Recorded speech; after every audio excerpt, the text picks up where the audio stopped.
Ambulance emergency. Tell me exactly what's happened. I have no idea. Okay. I was walking through the park and Okay, all right. yeah, he's just laying there. He's going really pale. Very, very pale. Very pale. Okay. I just said someone look at me real fast. I'm going to organise some help for you. I'm just going to ask you some questions, okay? Now, is there anything to indicate what's happened? There's a bang on the floor. Okay. So now that we know that that's what's going on, I'm going to ask you a couple of other questions, okay? Right, now, other than marijuana, do you know what else it may have taken? Is there anything else that they may have had? No, there's nothing but bang. Okay, all right. Is he breathing normally? I actually don't know. Let me check. Just double check for me. Just a second, sorry. Not normally. Is he conscious? Okay. I worked in control for just over 2.5 years. Is he still awake? Just give me a second.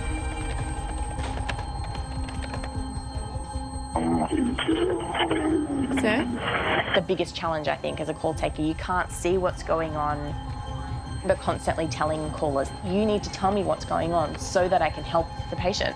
What's he doing? He's laying on his back and he's vomiting. He's vomiting. We're going to need to turn him on his side, okay? Someone's calling you for help, you need to take control because you're dealing with someone's life. All right, so you're doing really well. Just keep watching them very closely for me, and I just need you to tell me if anything changes, okay? They don't want you to cry with them. Okay, good. They want you to tell them what to do, to make them feel like everything's going to be okay. Can you try and give him a squeeze on the shoulder and just try and talk to him, see if he responds to you?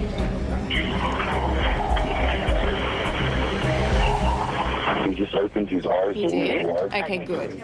But he's not talking? No. Okay. The ambulance just pulled up. Fantastic. All right, I'm going to leave you with him, okay? You did really well. Thank you. Bye. That was a bit tricky, wasn't it? As a call taker, I love it. We can do a lot, but there's a limit. Ambulance emergency, what town or suburb, please?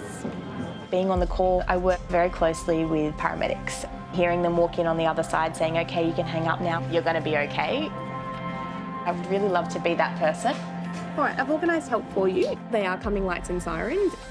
Okay, thank you so much. All right, bye. Tonight. Ambulance emergency. Tell me exactly what happened. Motorcycle accident. I'm a lady that crashed into a guy in the bus. A routine shift I was going into a power pole. Did you say a car's gone into a power pole? turns to carnage. So is this where he landed? Can we get another ambo over here, please? A devastating crash throws crews to the streets. Hey. Open your eyes for me. Open your eyes. I'm going to start moving to the helo. And then Ambulance emergency. What is the exact address? The ambulance state headquarters. One of our students is having a severe asthma attack. it's a race to save one of their own. 25-year-old female at ambulance headquarters. Shit's really hit the fan. Bring everything. When a student paramedic goes down. Is it Laura? Yeah. When it's a fellow paramedic, you don't want to let them down. Open up your eyes for me there. Open your eyes. Unprecedented access from the control centre I don't want you to move anymore, okay? Are there any obvious injuries? He lost the tip of his finger. to the paramedics on the front line Get out of the way, you goose. Hello? Ambulance. racing to save lives. Did you black out? These are the stories behind the lights and sirens We're trying to help you, champ. of New South Wales Ambulance. God help me. I'm not God. My name's Marco.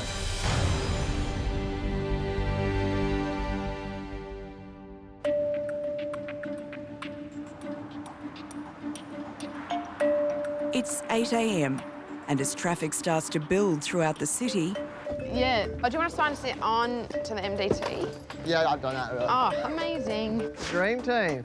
ambulance crews across the metro area are gearing up for their shifts. I just couldn't wind down when I got home last night. And then, so I stayed up watching Luke Cage. So just watching Luke Cage. Is he?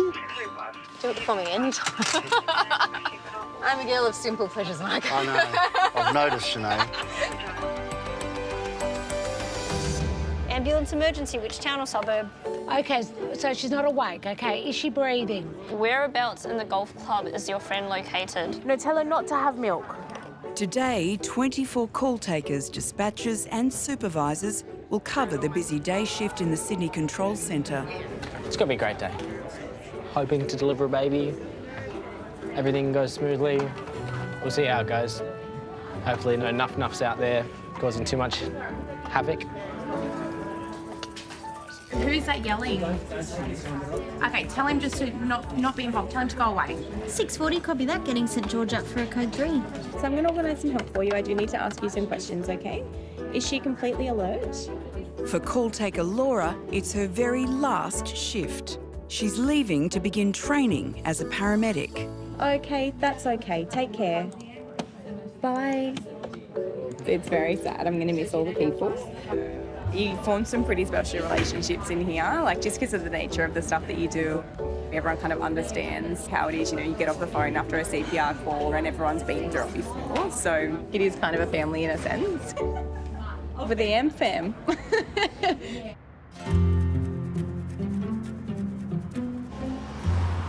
I had year 11 and 12, and schools that I were at, the kids are really great. I've noticed teaching high school is so different. In Ambulance 991 are paramedics Adam and trainee Karina, both in their 30s and both former teachers. I did a year 1 class. This is when I was fresh out of it, I had just finished. I got run rampant. These kids were controlling me all day long. It was the hardest day of my life. That's okay. Being a paramedic was a lifelong dream of mine from childhood. And so in my 30s, I had to stop and say, right, I might need to sacrifice everything to achieve this. I'm still sort of pinching myself, to be honest. They're little monsters. They don't mean to be. They are. Ambulance emergency. Tell me exactly what happened. A couple of students have had a bit of an altercation. The student has had false nails ripped off with her real nails also pulled out. Okay, tell me exactly what's happened. I think I'm going into labour. Now, how many weeks or months pregnant are you? I'm 39 on Tuesday. Tell me exactly what's happened. Motorcycle accident. Was it a single motorbike or was it a motorbike and a car? Motorcycle in the car. Are there any obvious injuries? His head. 991, please, for 1 CMVA at Willoughby. 991, copy that. Looks like it is a vehicle versus a motorbike. And the motorcyclist is still on the road on Penshurst Street. Potential head injury. Up against the morning traffic, Adam and Karina are 7 minutes away from the injured motorcyclist. With reports of head trauma, an intensive care paramedic team is also dispatched. They are close behind. So we've got the ISO coming, so you can run the job. You just tell me what your patient is, and I can just get everything else you need. Yep. I'll get a patient assessment. We'll look at extrication into the vehicle. Yeah. Motorcycle accidents are some of the most shocking jobs. Could be head injury, spinal injury, permanent disability for this person. And so being a trainee, it can be overwhelming. It's always your ABC, but then you got to think about your fluid. Start with, so any catastrophic hemorrhage, so CABC, so check for any obvious hemorrhaging and then go back to airway. Because I have wanted this career for so long, I definitely feel pressure. There's only so much training can prepare you for, and the rest is up to you. So you've still got his helmet on? Helmet's on. Let's just pause that scene.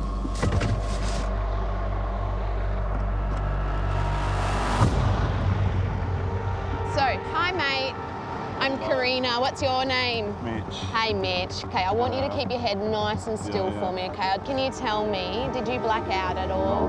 No, fantastic. Have you got any pain anywhere? Oh, my shoulder, yeah. Your shoulder? Yeah. All right, don't want you to move. We're going to do our best to get you off the road, into the ambulance and nice and warm, okay? So we have one patient who is conscious and talking, just currently assessing. Can you please keep the IC coming? Just keep like talking to me. You're doing really well. I know this can be really scary, so I'm just going to have a feel, okay? All right, so just keep your head nice and still for me. I'm just going to have a little feel down your neck. A motorcycle accident is exceptionally nerve-wracking. All the possibilities of what is going on. Have you been able to move your legs at all? Every decision that I make could be life-altering for this patient.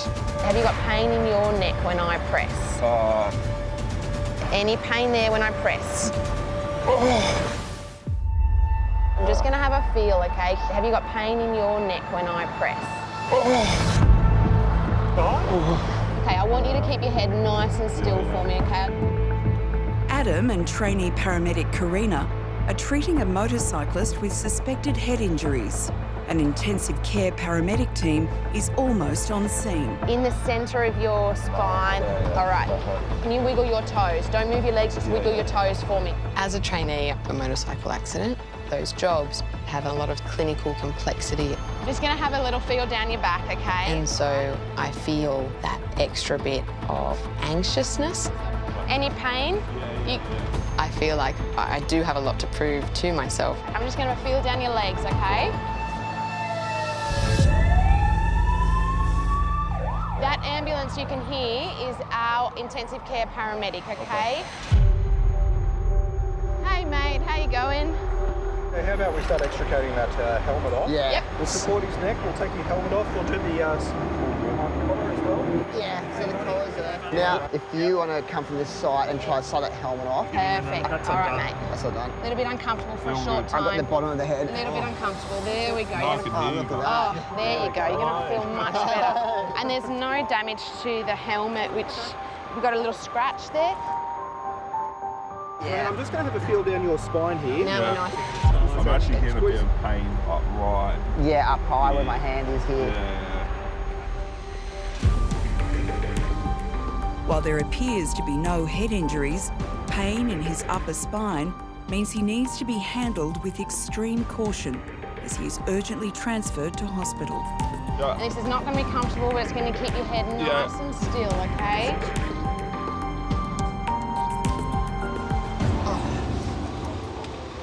Okay, we're right, so... Yeah, good to rock and roll. We might have a listen to his chest again. Sure. And then we'll do another blood pressure just to see if we're trending in a particular way. As a trainee, I work with some of the most highly skilled and professional men and women. Yeah. All right, we're just going to have a listen to your chest. If you can take some slow breaths in and out. Yeah. They set the bar really high. And it makes me push myself. So we've got bilateral air entry, upper and lower fields. All right, have a few puffs on that. I'm just feeling around the chest.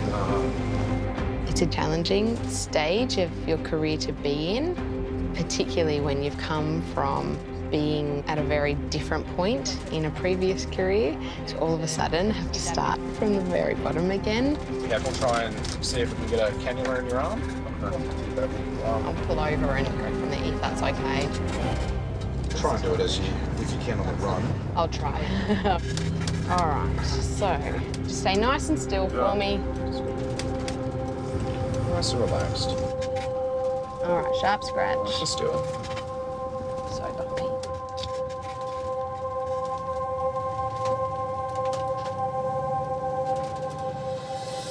Beautiful, all done. Karina, she's epic. She's one of those more clinically quiet-minded people. All right, just going to pop that sharp away. She's got a lot of life experience and she listens, which makes it easier for her to assess and get people on her side and to work with her. She's fantastic.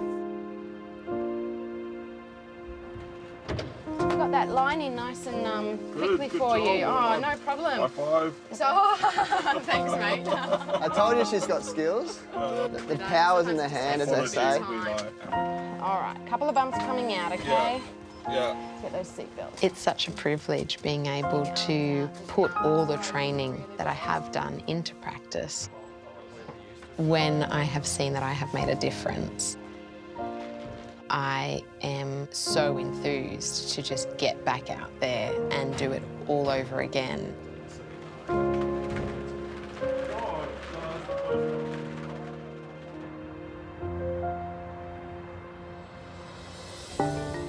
And tell me exactly what's happened. Actually, what happened, I was eating something, and I looked something get stuck in the lung, you know. It's late morning at the control centre. More than 300 ambulances have already been dispatched and the calls continue to stream in. Tell me exactly what's happened. Well, he did a wheelie and he's obviously crunched his leg. And how old is he? He's 46. Okay. Tell me exactly what's happened. My husband has like a lot of chili and his tummy's tearing apart. Oh. That's so funny. He's eating chili. The strongest chili that he's ever had before. I wonder what it was. I started tearing up when I had the mild at Nando's. We can't send an ambulance out to assist an animal. So if you can use your phone to contact the RSPCA, that would be great. Bye-bye. Got an items for a dog hit by a car. A dog. Poor poodle. I have a poodle. Oh, everything's going on this morning, it seems.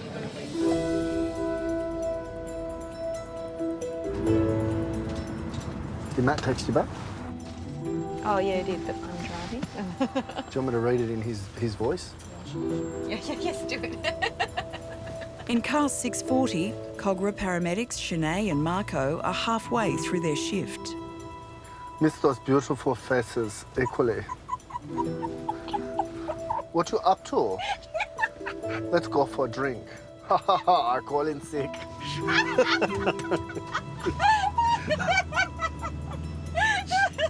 love how well you do that. Tell me exactly what's happened. I fall down. Oh my God. Call taker Chris has received a call from a 66-year-old woman who says she's fallen from her roof. Okay, are you injured? What part of your body is injured? The spine. How far did you fall? Did you fall a long way? Okay, listen to me. Listen to me. Do not move around unless it is absolutely necessary.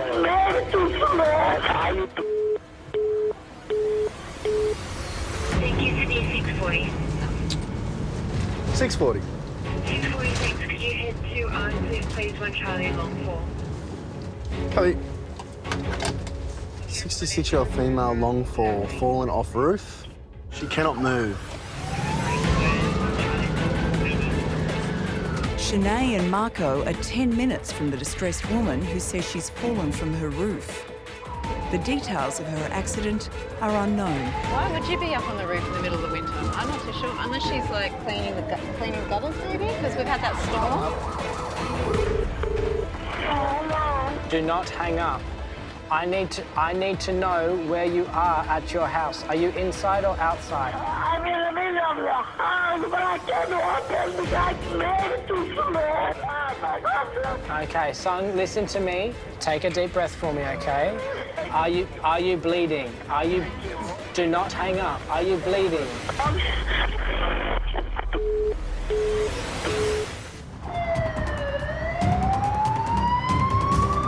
66-year-old female long fall, fallen off roof. She cannot move.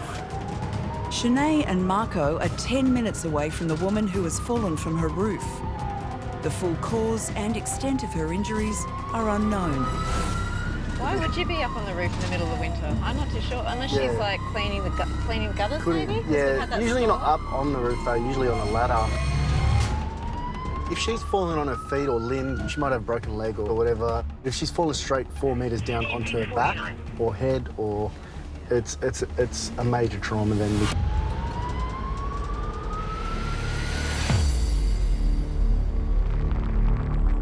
Going to really heavy call-outs or something that sounds like quite critical, a very sick patient, there is always that aspect of adrenaline that goes through your body. You're concerned about what you're going to come across when you get there. You always try and prepare yourself as much as you can. You just have to focus on the patient, figure out what they need, what's happened, and you usually have to think on your feet. Hello? Ambulance?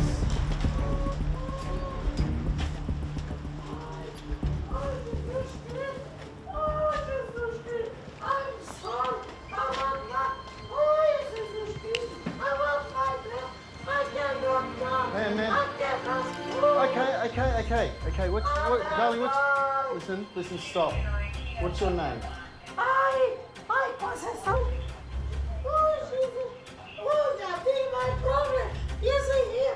Oh, very much. So listen, what was your name again? Conceição. Constance, is it? Conceição. You can say Connie. Connie, my name's Marco. This is Sinead. Oh, God. Listen. Oh, Connie, no, how... I feel too bad. Okay. So you've fallen on your back, is that right? Yeah, I just fall like that. I don't know what I did. Okay. Did you lose consciousness? No. Okay. No. Do you have any... Connie? I cannot move. Connie? I do. Listen. Sorry about my mess. I get my own. During the week, you always get a lot of falls in the elderly, stuck in a situation that they're not usually put in, but each case is different. Breathe in through your mouth and out through your nose. Oh. Keep it in your mouth and out through your nose. Good girl. Good girl. No, really. Too much stress. Oh, God, help me, please. I'm helping you. I'm not God. My name's Marco. You're the God. Try and communicate. It can be very hard, especially when they're completely distressed. Oh, no. You have to basically problem solve what's going on. Connie? Yes. Listen to me. I need you to talk to me, all right? I need you to get all the information, okay? Oh, my God. Okay, so Oh, Connie... Jesus. Listen, what did you fall off? From the ladder. I wonder if she means this little one.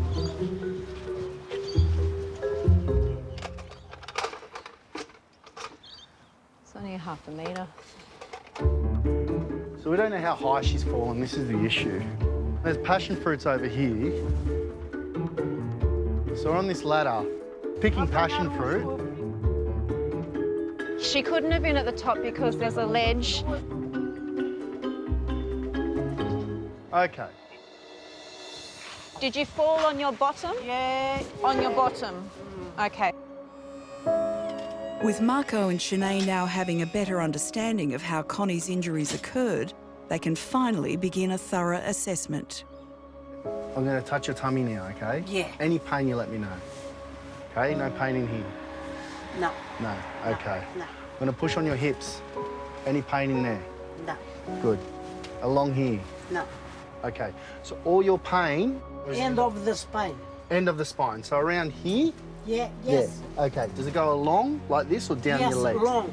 So you might have what's like a broken coccyx or broken something at the bottom of your spine. We need to get an X-ray. Yeah.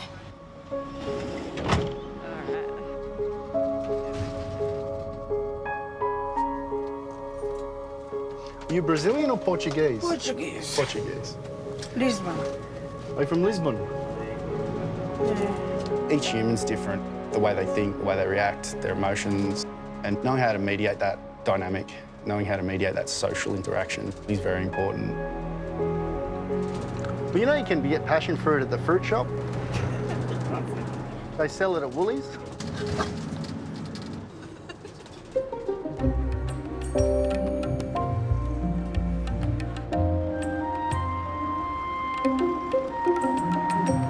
It's 7 p.m.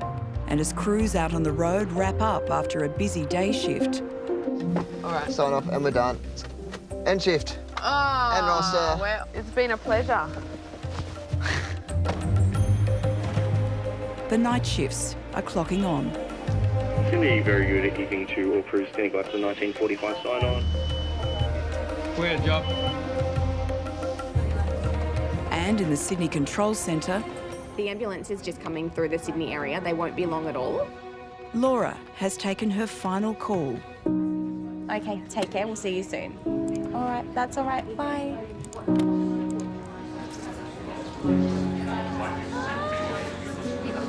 I I love cake. Are you gonna sing? What are we singing?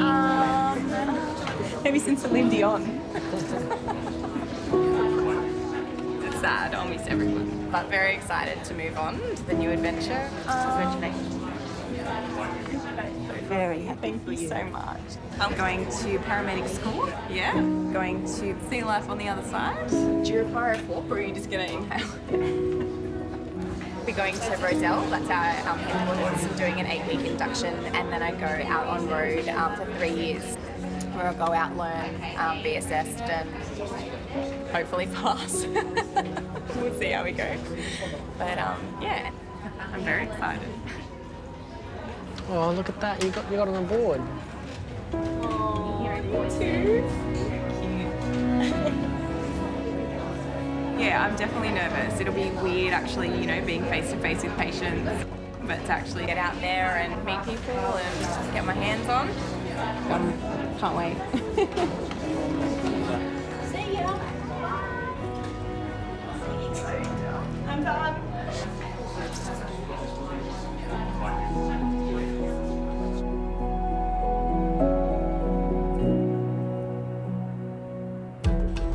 Tell me exactly what's happened, please. I was just going up the stairs with my son and I just felt him. How old is he? He's 5 months and he's now, it's like he just wants to go to sleep. Tell me exactly what happened. My husband's collapsed. Okay. Is he awake? No. Is he breathing? No. I'm organising help for you. Just stay on the line. Tell me exactly what's happened. So it's a power pole. A car's gone into a power pole? Yeah. The car's a mess. There's no top. There's no top to it, okay. And how many people are hurt? One man. Okay, and was anyone thrown from the vehicle? Yes. He's face down in the breakdown lane. He's in a pretty bad way.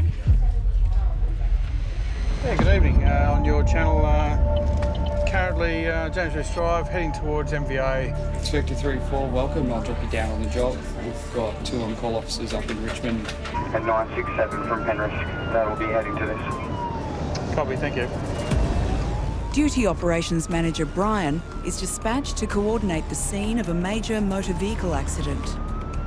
A driver has been thrown from his car after hitting a power pole. Lying face down on the road, his condition is critical.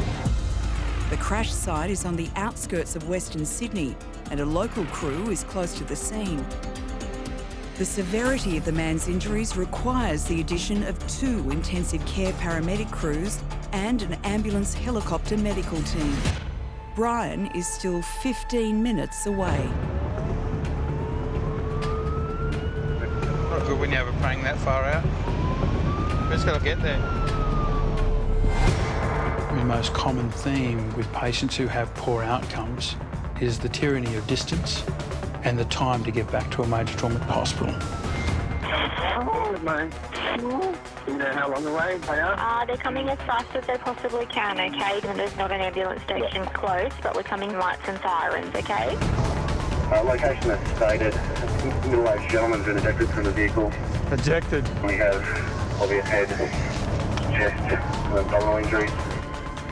For a patient who's been severely injured in a major trauma, as every minute ticks by on the clock, their likely prognosis is they die. Vehicle hit the telegraph pole, snapped in half, without power lines down across the road. This is for us, right here.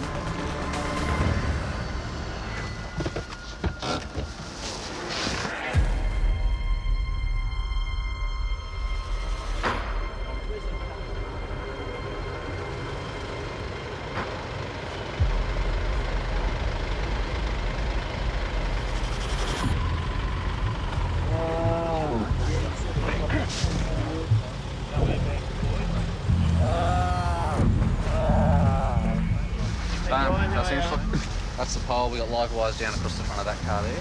Okay, righto. Car's been ripped open across the side and across the top. Yep. Seatbelt snapped. Yep. Have we got anyone doing his airway? We've tried. He keeps getting agitated, so they put O2 on him and he kept ripping it off. So we thought until we can get him stabilised and start to move him, we don't want to miss him off any further. All right. Yeah. Can you set up some fluids, please? So is this where he landed? Yeah, so he's hit that pole. Wow, okay. All right, can I get that naso, please? The human body is not designed to be fired like a bullet out of a vehicle. These people have been involved in the most horrific of ejections, and they have an array of injuries, and the list will just keep adding. The priority is to work out what's going to kill them first. It's got some diaphragmatic breathing. I'm not good listen to his chest, yeah? Are you right if I get this log out from under him? Yeah. We've got no radial. If he hasn't got a radial pulse, let's get that on as a priority. No radial pulse means the patient has had a severe drop in blood pressure caused by massive blood loss. The patient is hemorrhaging internally. Can I get some suction, please? Oh, he's got a mouthful. Severe bleeding from either their chest, their abdomen or their pelvis. Even with the fantastic skills of our team, there's very little that we can actually do about that in the pre-hospital environment. We can't stop the bleeding. Just open your mouth and it's going to help you with the blood, OK? Open your mouth, buddy. Don't bite on that. Without an urgent blood transfusion, the patient will slip into cardiac arrest. What's the ETA of the medical team? The helicopter medical team with the life-saving blood is still 10 minutes away.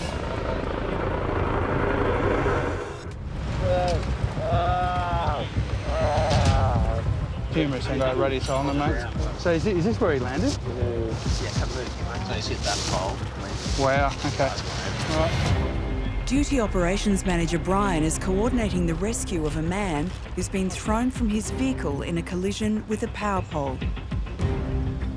The patient has sustained multiple life-threatening injuries. If he hasn't got a radial pulse, let's get that on as a priority. Can you set up some fluids, please? Paramedics can't find a radial pulse, indicating he's suffering from severe internal bleeding. Can I get some suction, please? Got some suction. Oh, he's got a mouthful of fluid.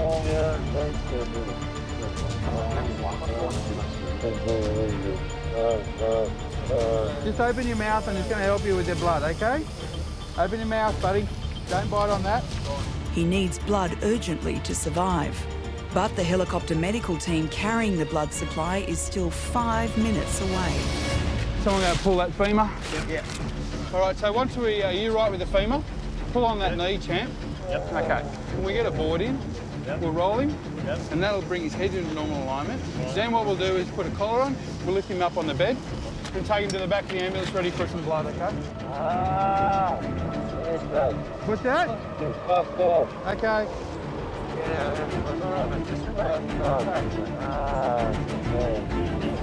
Hey.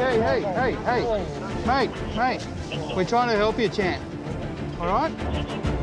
The trauma from the collision has left the patient combative and in pain. All right, well, how about we, let's just give him some pain relief before we do anything, OK? Probably do some K. It might calm him down a bit. We're giving you something for the pain, mate, OK? To manage his pain, paramedics need to administer ketamine, one of the most powerful painkillers available. OK, so ketamine's on board? Yep. OK, sweet. What's the ETA of the medical team?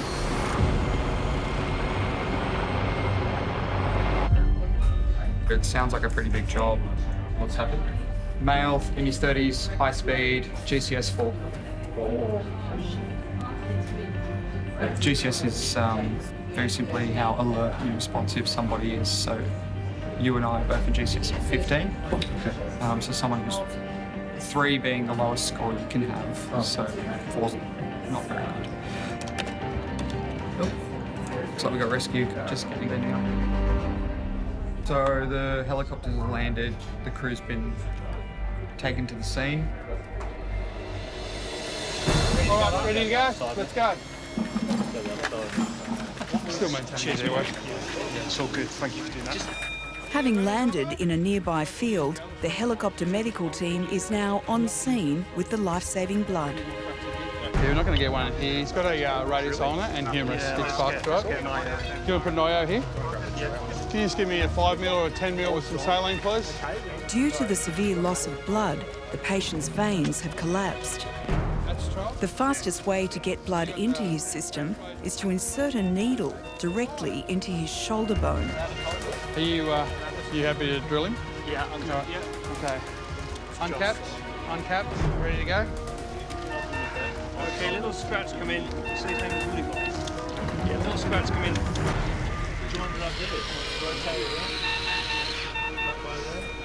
Okay, that's in nicely. Sweet. So that IO in the left shoulder is working nicely. Perfect. Okay, A&E blood's up and I'm going to pump it, okay? We've only got an 18 in. I'm going to get another IV for you in a minute. Cool. Student, what's your name, mate? Callum.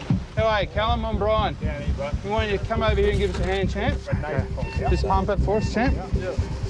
Just keep squeezing it. Yeah, just keep squeezing. Guys, 19-year-old paramedicine student Callum must manually pump the blood into the patient's body until his blood pressure is no longer critical. I'll do the second unit of blood.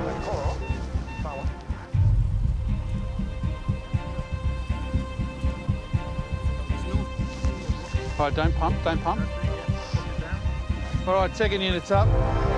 Okay, pump, brother. You're in a record. Okay. Tell me about the pulse at the bottom. Got a pulse? Yeah. Okay, good, cool. I'm happy, yep.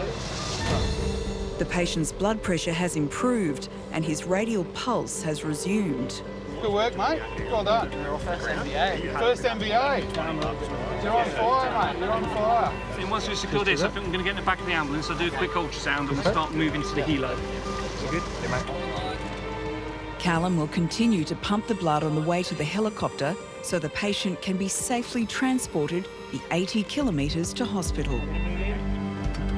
After 28 years, being a paramedic, I've never met anyone that's learnt to swim by reading a book. And if you think you can, you read the book, you jump in the deep end, you're going to drown. Where's the probie? He's in the back here. Okay, as long as he's got... Do not forget that blood. You are in charge of it. Your job is to warm it up. I'll see you up there.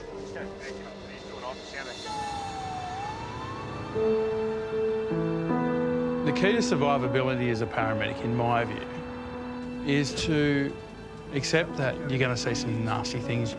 You know, you're going to attend some jobs that people would never dream of attending.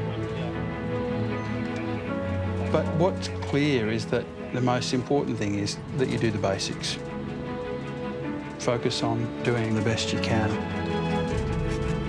You're going to absolutely excel and be so excited when you save a life, because that's why you join the job.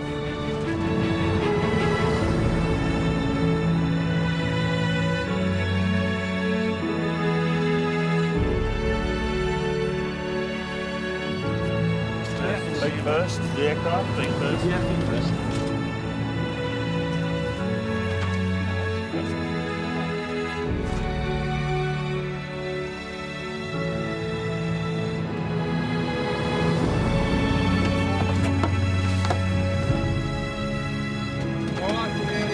Okay, cheers guys, thanks so much for your help, appreciate it. All the best. As usual, take it easy. All right, you know, we all learn from each other's experiences, and irrespective of how senior someone may be, you never stop learning. And the longer you're in the job, the more you realise what you don't know. Subsequently, here I am 28 years down the track, and I'm still developing. I'm still learning to be a paramedic. The day that I stop learning is the day that I'll actually leave the job.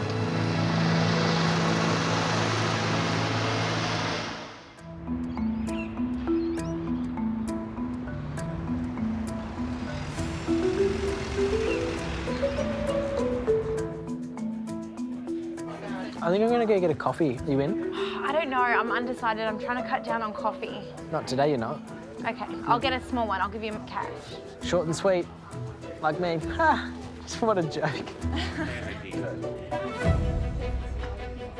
It's a new day at the Sydney Control Centre.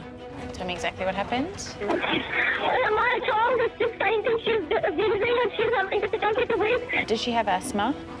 Yeah, she does. She does? Now she's getting faint, like she's totally fainted now.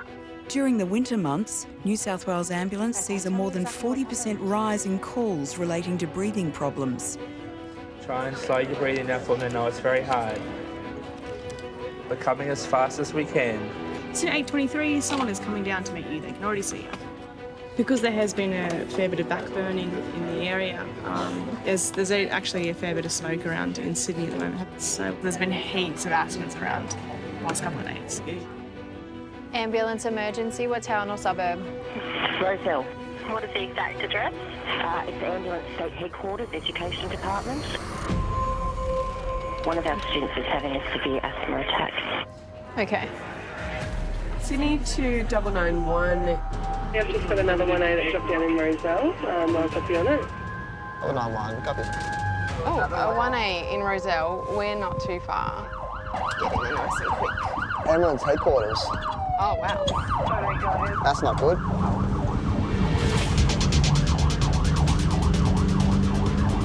So, yeah, ambulance headquarters, education.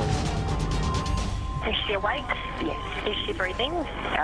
Trying to, but just really gasping, trying to get air, and you can hear that there's minimal air. We've had to give her adrenaline. While paramedics at headquarters have begun treating the asthmatic student, an ambulance is required for urgent transport to hospital. Adam and Karina are still 7 minutes away. Fantastic, thank you so much. Left, move left. Get out of the way, you goose. On average, asthma kills 1 Australian every day. Untreated, a severe asthma attack can kill in minutes. Severe asthma patient is a student in Roselle, 25-year-old female. Oh, goodness. So shit's really hit the fan. There is a culture of unity in this job. It's embedded. You have to be cohesive. Otherwise the job doesn't work. Thank you. I still remember one of my first training officers was telling me that if you don't look after each other, you've got no one else to look after you. Sorry about the bumps. Copy. That was day one. All right. You're the 2B in Ellendale. What gear do you guys have in there? What gear do you guys need? What gear do you guys need? They're upstairs, so we'll bring everything. Yeah, cool. And I'll just get my gloves on. We're in the driveway now. We're there for each other no matter what. It's just how you get brought up in the job. Not everyone knows each other personally, but you see someone within a uniform, you understand their story, you understand their ups and downs. Yeah, it brings everyone together in some sort of strange family. Carriages? Okay. Yeah, I'll go back. With any patient, we want to give them the best and highest level of care. But yeah, when it's a fellow paramedic, turn up to one of your own, it does put that level of anxiety on top of it. You don't want to let them down.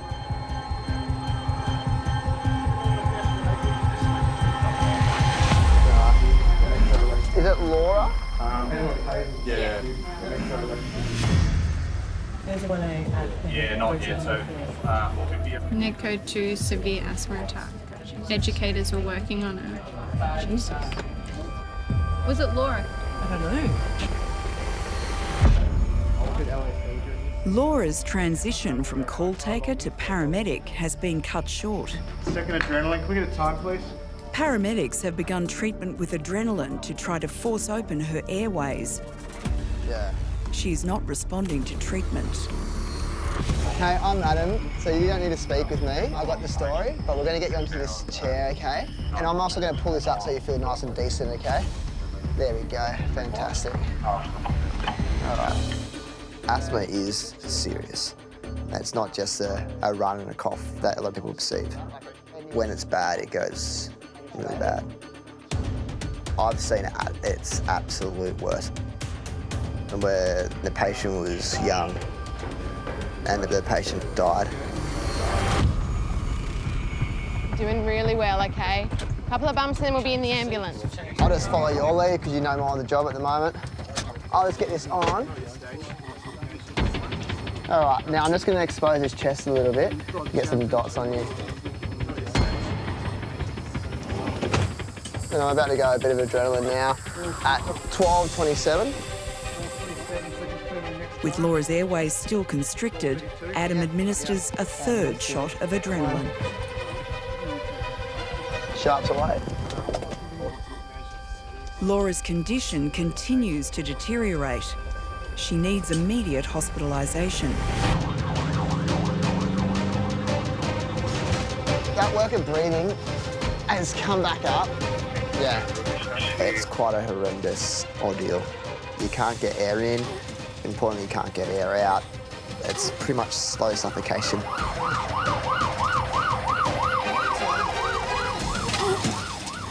Your end goal of asthma is cardiac arrest. Will stop your heart. Just open up your eyes for me there. Open your eyes.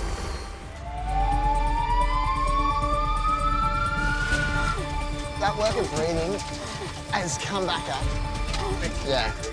Adam and Karina are treating former call taker Laura, whose paramedic training has been halted by a severe asthma attack. She is not responding to treatment. Just open up your eyes for me there. Open your eyes. In the ambulance, we're limited with what we can do because we aren't a hospital. If what we're doing doesn't work, the end pathway for asthma that doesn't resolve is death. To force open her airways, paramedics have already given Laura 3 shots of adrenaline with no success. Her condition is only getting worse. So this will be the 4.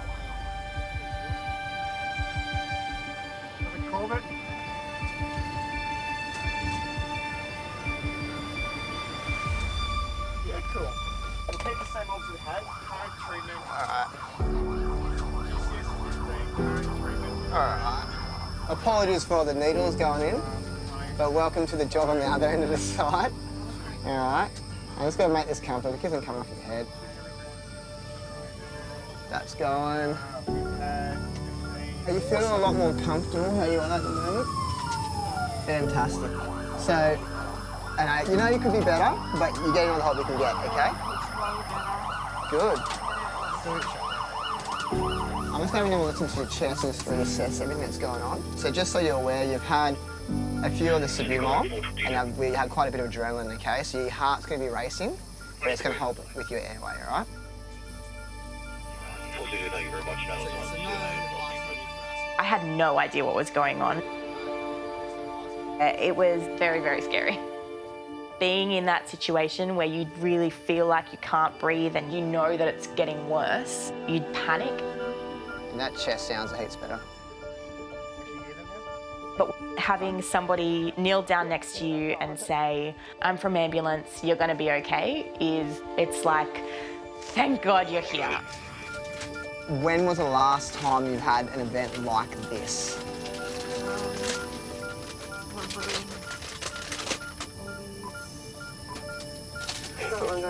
6 months ago. I have had a few significant asthma attacks, but this was definitely by far the worst. It was very, very quick and it was petrifying. It really was. I was super lucky to be where I was. Okay, can you feel when this comes on, do you ever get any dizziness or lightheadedness with this, or is it just an airway issue for you? Okay. You can breathe now? Okay. So how you felt before to now, marked difference? Being the patient will absolutely inform the way that I work. In a time-critical situation like that, you want people who are confident in their job and know what they're doing, and that's exactly what I had. So what's going to happen is we're going to go up to the hospital. You're going to have a whole bunch of doctors and nurses working over you, just because of the amount of medications you've been put into your system, okay?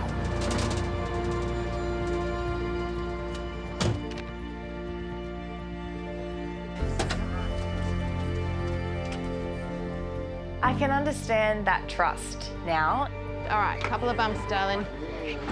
Being that vulnerable, I know how scary, how overwhelming it can be. It's really comforting to know that that paramedic is ready to do what they need to do for you. You can really tell how passionate they are about it. It's really inspiring. And it's super exciting that I'll get to be that person for someone else.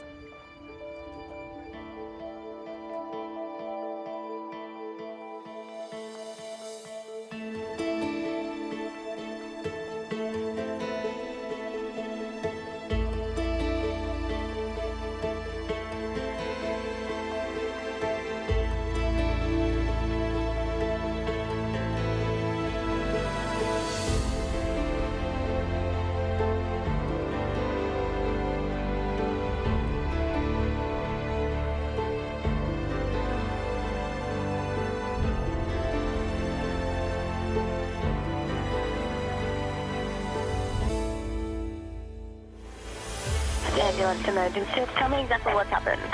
There's vomiting everywhere. From call taker He's not even moving, he's just on the floor. You're doing really, really well. We've got lots of help on the way. to paramedic. I'm just thinking, is this happening? Like, is this actually happening? Can't wait. Next time. It's a 63-year-old male experiencing chest pain at Sydney Airport at the domestic terminal. It's Laura's first shift. What else do you do for a chest pain? It absolutely could be a life and death situation. What language are we speaking? Mandarin? Walking into a real job with a real patient is a whole different ballgame. How bad is the pain now?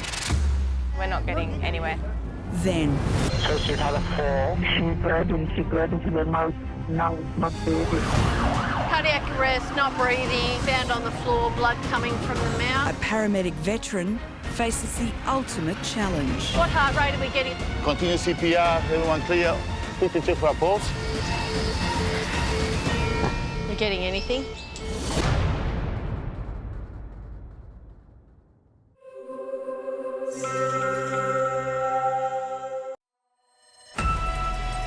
Ambulance emergency, what town or suburb? Look, I'm one of the lifeguards. I'm at Bondi, and the boys are over at Bronte, and there's a lady on the cliff. She's threatening to jump. She hasn't actually jumped yet, but we're just going to have to get her to an ambulance down there. Is she awake? Yes. Is she breathing? Yes. Where is she now? She's on the cliff at around the back of Bronte.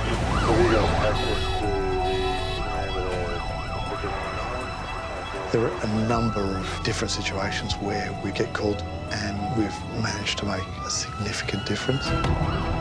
We can intervene and get the patient back to a safe place. Okay, is she completely alert? There's a lifeguard on a paddleboard talking to her. Okay. Look, I'm organising help for you now. Stay on the line and I'll tell you exactly what to do next. Got a second officer coming to join you. She's on a ledge. Jesse, has she fallen off her cliff? I think she's jumped off it.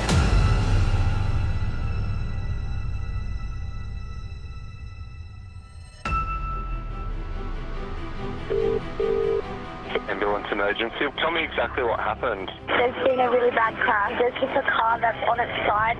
Tonight. I would still prefer it to be quiet, I think. Just said the word. We're not meant to say the Q word. A slow Sydney weekend turns to chaos. Buckle in now, eh? Make sure the cliff's clear. Tell me exactly what's happened there. My brother, he's epileptic. We think he's had a seizure. Oh my God, getting ambulance here. There's a lot of blood. A mysterious call puts paramedics to the test. The patient is covered in blood. Okay, so there must be something more to this.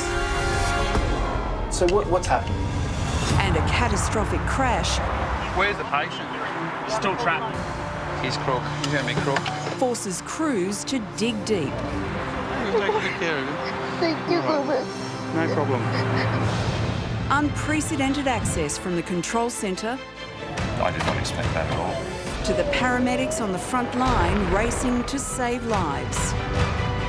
Do you remember what happened? These are the stories behind the lights and sirens I just need to make sure he's okay. of New South Wales Ambulance.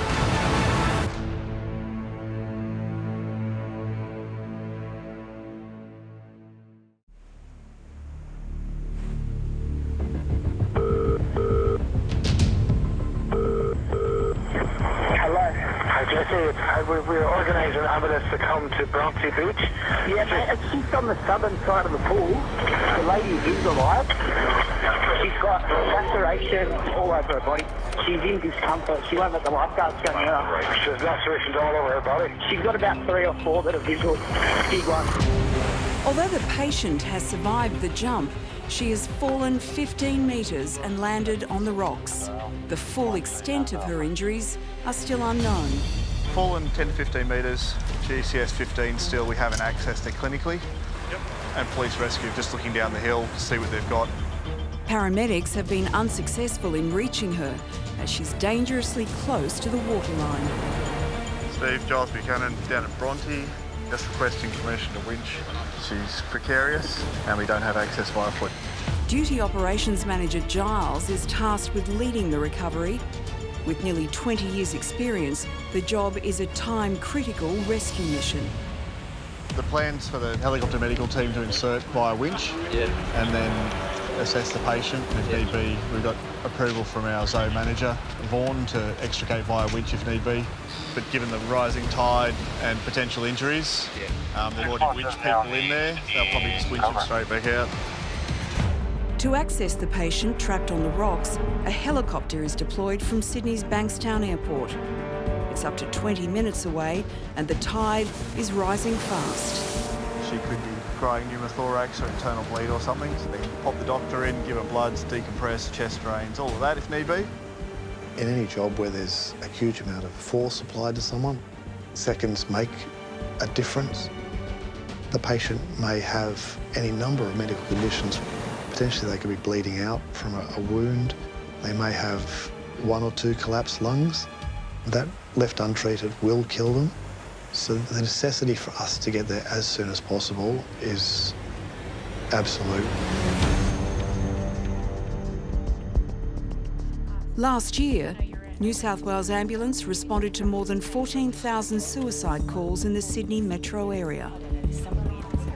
If someone's made a decision to jump, don't feel bad if they follow through. You can't blame yourself or blame anyone else if someone says, I'm going to kill myself, and they do it, or they make an attempt, whether it's successful or not.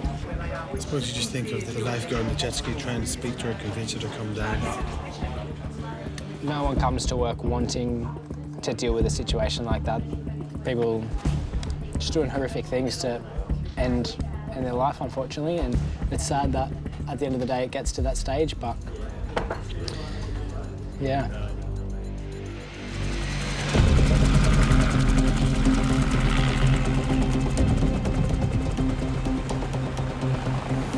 Everything on the bed secure. Sheet's not going to fly off. We've got 10 tonne of down thrust if they come over the top of us, so. Well, police inspector wants to make sure the cliff's clear before the helo moves in.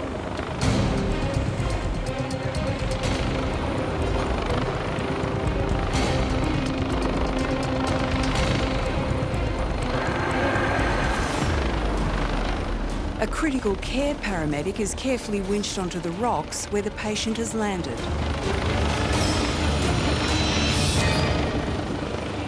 Inspector 65, go ahead. 65. I just put the first paramedic in and then they'll probably send the doctor in as well. Copy, thank you.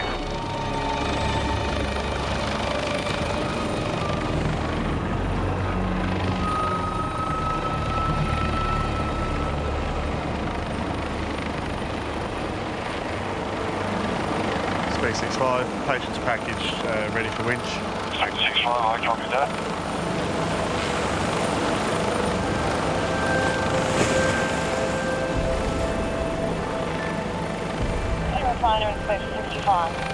So she's pretty good, just abrasions, vitally stable at the moment.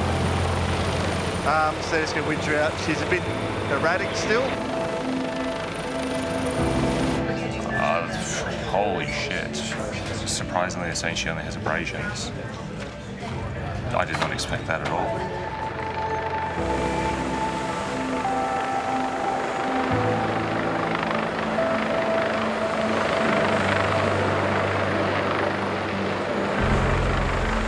Spec 65, insertion party and patient. We reach back onto rescue 207 and they're headed direct for Royal North Shore. We'll just try and extricate the soddies and we'll clear resources. I think we have the capacity in some situations to make the difference between life and death. It's not every job, it's not every day.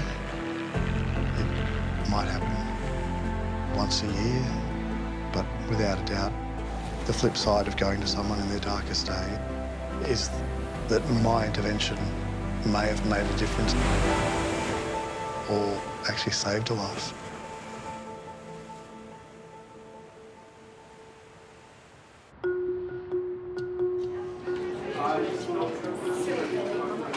The only benefit of working on a weekend is the M5 is amazing and it's a bit over an hour. Lindy lives out that way as well now. How long did it take you this morning? About an hour and 15 minutes. Do you know what my new passionate hate is? Those ambulance emergency, what town or suburb, please? It's the start of the weekend shift. It's not even 9 o'clock and I'm yawning. Oh, it's just hard to wake up to work a 12-hour shift, but someone's got to do it. This Saturday and Sunday, a total of 1,056 New South Wales paramedics will be on duty, ready to care for the 5 million people living in the Sydney metro area. Today's going to be good. I can feel it in my waters. I feel it in my plums. Usually in the morning it's people coming down after a big night, that kind of thing. You'll usually get the early morning drug overdoses coming in about 10 o'clock, but yeah, around midday is when everybody starts going out to sport or going to the pub again, or, you know. I would still prefer it to be quiet, I think. I just said the word. We're not meant to say the Q word in this room, so gear up. It's going to be a big day now. Just ruined it for everyone. I did, I'm sorry. Oh boy. Sorry, Chris. Sorry, everyone. Yeah, no. Oh well. Buckle in now, eh? Ambulance emergency, what town or suburb?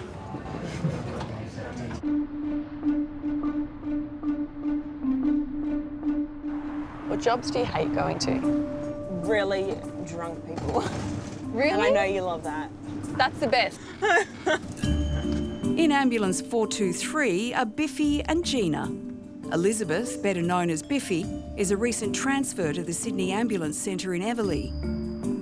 This weekend is her very first shift with 22-year-old Gina, who's only been on the job 6 months. Oh, Wayne. Oh, pretty. Congratulations! Oh, she looks beautiful. Holy shit, he has done well. That's all right. So what I've been told is she's threatening to cut her throat. Are you able to tell me exactly what's happening? No, not her throat, my throat. Tell me exactly what's happened. We run a shark dive program, scuba divers, and one of our divers has experienced breathing difficulty. Ambulance at the town or suburb of your emergency. I've been up to spare motorcyclist, my dad in my apartment. Are you with him now? Now, I do need to ask you, is he awake? And he's not responding at all. This is not good. 2 ambulances are immediately dispatched to the unresponsive patient. In car 423, Biffy and Gina are more than 4 kilometres away. Ambulance 965 is closer and already en route, with an intensive care paramedic on board to begin immediate resuscitation. Please listen to me, okay? I have 2 ambulances on the way coming right from Sirens to come and help you. Oh, we're close. Being 22 and being one of the youngest paramedics in this job, when I get out of that ambulance, I just need to take a breath and just know that I can do this and know that I have the skills to confront what I'm seeing. Oh, we're close. Yeah, chuck some gloves on. The Sydney call centre has taken an urgent call from a man who suspects his flatmate has died. Looks like we're turning into our street. Ambulance 965 has just arrived on scene. In the second car, Biffy and Gina are just minutes away. 10584. All right, 61, what's our number? 81. First 6 months on the job is tough. University and training can never prepare you for what you're going to see on the road. You have the clinical skills. You don't have what it's like to deal with a real patient. And that's only something you can learn on the job. And those 6 months is a whirlwind of information. We have to go this way. It says entrance is this way.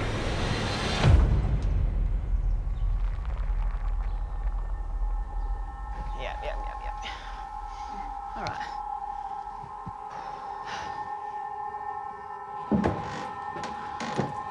Do you want to have a seat? Have a seat.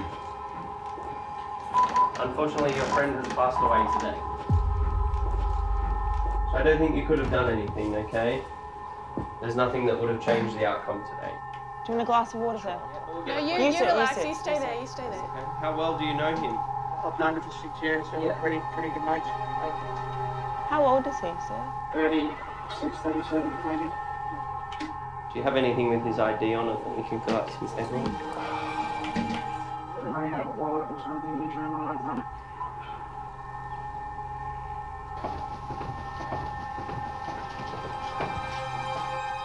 So the GP doesn't have to come to the body to do a death certificate?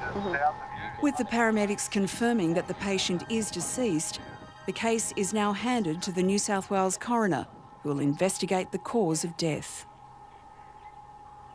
Do you want us to stay with you for a little bit? Do you have a friend coming? Do you have anyone else that maybe you can call? It's a big shock for you, you know, to walk in and to see that as well. It's just, yeah, pretty full on. When you get called to someone who's in their 30s and you find out that they've passed away, you just realise that life can be so fragile and people can die at the drop of a hat. You might fall off a chair and end up dying, or you could fall off a bridge and end up living. You don't know when it's going to happen, and this job really opens your eyes to that. You all right? Yeah. Are you? Yeah. Sad. I think this job has made me grow up a lot faster than I would have if I hadn't been working in this industry. I don't know if it's changed me, but it's opened my eyes up a lot, and it's taken me out of the bubble that I've grown up in. All right, off we go to the next one.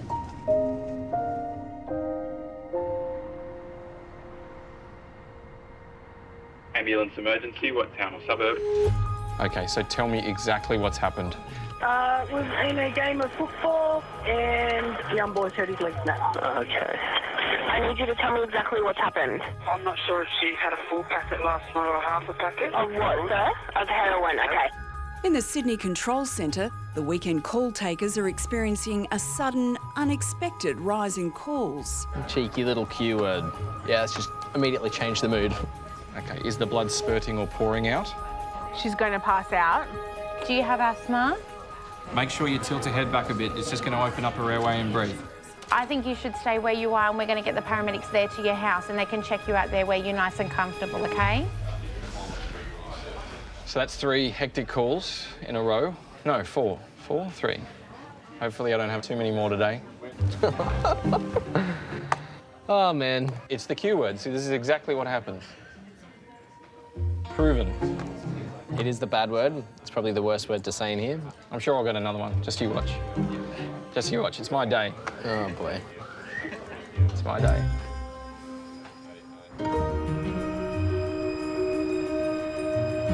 Leaving the Cogra Superstation is Ambulance 640. Intensive care paramedic Trainee is paired with single father of 2 Marco on the weekend shift. I rang my sister last night and they were out at the pub with the kids and stuff that does like free face painting for the kids and things. Oh, yeah. And my niece is so weird. She asked to be painted as a burger. A burger? A burger. I'm like, what do you mean a burger? She's like, she wanted to be a cheeseburger. So the face It's an unhealthy obsession with fast food. The face painter was like, so she painted like a rainbow with a hamburger on her cheek. I was like, oh, she's definitely my niece. Ambulance emergency. Tell me exactly what happened. Okay, so my brother, he's epileptic. We think he's had a seizure, but he's in the bathroom and the bathroom door's locked. But you can't get to him. We can't get to him, no. Okay. And how old is he? 21. 21, okay. So I'm going to stay with you, okay? Okay, so just let me know when he talks to you or if you hear anything from him, let me know. Sydney to car 640. 640? Take 640, I can get you to back up ECP on the way to 1C or epileptic and copy the point. Yeah, 640, copy that. Due to the urgency of the case, 2 ambulances are dispatched immediately. An extended care paramedic is en route, and in car 640, Marco and Trainee are still 10 minutes away. Should we start rescue? Thank you. And Sydney to 640. 640, copy that. Are you in? Okay, the door's open. Oh, they've got access? Yeah.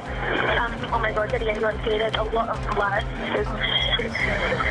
Shit. The patient is covered in blood, so there must be something more to this. Okay, so listen to me. Is he breathing? Is he breathing? Oh my God, Daddy, you got to see there's a lot of blood. Shit. Okay, so listen to me. Is he breathing? Is he breathing? Yeah, is he awake? Yeah, he is awake? Okay. A 21-year-old epileptic patient has been found passed out on his bathroom floor, covered in blood. Has this got anything that is a known epileptic or? No. 2 ambulances are coming, lights and sirens. An extended care paramedic has been deployed, along with Units 640, Marco and Trainee, who are still 6 minutes away. I think being a dad, in regards to dealing with young people, it's the hardest part of our job, just because of the vulnerability of it. How old is he? 20? 21. There's always an aspect of anxiety around that for me. I always think of my kids when that happens. What's your name? Lisa. Lisa. My name's Marco. I couldn't think of anything worse in the world than anything happening to my kids or to someone else's. Lee. Just relax, mate. So, Lee, my name's Marco. I'm from the ambulance. Yes. Mate, you look like you've hurt yourself pretty badly. So what's happened? He's come to the toilet, and next minute we heard thump. And then Liz came to the door and Lee, nothing, and she thump, so he's having a seizure. He's a known epileptic? Yeah. So mate, do you know what day it is today? Yeah. What's today? Today is... Just take your time. It's okay, all right? All right? It appears you've had a seizure, okay? So you're probably in the bathroom and you just hit the ground, okay? That's why you got a bit of blood on yourself. You got a decent bump to the head, okay? Does he usually have multiple seizures when he has seizures, or is it usually just the one and then he's... It's usually just the one. Yep. He hadn't had it for like 6 years. He had a brain tumour, which got taken out about 4 years ago. I think it's probably a good idea that we go up to hospital. So you're right to hop up for me? Yep. Okay, mate. Good boy. Watch your shin on that first step, and then you can come and have a seat on the bed there. Lee is one of 250,000 Australians living with epilepsy. During a seizure, the brain becomes starved of oxygen, and due to the patient's recent brain surgery, he'll need to undergo a full hospital assessment. Remember what date it is yet? Not really. Not yet? No. Okay, so I want you to remember a couple of things for me. I remember that it's Sunday. Okay, so today's Sunday. Okay. The month's July. Yep. And the year's 2018. Okay, and I'll ask you that in another 5 minutes. Yep. So if you can retain that information for me. Whether or not Lee can pass the cognitive test will provide Marco with a better understanding of just how seriously the seizure has affected his brain. All right, so Lee, I asked you to remember a couple of things for me. The day, the month, the year. So I went to the day. I think 2 months. That's all right. I'm going to ask you again in about, just before we get to hospital, okay? So I just need your memory to get a little bit better for me. If he doesn't pass that simple question, which he'd normally know, at the moment, my assessment, his GCS, which is his level of consciousness, is confusion. So he's still confused. If he doesn't know that question, which is quite simple, he's failed that test. You don't really want to be going to hospital. No, you don't. It's a bit similar because you've had it happening in your eyes. It is distressing to see a panicked parent. A lot of time when you calm down mum or dad and try and reassure them, it never usually works because they're always going to be worried because it's their baby, you know, it's their life. It's a big part of the job. You've got the patient, but you're also, in a way, treating that relative as well. You know what? If I didn't feel you had to go, I wouldn't take you. But because you've had the knock to the head, you've had a seizure, and this is not hugely normal for you, we need to find out why. And we need to just make sure that you're okay. I've always been a person that's wanted to care for people. How are you going now? It's a job where you come across people at their most vulnerable. You have the power to do something to help that person through what they're going through. And I love that. Okay, so do you remember what day it is? Today is Sunday. What month is it? God. Month. I couldn't tell you. What year is it? 2018. All right, we're getting there. We're getting better, Lee. Slowly. Slowly. That's my favourite part of the job, changing a negative situation into a positive. How you going? Good, thank you. Feeling better? I am, yes. A couple of bumps as we go out. You can see it throughout the job.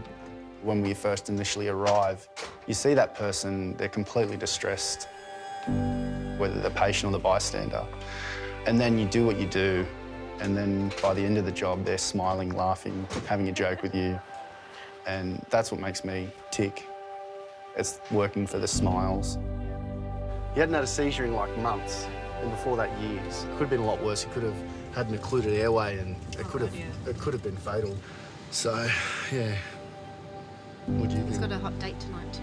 Does he? I told him he had to wear a hat to cover up these eyes. No, chicks dig scars. Just say he was in a fight.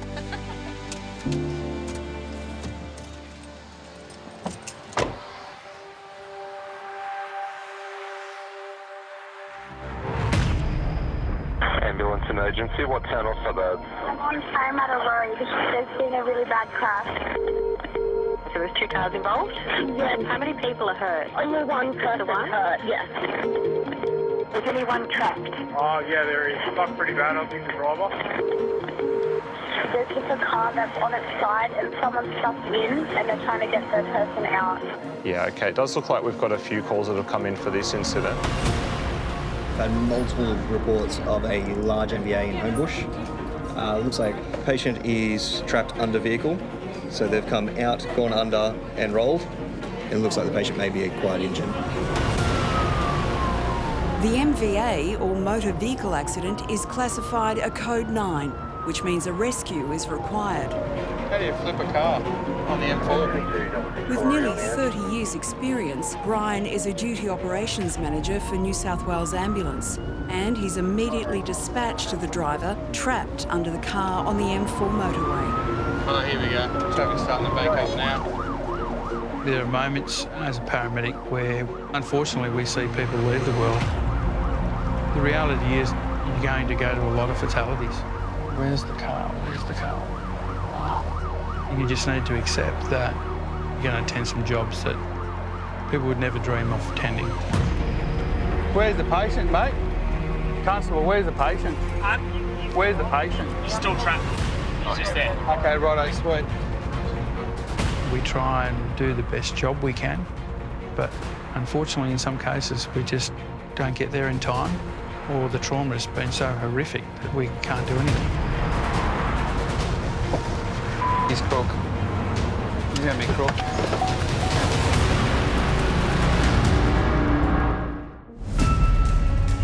Is it a single vehicle? They've run off. Okay, righto. So for information, we have a single vehicle rollover MVA, one patient, Code 9, by confinement. Duty operations manager Brian has been called to the scene of a patient trapped under a car as a result of a high-speed accident on one of Sydney's busiest motorways. G'day, buddy. How you going? I'm Brian. What's your name? Do you remember what happened, Jack? Someone hit my bag and my car. Okay, righto. Can you open your eyes for me? Okay, all right. What we've got is we've just got some firemen, all right? And then what we're going to do is we're going to cut the roof off so we can get you out, okay? So you've got the best job. You just got to lay there, okay? Basically, we sort his head out because at the moment we can't rule out any spinal injury because we can't get access to him. Before the patient can be removed from the wreckage, the rescue team must first stabilise the vehicle, as there's a high risk it could roll back, crushing the driver. Retrieval 2 minutes off, and if you guys are happy with fireys can start doing their thing.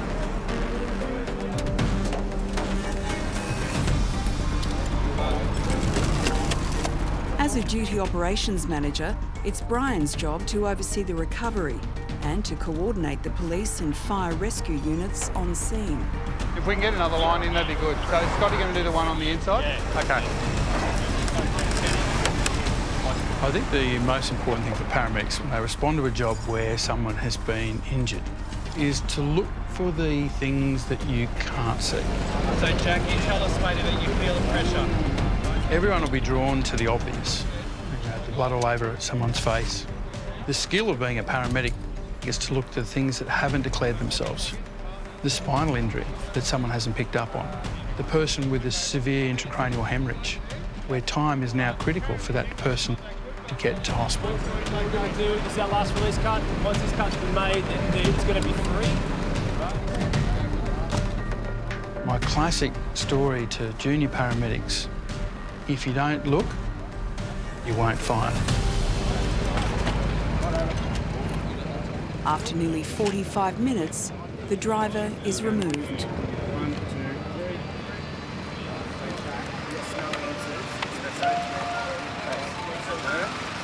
No. Loud voice in pain, no. Right, we're going to go flat on 3. 1, 2, 3. There's no obvious chest, no obvious abdominal, and he's moving all his limbs. I think he's a very lucky man. Really is. Holy dooly. From when I started as a paramedic 28 years ago to where I am now, the advances in technology are very dynamic. We've got some sophisticated equipment, but the best tools that paramedics have is that basic human skill of being able to feel and the ability to communicate. Thank you so much. No problem. Listen, it's okay. Come here with me. He's okay, all right? Thank you so much. No problem. Okay? Thank you. We're going to take him up to Westmead. The doctor's going to have a look at him, okay? But he's all right, okay? All right. Come on, come with me. I'll bring you around here. Thank you so much. Okay, just watch out for the traffic, okay? If I could give a bit of advice for a new paramedic, you may go to university, you may actually be very well educated, but the reality is you actually need to have empathy. That's not something that's written down. But most importantly, treat patients as though they were your mum or dad, your brother or your sister, and you'll never, ever, ever go wrong. And once you work that out, it's a piece of cake. Hi, how you going? Sure, what's her name? Her name is Betty. Betty. Okay, no worries. It's the final job of the night for Ambulance 423. Gina and Biffy have been called to an 89-year-old patient who has slipped on the pavement and injured her head. Hi, Betty. Hi, I'm Gina. This is Biffy. Hello, how are you? What's happened, darling? Very careful. Oh, I'm sorry. Can you warm them up for me? Oh, like a small hematoma and a little abrasion, but I'll clean it up with some saline and have a look. Just seeing if there's any bruising, okay, Betty? So it's just a bit sore here. Sorry, my hand, I'm sorry. Besides the pain here and just a little knock on your head, have you got pain anywhere else? No. How do you go on your feet, Betty? You've got to get gloves, you know. I know, my hands are always so cold. I'm very, very sorry. Where do you live, Betty? Do you live by yourself? I live in Rutherford. Oh, up on the coast? Hunter Valley. Oh, beautiful. Drink a lot of wine up there, do you? We'll keep that one a secret. We do get some training on how to comfort people in need. But I think that it comes down to you as a person and the emotional intelligence that you show and how you can give them the empathy that they need. You're going to have to take my cold hands just one more time. Look at this. I'm holding her. She slips very easily. I'll catch you. Now what you're going to do, my darling, is you're going to put one hand up here and one hand over there, and I'm going to help you from your bum. Okay, you ready? Are you ready? One. Good. Yes. Look at that. I've been lucky in that I haven't had too many patients react to my age, but I would hope that they know that I've had the same training as everyone else, and I might be young, but I don't think it comes down to the age. I think it comes down to the person I am and whether you're able to help people in the time of need. All right, Betty, it's me again. I know you missed me. Me and my cold hands. Yes. I'm so sorry. I get it from my mum. Are your bones good, Betty? I haven't had any broken bones till I'm 89. Fabulous. Let's not jinx it. I only just stopped driving too at the end of February. Wow. How about that? Are you a cook, Betty? Yeah, I used to be. Yeah? Don't Decent do cook? too much now. That's all right. I think you've earned it. Yeah. I used to love it. What's Just your the way- favourite? What's your best dish? Crumb cutlets. Crumb cutlets. Betty, we almost at the hospital, okay? I think you've got to get the siren on, Mum. Are you ready for your siren, Betty? No, the siren. You ready? We're going to listen to the siren. That's us. Oh, here comes Betty. Ready? I think my life is completely different to most of my friends my age. I'm not leaving you, Betty. I'm coming with you. Most weekends I spend working, but I think what I'm doing, I'm very passionate about, and I'm willing to sacrifice those years of maybe going out and partying a bit too hard to be able to help people.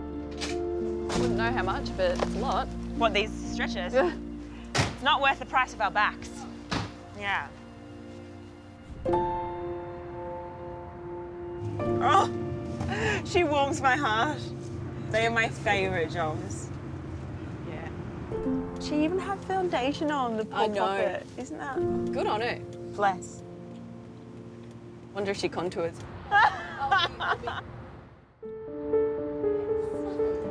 So I'm organising help for you now. Stay on the line and I'll tell you exactly what to do next. Now I know it goes without saying, but just avoid any further contact with the bull. Has she got anything with her heart at the moment, or is it just the... Yeah, so George, I can't send you an ambulance while you're in the hospital. The people that just rang for an ambulance then live directly across the road from the hospital. Yes, I'm listening to you, but you've called the ambulance. I very rarely get shocked anymore. I was so naive when I first started. Yeah, and then now I'm like, oh, okay. George, stop talking and listen to me. George. You just get people ringing for random reasons. So I once had someone ring because their tap was leaking. So George, you need to press the call alert in your room. I can't help you. You've come through to the ambulance service and I can't send you an ambulance. George. So I'm like, your taps are leaking. Like, are you weeing yourself? Yeah. But no, his taps were actually leaking and he needed a plumber. Yeah. Ma'am, let's just focus on the patient. You're doing really well, but I need you to stay with me, okay? Okay, all right, so get someone to make sure to take the keys out so they can get back into where the patient is, yeah? It's all good, okay.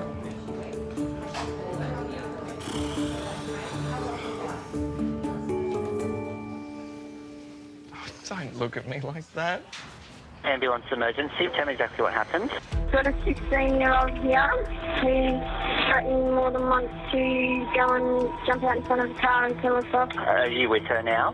She's sitting up against the door. At the moment, she won't let anyone else in. She's crying. She's gone really erratic. Paramedics Marco and Shanae are on scene to treat the distressed 16-year-old patient. She's very erratic. She's gone loopy with the internet. She's having tantrums. So is it like a social media thing that we're talking? We'll have a chat quickly and, yeah. She needs help. Yeah. We just let it go too long, I think. But she does need help. You got any diagnosis of anything at the moment? I had her in adolescent mental health, but we didn't want to do it. My name's Marco. You can probably tell I'm with the ambulance. I just had a talk with your mum and your dad. They said that you're just a bit withdrawn and you've been saying some stuff that's concerning for them. Can you elaborate on what's going on? No. No?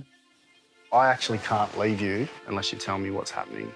Because once we're called, then we have to be involved. We have to know. We've got a duty of care to you, okay?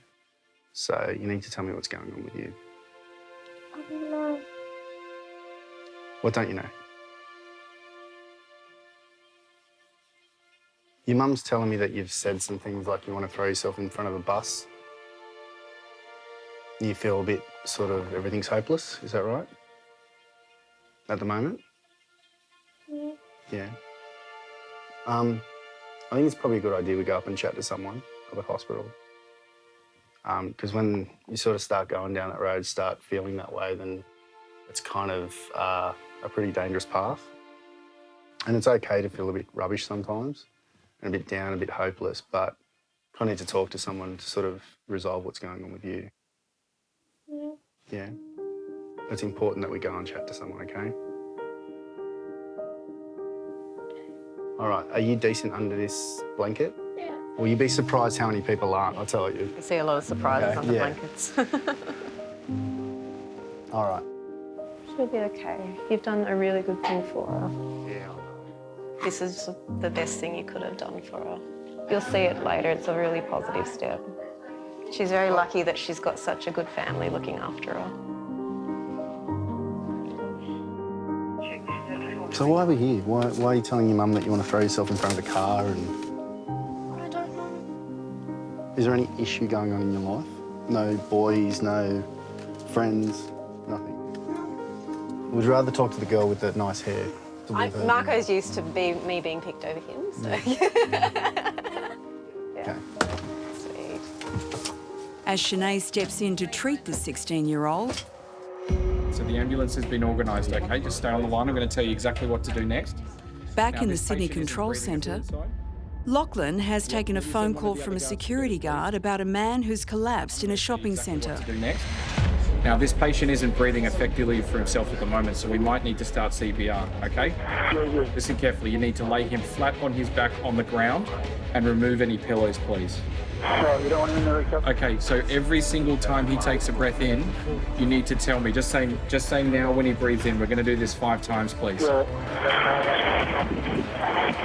Okay, well, so every time he breathes in, say now. Okay, so every single time he takes a breath in, you say now. That's all you need to do. Yeah, now. Next one. Yeah, there's a big one. Next one. Okay, yep. Yeah, there's a small one. Yep, next one. Yep. One more time, please. Okay, all right, look, we're going to have to start CPR because he's not breathing effectively for himself. Okay, so listen carefully. I'm going to tell you how to do resuscitation. Every single time he takes a breath in, you say now. That's all you need to do. Call taker Lachlan is helping a mall security guard revive a man who's passed out in the shopping centre. Okay, all right, look, we're going to have to start CPR because he's not breathing effectively for himself, okay? Okay, so listen carefully. I'm going to tell you how to do resuscitation. Place the heel of your hand on the breastbone in the centre of his chest, right between the nipples, please. And put your other hand on top of that hand. Okay, you need to pump the chest hard and fast, at least twice per second, and 5 centimetres deep. We're going to do this 600 times or until help can take over, okay? And I want you to count out loud so I can count with you. You ready? 1, 2, 3, 4. 1, 2, 3, 4. That's it. Good. Good rhythm. Just keep doing that. That's good. Now, when the ambulance arrives, you're going to keep going until they take over, okay? 1, 2, 3, 4. 1, 2, 3, 4. 1, 2, 3, 4. We're coming up to 500 compressions. At 600 compressions, we're going to start mouth to mouth, but I'll tell you when that happens, okay? 1, 2, 3, 4. Is that the ambulance there now, sir? Yes. They're there with you now, are they? Yes. Okay, I'll leave you with them. Well done. Oh, yeah, Bye-bye.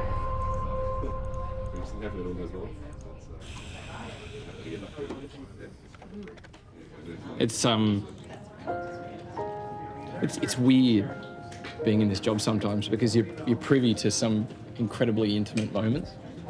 You know, you're talking to a stranger who's then doing compressions on a stranger in a public place.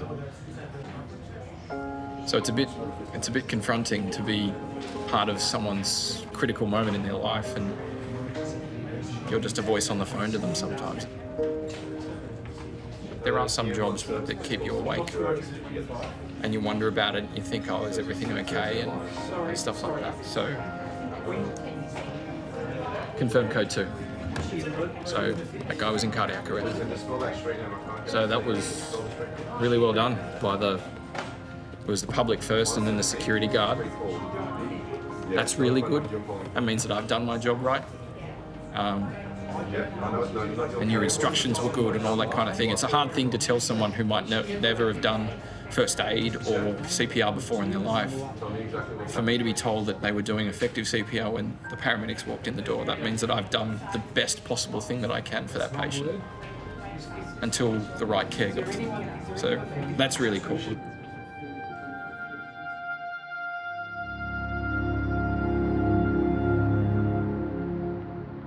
Back in ambulance 640, Marco and Shanae are tending to a 16-year-old girl who's been struggling with suicidal thoughts. So why are we here? Why are you telling your mum that you want to throw yourself in front of a car and... I don't know. Is there any issue going on in your life? No boys, no friends, nothing? They don't teach you how to speak to people, how to make people feel at ease. They do say like eye contact or smile or try and talk in a quiet, calm voice, but they don't tell you how to make someone feel completely at ease. Would you rather talk to a girl? Would you rather talk to the girl with the nice hair? Marco's used to me being picked over him, so yeah.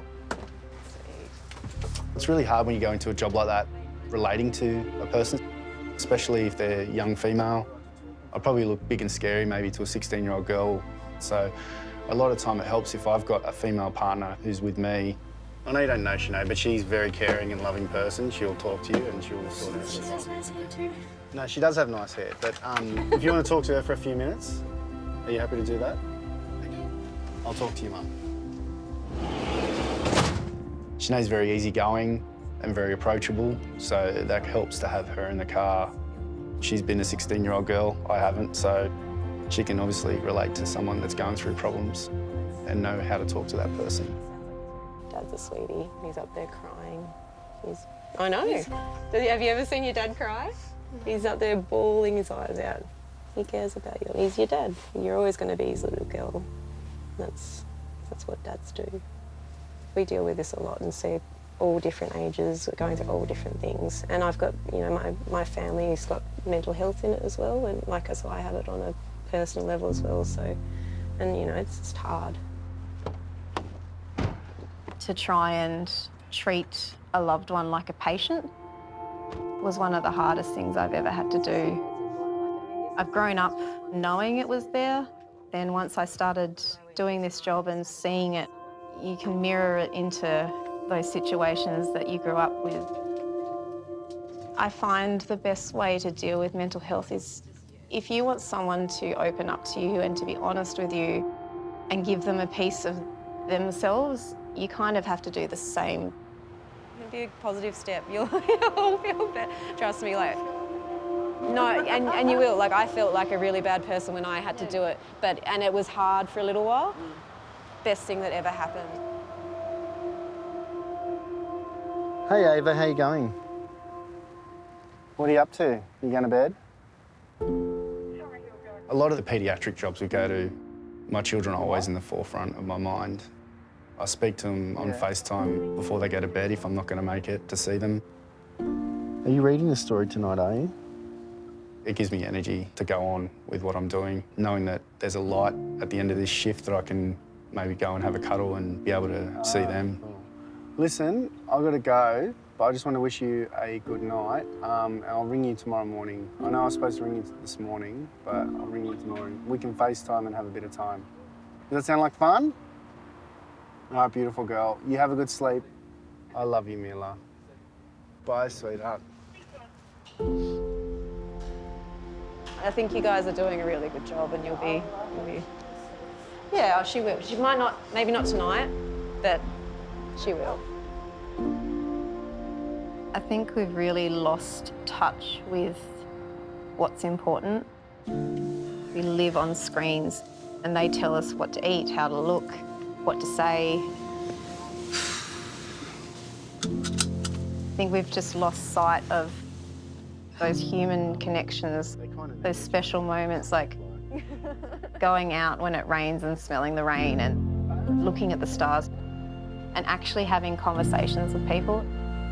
I'll sort this out. You go home to your girls. All right. All right, I'll catch you later. Thanks, you good day. Thank you. Nicely done. I'll see you in the morning. Have a good night. See ya. It's so rewarding and humbling that people allow us into their lives. That's what I love about this job.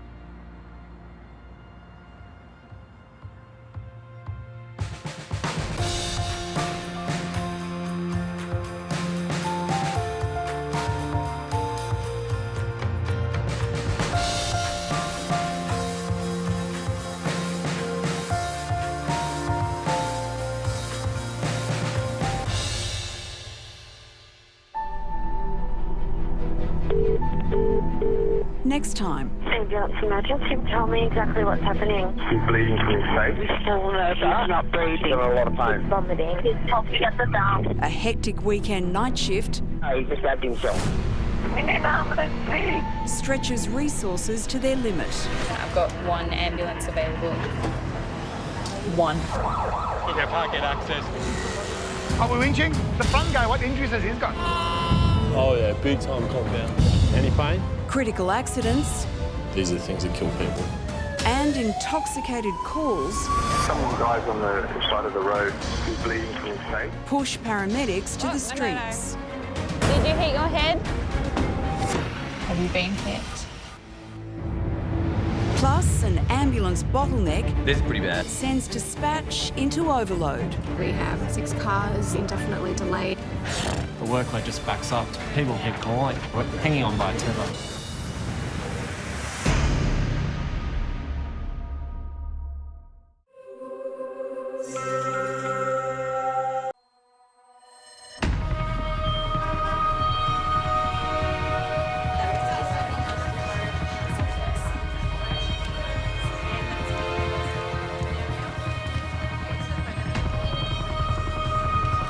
I guess you're just used to like your normal day-to-day routine, and this, it's kind of,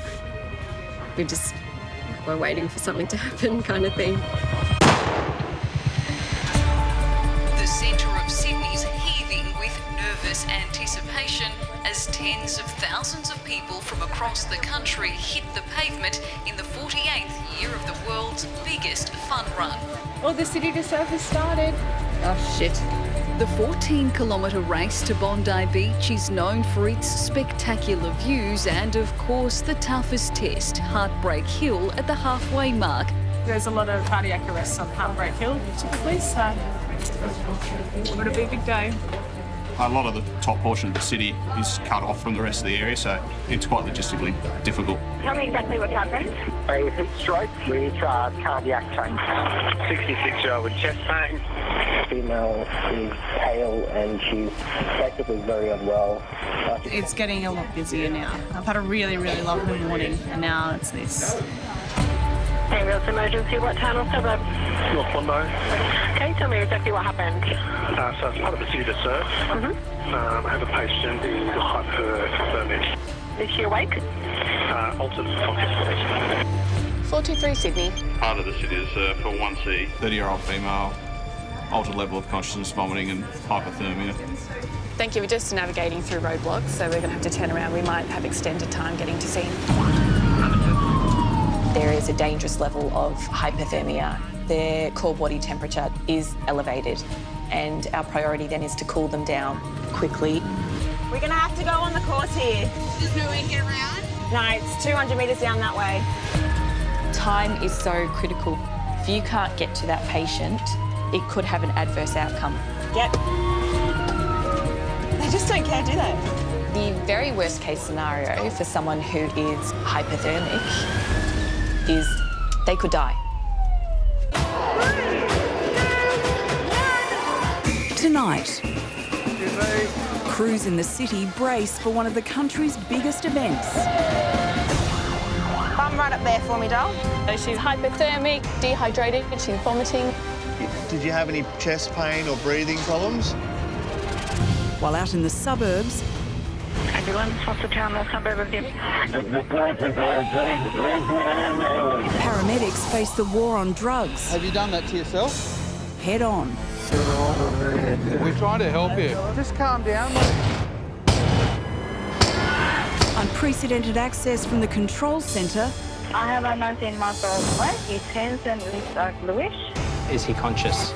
No. to the paramedics on the front line. You good to rock and roll? Racing to save lives. Feel for a pulse for me, please. Charging. These are the stories behind the lights and sirens.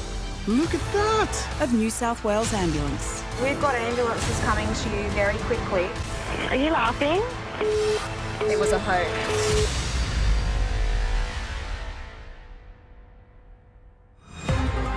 Sydney, Sunday morning. Today, New South Wales ambulance crews will not only be looking after the 5 million people in the Sydney metro area, they're also on call to provide medical assistance to the more than 80,000 participants in the annual City to Surf. Paramedics Biffy and Gina have been dispatched to a hypothermic patient, a condition where the body is unable to cool itself down. We've got 30-year-old Melissa. Yeah. Her temperature was quite high at 39. She sort of started becoming semi-conscious, not really responding to voice. Her blood sugar was 3.2. We administered... Coupled with hypothermia, a low blood sugar reading is cause for great concern. Left untreated, this could result in a coma or brain injury. So can you just blink once that you understand for us? Okay, great. Thank you. Tough. How are you feeling? Pretty average? I feel really warm. How about we take you off to the medicine hall there? We've got a makeshift hospital at the moment and you can be assessed there. In those severe situations, you will have your patient who has an altered level of consciousness. They can't talk to you. They're usually profusely sweaty. They won't even know that you're cannulating them. Perfect. There you go. When you get your patient into an ambulance, then it suddenly becomes a more controlled environment. Can you please, I know it's not yummy, but can you please squish this into your mouth and have a go with that? Can you see what it is? It's glucose gel. Yeah. Anyone who is distressed, you want to be able to let them know that it's okay. We're here, we're going to help you. Let me check your sugar and see how that's going, okay? 3.7. Still low, still too low. With little change to Melissa's condition, You good to rock and roll? Yeah, good to rock and roll. paramedics must get her quickly to the event's medical centre to be monitored by doctors. How are you feeling at the moment, Melissa? Are you feeling any better from when you first stopped? Or are you just feeling a bit out of it still? Yeah. I guess that people forget that they are fragile, but that's what we are there for. We can help in these times of need. So just relax. In we go.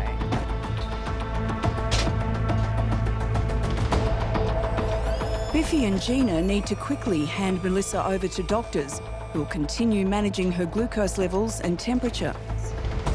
Come on. Ready? 1, 2, 3. There we go. Good job, Melissa. Patient transport is organised through the control centre, which must manage these requests on top of the 1,600 000 calls expected on a Sunday day shift. Is it too late to call in sick? You got a bit of a cough there, Chris. Have to go home? I think it's a bowl up. It's coming back. Heat exposure. It's freezing outside.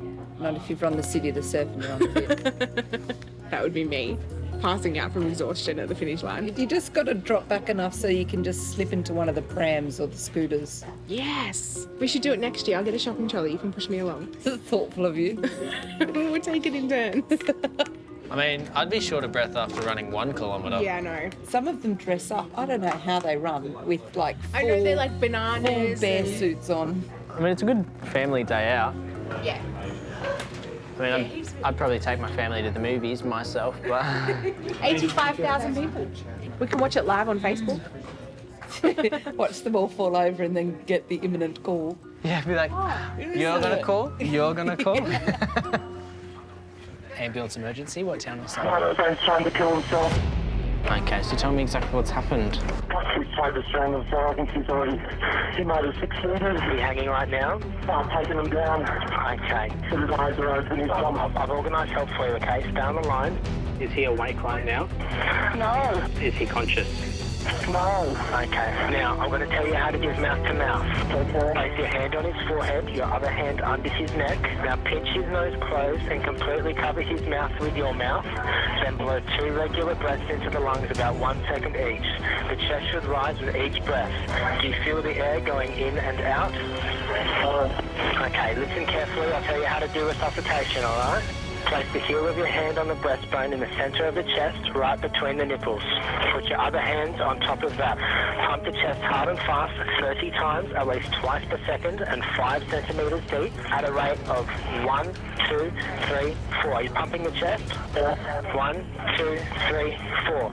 1, 2, 3, 4. Give him 2 more breaths, okay? Coming in and out this time. Oh, good. Okay, so from now on, you give him 2 breaths and then 30 pumps, 2 breaths and 30 pumps, okay? This will give him the best chance until the paramedics get there, okay? 2 more breaths. Okay, 1, 2, 3, 4. 1, 2, 3, 4. 1. Keep pumping the chest, mate. Keep pumping the chest until they take over from you, okay? Is that the paramedics here? Yeah, well, I'm saying. Confirm code 2. Okay, thanks, mate.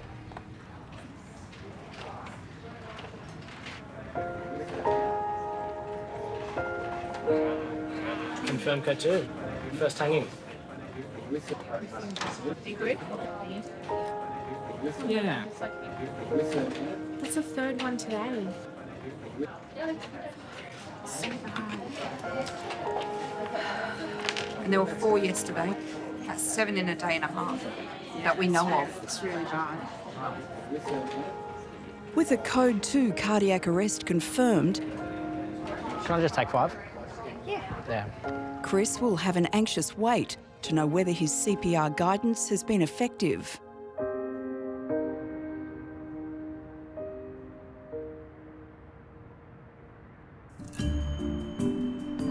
In Liverpool, paramedics Joe and Saha are starting their shift in ambulance 833.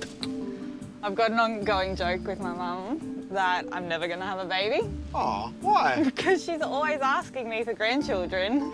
So I'm always like, nah, not today, Mum. Nah, I'm not going to have a baby. You're going to have to just deal with it and be a puppy grandparent. Oh, don't do that to her.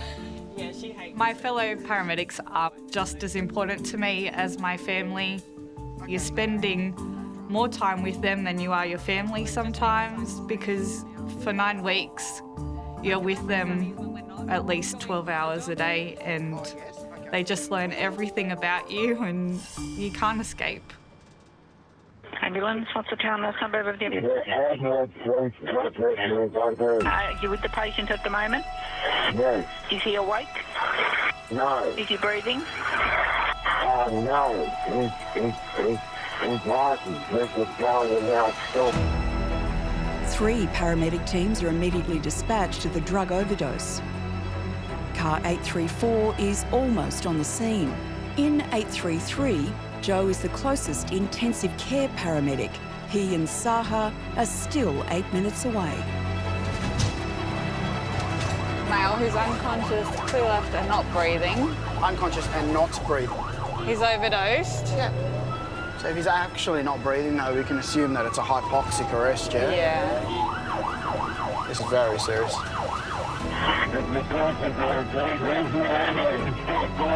It's on its way, okay. Do you know what he took? Do you know what he took? Are you there?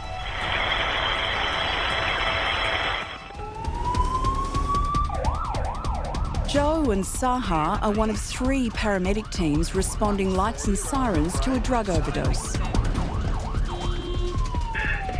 Thank you, and have you found the patient? Yeah, affirmative, and confirming code 2. Oh, righto. Can we have another crew, R1 and the 2?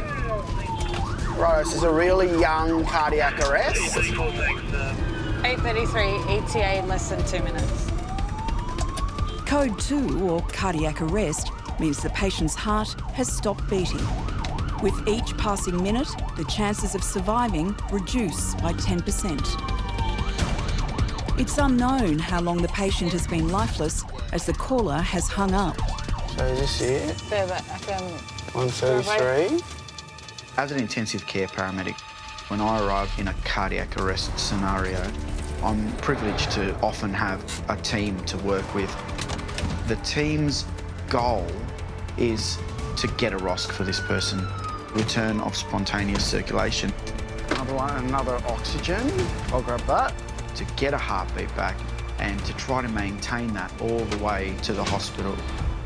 Hi guys, how long have you been doing CPR for? 1 minute. So I've got 1 minute to the next check. Been on the floor for about 5 to 10. His mate said he may have had some heroin. Yeah. Continued compressions, oxygen's away, all else clear. Charging, confirmed 200 joules. 200 joules.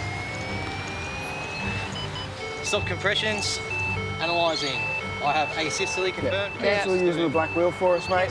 Sir, can you jump on, please? Can we put a metronome on, please? Yep. And try to stick to that. Next coach. Asystole is the most serious form of cardiac arrest when there's no electrical activity in the heart. So you said definitely heroin. How did you figure? The other guys just removed the syringe and threw it down the drain. Where was that other guy? The other 2 guys ran off. They ran off. Continued compressions, oxygen's away, all else clear. Charging, confirmed 200 joules. That's 200 joules. Okay, all clear. Asystolic, yeah. Just cancel charge using the wheel. Yep. Cancel it for us, guys. Thank you. On the chest for us. Thank you. Next coach is... When somebody's heart stopped, they're not getting blood to their brain, and the brain damage from not getting oxygen gets worse and worse and worse and worse. So it's not even every minute matters in these circumstances, it's every second. What time are we going on? 14 on 14. And we agreed that if we get to 20 minutes, he's still asystole despite access per floor. Yes. Everyone happy with that? Yeah. Yeah, so we've got another 7 minutes. Yeah. How are we looking for access, team? Yeah, we just found a vein. All right. Sharp's out. Guys, can you, one of you, just have a look in his pockets, be really careful, needle-wise, yeah, because it's query heroin overdose. See if you can get some ID and find out anything about this gentleman for us, tough.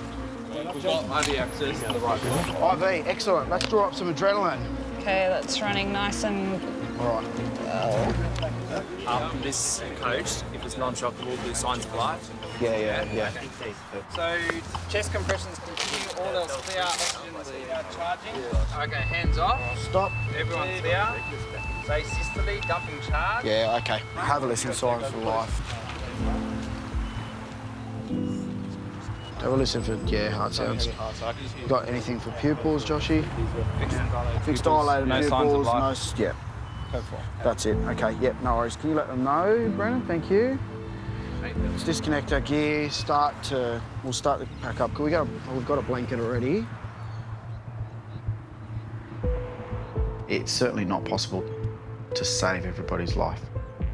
Do we ever get used to it? No.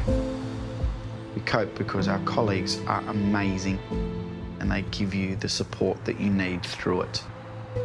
You have to remember that someone's son, daughter, that's a loved one to them.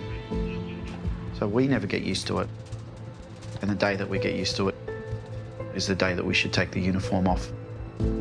That was really horrible, actually, because we know that to survive a cardiac arrest, it's early CPR, early defibrillation. Otherwise, generally, they're unsurvivable, right? Yeah. His friends, they're just trying to cover it up, right? Yeah, but it's not helping. No, it's not. Do some CPR, mate. Help your mate.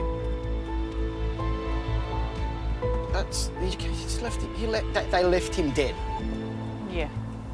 On the side of the road. Yeah. This makes me a little bit angry, actually, because he's really young. Yeah. Our call takers are amazing. They give the most detailed instructions and they are simple to follow. Listen to our call takers and you won't go wrong. Oh. 40 minutes ago, Chris helped a caller perform CPR on a patient who'd attempted to hang himself. So he's critically ill. Nothing about being deceased yet, but they're at the hospital. Yeah, I'm gonna go have a chat with Nicola, see what she said. Interesting. I just heard a little bit of the code 3, so he'd been gone for 30 minutes, and when they got there was CPR happening on scene, and they managed to get a ROSC, and he had a heart rate. Yeah, so they transported him. So fingers crossed he's all right. So thanks for that. That's good. Yeah. The update. Yeah, no worries. 5:45. Thanks, guys. He was dead. Came back. Now he's at hospital. Yeah. Go him. It's insane. I don't know how to feel about that. that doesn't happen often at all. I'm shocked. I'm honestly shocked. Every minute lost of non-effective CPR pretty much reduces their chance of life by 10%. But yeah, we're doing CPR on the guy and said, I just had back from the dispatcher that the patient was dead. Then they got a ROSC, so they managed to get him back. To get information like that, it's just like, oh, adds a bit of happiness to my day knowing I'm assisted in somewhat way, so which is good. It's all part of the job, and that's one of the perks of the job, hearing things like that. So, good job to the crew, really. Oh, yeah. Good job. That's a win. You deserve a medal today. You saved your life. Just another call. Just another day on the job. No, that's awesome, though. Good eye. Have you tried to have some water? Excuse me, we're just going to come in here. Thank you.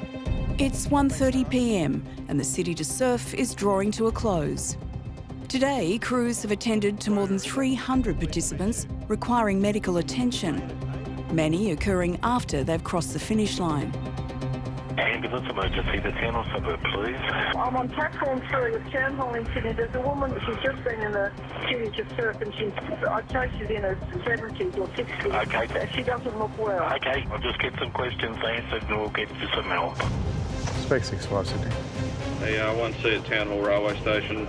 70-year-old female who's fainted. Duty Operations Manager Giles is immediately dispatched to the woman who's fainted underground at one of Sydney's busiest train stations. He's only a few minutes away. With a large-scale event, there's always extra compounding factors, from being able to access the patient, being able to get to them through a crowd. But as it starts to wind down, participants start to spread out from where they were as they jump on a train or bus or taxi and end up home. Excuse me.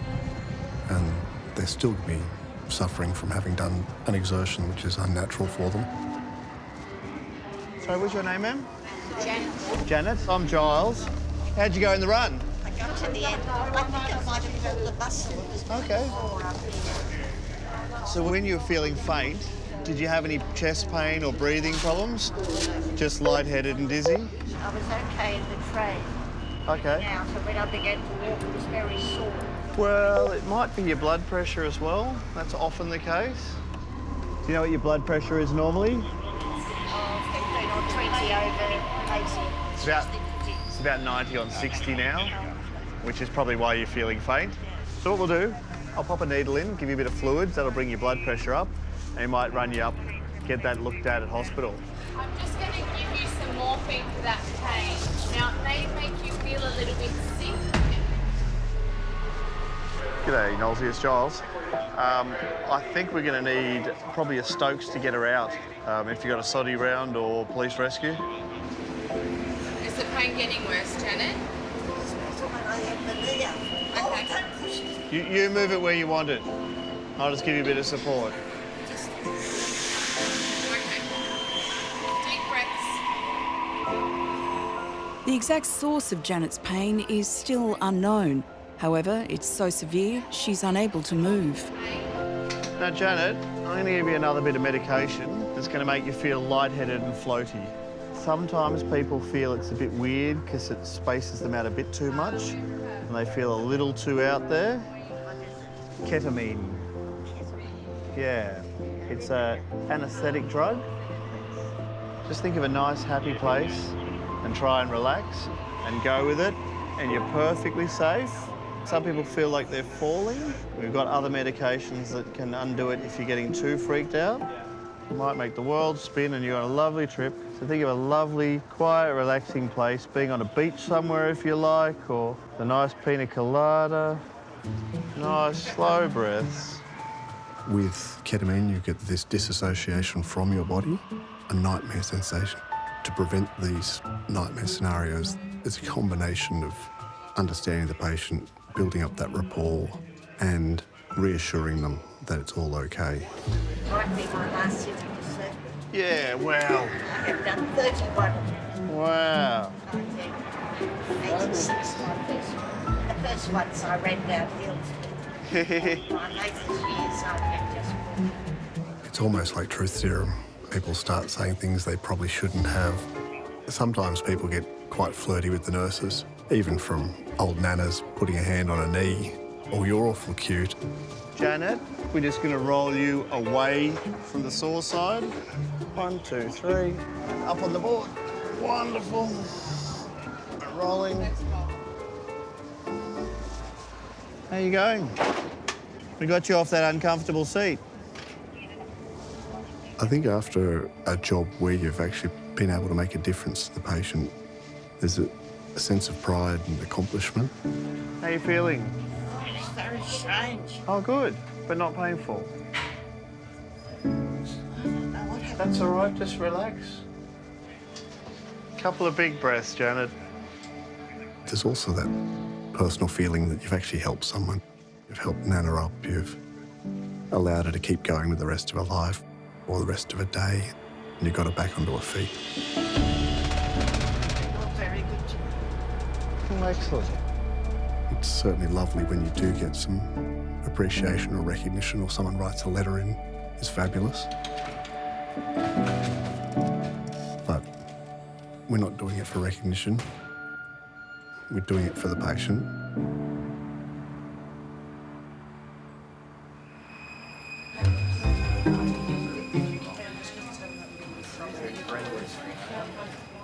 How did you do that? Is it just a balloon or is it? Balloons, yes. And then you filled it with Play-Doh? I did.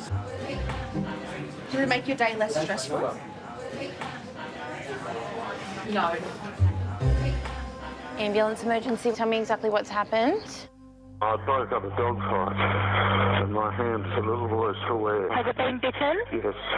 I've been having hiccups for almost 1, 2, 3 hours now. Ambulance emergency. Tell me exactly what's happened. My friend, she tripped over on her skateboard and her foot looks like it's broken. Her ankle's like really badly bleeding. When did this happen? Like 5 minutes ago. Okay. She fell off her scooter and hit the gutter. Oh, she fell off the scooter or fell off the skateboard? Skateboard, yeah. And you're out on the street now, are you? Yeah. And what's your nearest cross street there? I don't know. Are you on the street? No. Where are you? I thought you said you're on the street and your friend hurt herself. Yeah, I saw my friend Ian, she's on the grass now. My friend's screaming. Okay, now with that bleeding, we're going to try and stop that bleeding, alright? Just get a clean, dry cloth or towel and place it right on the wound itself, okay? Can you go inside to your house and get one out? She's not awake. She's not awake? No. So she's unconscious? No, she's not. She's breathing, but she's not awake. Say the word now every time she takes a breath in. Now. Next breath. Now. Next breath.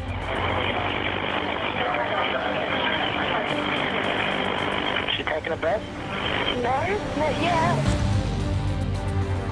2 ambulances are dispatched to the 14-year-old patient who has stopped breathing. The nearest crew is 10 minutes away. They are travelling lights and sirens.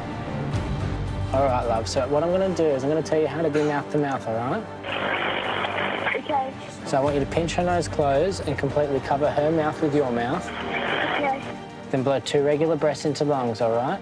About 1 second each. The chest should rise with each breath. What was that noise?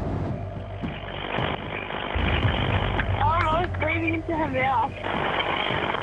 Are you laughing? Because we've got ambulances coming to you very quickly to try and help this person. So I want you to pinch her nose closed and completely cover her mouth with your mouth. Then blow 2 regular breaths into lungs, all right? About 1 second each. The chest should rise with each breath. What was that noise? I was breathing into her mouth. Are you laughing?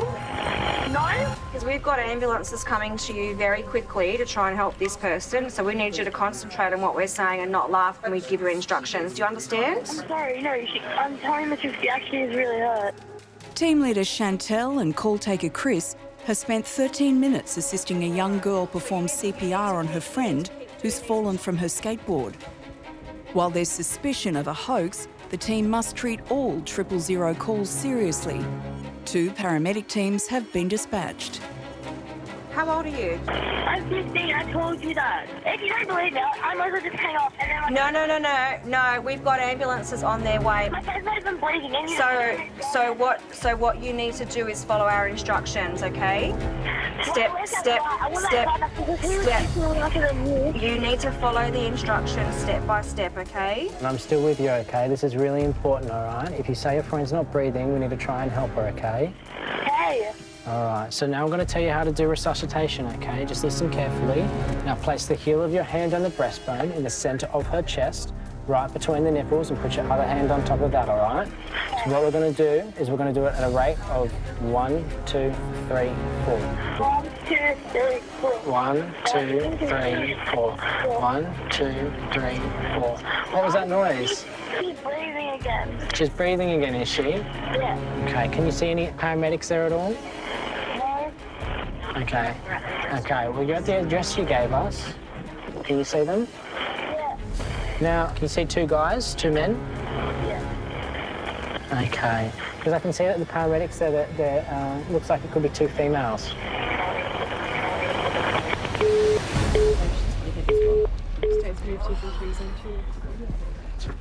Waste. It's a waste of resources. It was a hoax. Let's ring those mobiles back. Bloody hell. That's so awful. That's 4 paramedics, 2 crews for what, a job that doesn't exist? Do we know where they are? There's no one at the address. Yep. That's really upsetting. Very. You can imagine some poor 15-year-old doing CPR on their 14-year-old friend. To find out it's a load of crap. Over the last year, 15% of ambulances dispatched in New South Wales were considered to be a waste of resources. That's approximately 450 incidents a day. I know the crew's there and can't find anyone, so we're crewing a hoax. She got a bit stroppy when I got on the phone, so, you know, if you don't believe us, we're going to hang up, that sort of stuff. Paramedics are swiftly called down.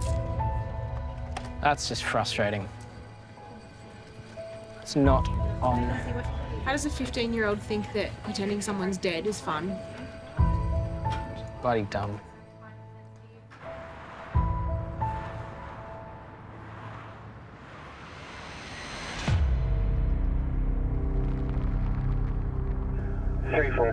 Copy that, no worries. 34 on channel. As daylight fades, Duty Operations Manager Brian starts his shift. On weekend evenings, the average number of motor vehicle accidents increases by more than 40%. Okay. 35 understood. I'll make a note of that. Inspector 34, Sydney. 1 CMBA for you. Thanks, Inspector 34. Jumping down now. Copy, thank you. Reports have come in of a car crash in Sydney's southwest.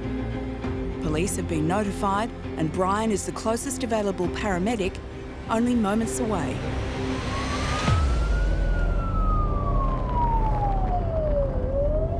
You can see the car now, he's just approaching.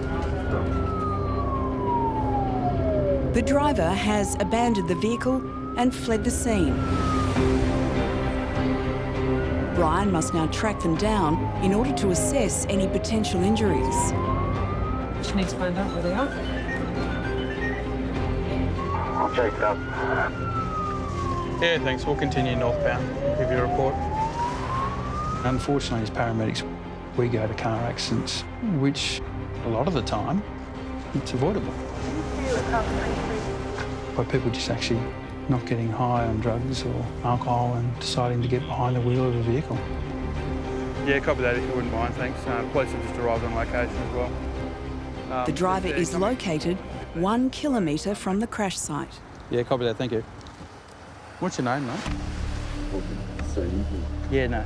Matty, I'm here to help you. I'm from the ambulance, okay? Who told you not to say anything? Who told you not to say anything? You never hurt me. I told you. Who was that? I can't say anything. The driver's friend has also arrived on site. What are you doing? So what's happened, mate? My name's on my way back from work. I got a call from his mum saying that he's had 2 bottles of wine. Right. Mate, sit up, buddy. Come on. Hop off the road. Sit against there, bud. Sit down here. We just sit down. No, sit down. Sit down. No, sit down, please. Just sit down, okay? Just do what the police asked you to do, mate, okay? Sit down, mate. Just sit down. Sit down. Do the right thing and sit down before you get hurt any further. So he drove the car from the house, did he? Okay. He'll go down for blood and alcohol. Buddy, don't do... Just calm down, mate. What are you doing? What are you doing? If you don't calm down, you'll be cuffed and you're thrown in the back of the van, okay? Has he ever had a mental health assessment? He is the ICU. All right. We'll take him down to hospital. That's my town. Yeah. So he's obviously been driving a vehicle, which obviously is another level of complexity for the police. So, all right. I've got an ambulance on the way, so. The devastation that drug causes. It changes people from being normal members of the community to just uncontrollable beasts. I've had situations that have turned from being calm to violent within seconds. As a duty operations manager, the first and foremost priority of managing every scene is the safety of both myself and my colleagues. Unfortunately, paramedics have been punching bags for a number of people over the years, and it's escalating. Are we taking it, or are you going to take it? I'm just living there for the time being. Yeah, that's fine. He runs off. Yeah, no, I agree. We're chasing.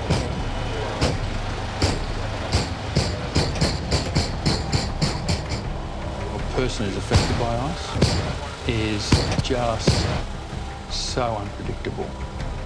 You never know what's around the corner. You never know what you're going to be exposed to. And you never know where you're going to end up going home to your family. Are you here? Yeah, kicked me in the face. Oh, right.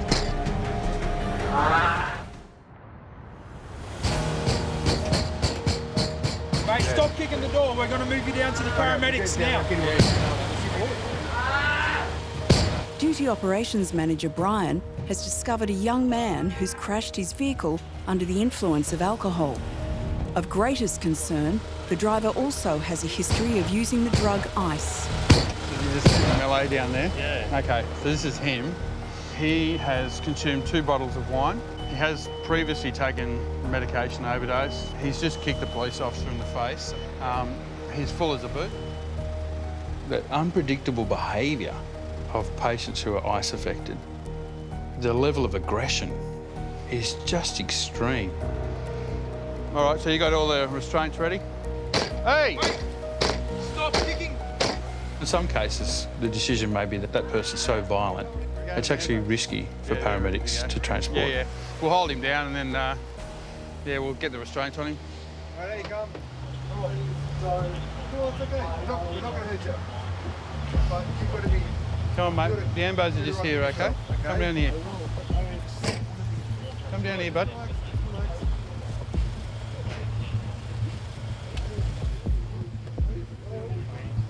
Just sit down here for us. Hang on, mate. Just give me a sec. It's all right. We're just here to help you, buddy. Have you taken any medication tonight, mate? We just need to know. Tell me that everything will be okay. They told me that everything will be okay. They told me that everything will be fine. They told me that everything's gonna hurt. Hey, keep your legs straight. Keep your legs straight, buddy.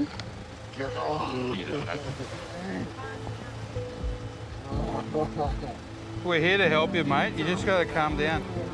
All right, let's get this one in. We need it. Listen. Hey, we're here to help you. Sit back. Sit back.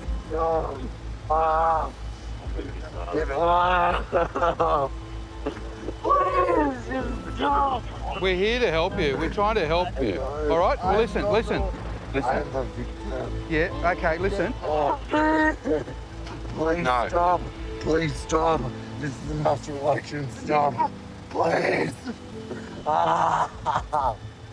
I'm finding it more and more that commonly that we actually are needing to sedate people to get them to hospital to provide care. Okay, you guys right? 3, 1, 2, 3. We're torn between a duty of care to the patient and then making sure you can go home at the end of your shift. And unfortunately, my family come first, every time. Make sure it's nice and tight. Sadly, in 28 years as a paramedic, what I've found is the ice issue in the community is increasing. We've got younger and younger people who are actually now taking drugs. Every parent that's lost a child through taking an illicit substance would never have predicted their child would have done that. As a parent, how do you deal with that? I think, wow, you know, like I'm going to educate my kids about drugs and, you know, touch wood that I'll never be in that circumstance. Yeah, and I really hope that with the right guidance, they'll grow up, you know, to be equal contributing members of society and most importantly, enjoy life.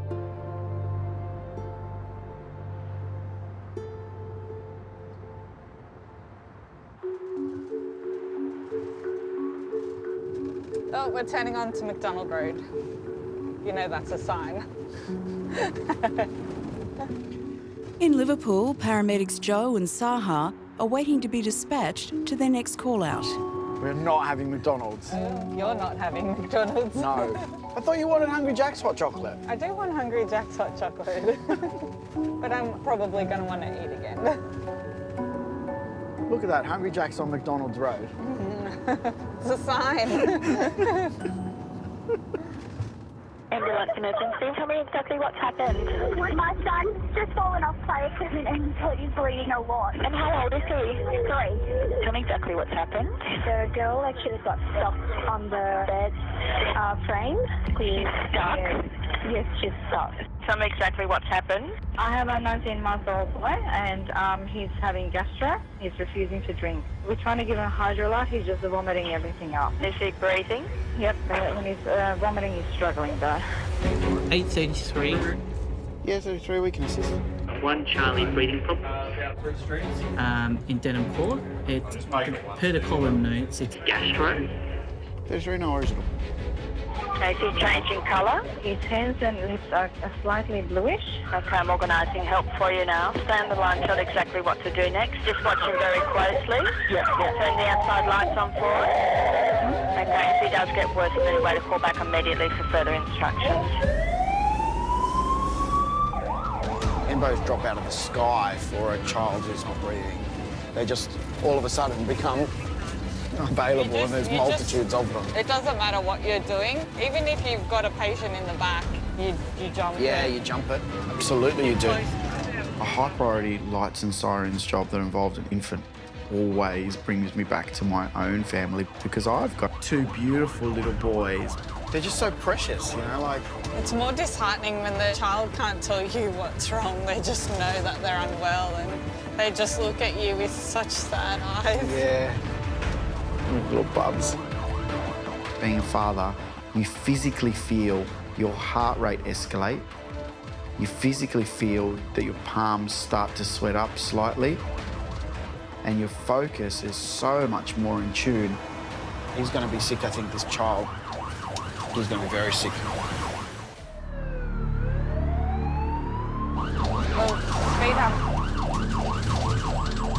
Father of 2 Joe and colleague Saha have been dispatched to a vomiting toddler who's also experiencing difficulty breathing. I've had to respond to Jordan once. Okay. And that was a really scary experience. Really, really scary experience. What was going on? My wife called and he had this horrible breathing. She goes, look, I know he gets croup every now and again, but this sounds really bad. Did he respond well with you treating him? Yeah, it was quite severe initially, but he responded really well to the treatment. Children are the pride of their mum and dad, and they're their everything. They are their world. So for us, you know, we're handling the most precious cargo to that person.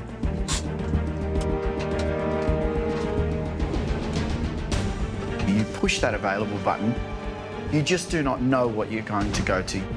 It could be the most terrifying thing you've ever been to, or it could be the sweetest thing you've ever been to. Hello. You're all right, you're all right. Hello, how you going? Hi. Where are we going? Straight in the living room. Yep. Yeah, come in. No worries. Hi. Hello.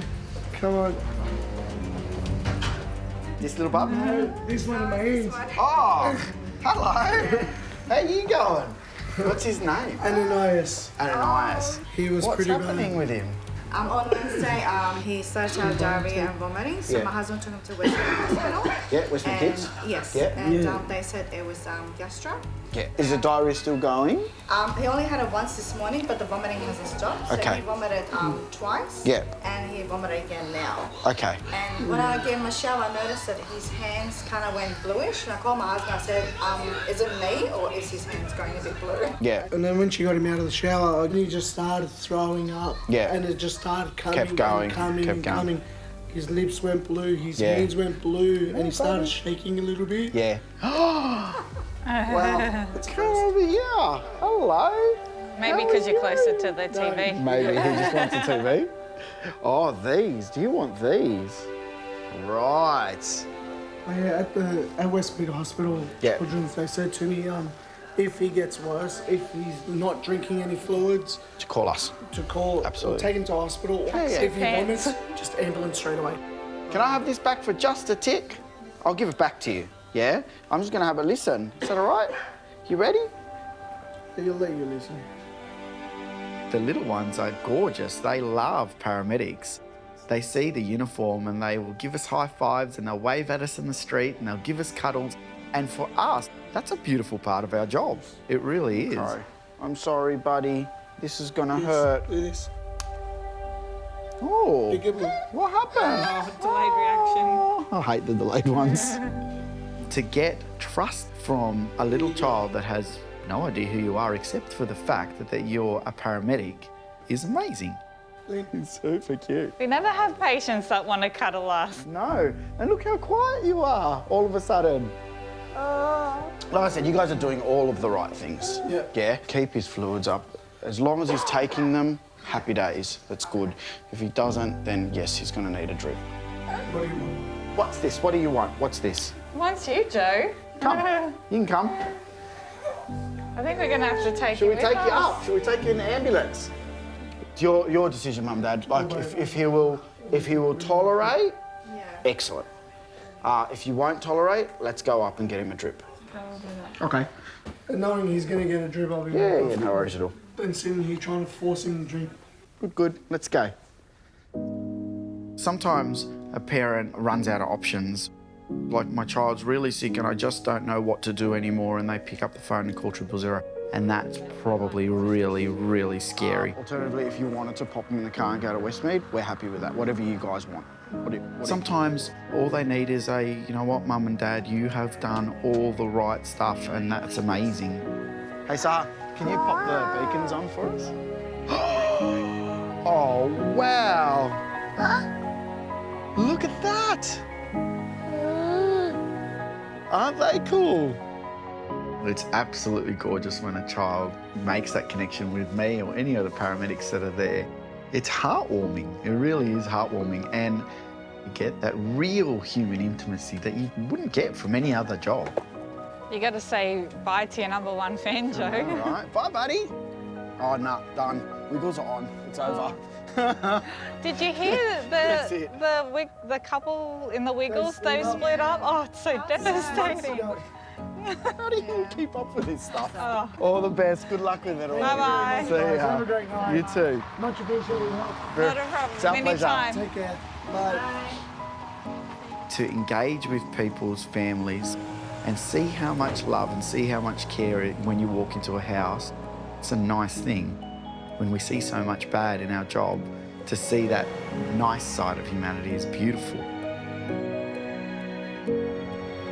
He was cute. He was adorable. He loved you. He was straight absolutely away. adorable. He was like, okay, we're going to be friends. And he's going to be just fine. He just needs to be rehydrated, right? And he'll be just fine. I think you made a new friend tonight, Joe. It's made my night. And his little brother, oh, I got so clucky. Oh, you got clucky? That's good. No, it's not.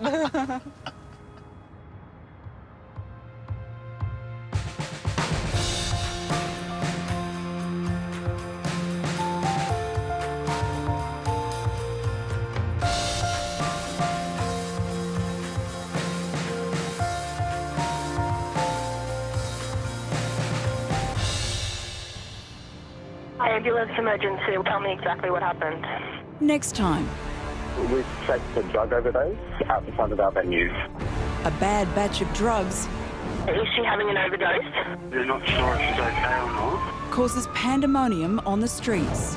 4:38 responded to another overdose. Another one. Yeah, he's just there on the floor. If you have too much, you can die. You guys just found him like this? An horrific accident Ambulance emergency. Someone got hit by a car. We might have severe head trauma. Head injury, hit at 40 kilometres an hour. catapults crews into top gear. Just relax, mate. Just relax. Sit down, buddy. And a heartbreaking call-out Does she normally have seizures? Oh, bloody hell. hits home for paramedics. Those are the people who are not abusing the system. It's a cruel world. Brings you back down to earth.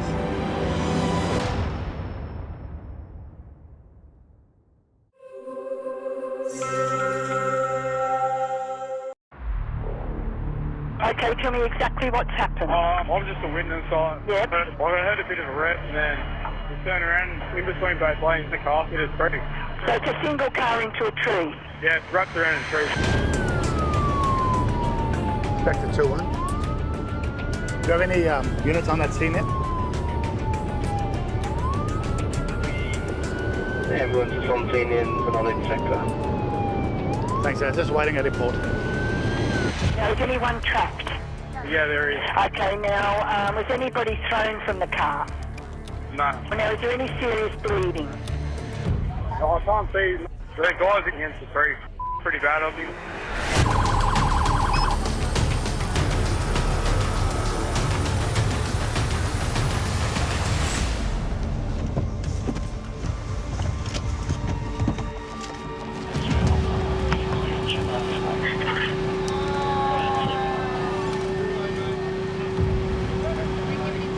Hi guys, how are we doing? Do you need anything? So we just got to get the car off to get the rear guy out. Okay. We're going to try and get him out first, but we can't get access. So his feet are stuck under the front seat, is it? Oh, okay. When you go to motor vehicle accidents and you look at the carnage, it can be extremely intimidating. Have we established injury with this guy? He's got a left lower leg fracture. But being a paramedic for 23 years, you become quite resilient. So the back one's got a left lower fracture. The front guy, what injuries has he got? Well, they're just accessing him now. His legs are trapped in between the centre console and this tree. So yeah, we're going to move the car up. Okay. That'll open that up and then we'll get him out. Going to get him out, okay. Yeah. People involved in these cases, they are scared. There's a lot of noise around them. There's a lot of people talking. There's lights on them. There's a lot going on. The fact that I can go to somebody and comfort them in their time of need is what drives me. Yeah, good. They're looking after you, champ.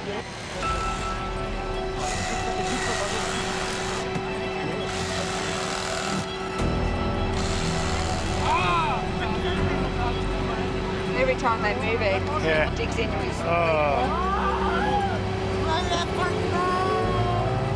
Are we winching? Okay. Yeah, we all good?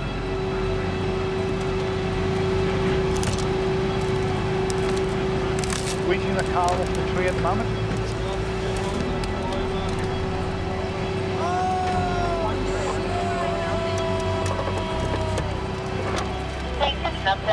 First patient has still 9.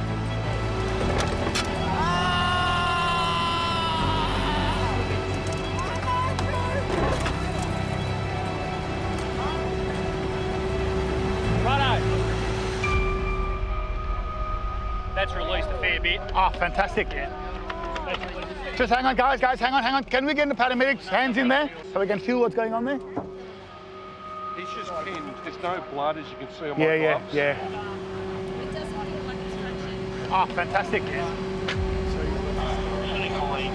When we finally get patients out of these vehicles that are mangled wrecks, it's a great sense of relief knowing that our professionalism, our knowledge, and the way we ran the entire job resulted in this person being released from this wreck in a good state. They talk about the fire that still burns, and the fire still burns very deeply inside of me. The fact that I know I can make a difference in people's lives, I became a paramedic for that reason. Those occupants of the car were extremely, extremely fortunate tonight. The injuries they've sustained, they'll walk away from it. If that tree had hit a few more inches to the rear of the car, we would have looked at something completely different. They're young blokes. They got their whole lives ahead of them. So they were extremely fortunate tonight. But it's a lesson learned, isn't it?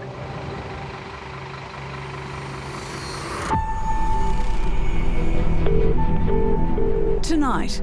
Ambulance emergency, tell me exactly what's happening. He's bleeding from his face. He's fallen over. He's not breathing. He's in a lot of pain. He's vomiting. He's talking at the down. A hectic weekend night shift. He's just stabbed himself. We need an ambulance, please. Stretches resources to their limit. I've got one ambulance available. One. Oh yeah, big time compound. Any pain? Critical accidents. These are the things that kill people. And intoxicated calls. Some guys on the side of the road, he's bleeding from his face. Push paramedics to the streets. No. Did you hit your head? Have you been hit? And an ambulance bottleneck. This is pretty bad. Sends dispatch into overload. We have 6 cars indefinitely delayed. The workload just backs up. People get caught, hanging on by a tether. Unprecedented access from the control centre.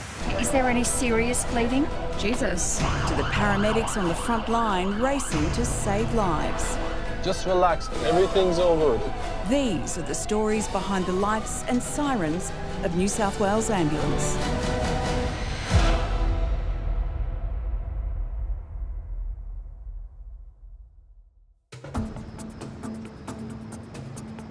How are you? Hello. How you going? It's hard to sleep before your first night shift. My eyeballs were like... Maybe the public will be nice today. Maybe they won't go drinking. It's 7 p.m, the beginning of the notorious Saturday night shift at the Sydney Control Centre. You always come in with a slightly heightened sense of trepidation about what the night might hold. Tell me exactly what has happened. My wife has sliced a couple of her fingers with a blender. Okay, is there any serious bleeding? So is he awake now? I wouldn't say he's awake, but he's vomiting. Okay, we'll turn his head to the side. You never know. It's just easy just to go with the flow. Never have any expectations before you go in. Apart from the fact that it's probably going to be busy. That's ambulance emergency, which town or suburb? At its busiest, the Sydney Control Centre will answer one call every 20 seconds. Got anything with her heart at the moment? And tonight, 88 ambulances will be on the road, covering the entire Sydney metro area. Apparently the crews today had a really good day. Yeah, they said that. Which is probably terrible news for us. Yeah.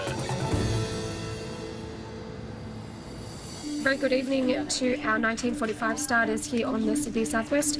You have Emma and Scarlett tonight. Sydney standing by for Bankstown sign-on, please. You ready? Okay, let's do today. Yeah, let's do today. Liverpool paramedics Joe and Saha are a seasoned team with 13 years' experience between them. Yes, food time. Yeah. What do you feel like? chicken? Okay, then keep going straight. And I'll take you to Lamono. Oh, Lamono. I love Lamono. Okay. We have a Lamono in Parramatta. I love Lamono. So when Dad and Mum migrated over to Australia from Egypt, they embraced the Australian culture. So when I've said I want to be a paramedic and help my community, they supported me. Oh, we need to make it happen. Okay, tell me exactly what happened. There's some guys on the side of the road and he's bleeding from his face. An unconscious man with facial wounds has been found on the side of the road in Cabramatta. All right, and he's bleeding? Yeah, he is. He can't move. So there's Lamono, there's that Mexican place we went to the other time. Lamono. There's Italian. Lamono. Okay. We need 8:33. Ah, we were so close. 8:33. You want a 2-eye, please, at Paramedic 8:33. 8:33, copy. Joe and Saha are 10 minutes from the scene. The cause of the bleeding man's injuries is unknown. Okay, we're going to a 55-year-old male on the side of the road bleeding from his face. The patient is speaking, but not much. And that's all we've got. Patient's in a car park. But what's he doing In a car park. I reckon underlying drugs or alcohol have something to do with it. Sometimes a person who's intoxicated can be horrendous and their outbursts are really aggressive and really, really violent. Hope this person's not agitated. Or where there's potential for violence or danger. We cannot do what we do unless we know that we're really safe. All right, this is a car park. You just do not know. It's like rolling the dice.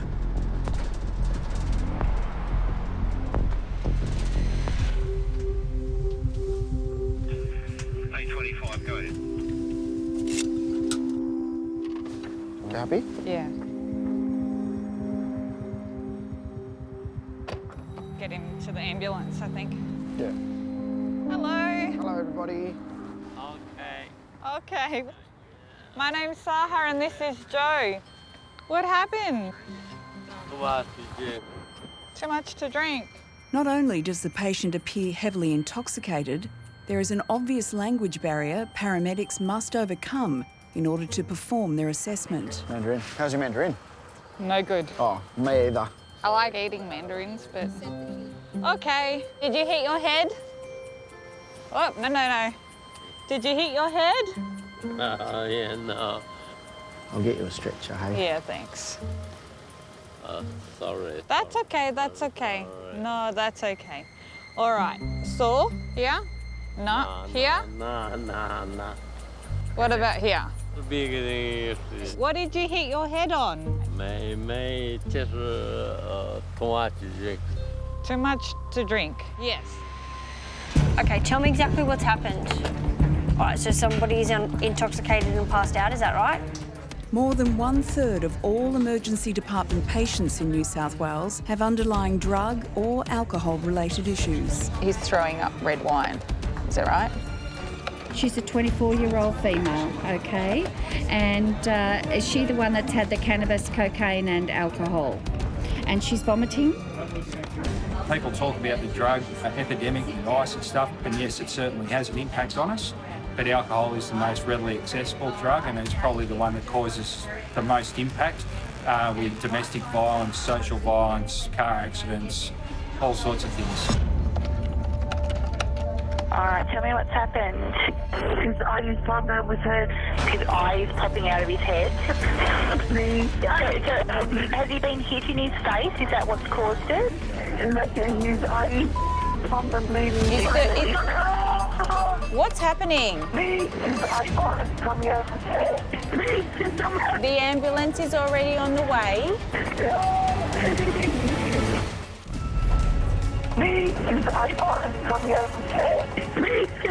The ambulance is already on the way.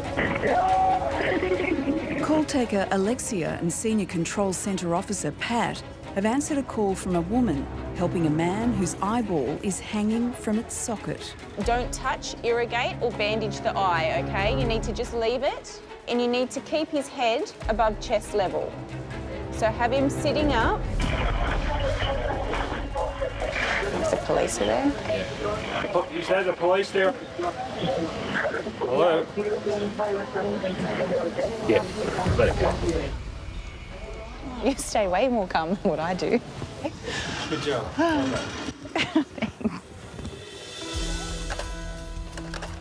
And you're outside next club, is that right? Okay. Is she changing colour? For many Australians, Saturday night means hitting the clubs and pubs. In the control centre, the Saturday night shift sees a 28% spike in calls. All right, now I need to hang up to take another call. As I said, help has been arranged. Another intoxication, it's pretty standard. She was just at a pub, tripped over, cut her head open, and then, yeah, she gets an ambulance.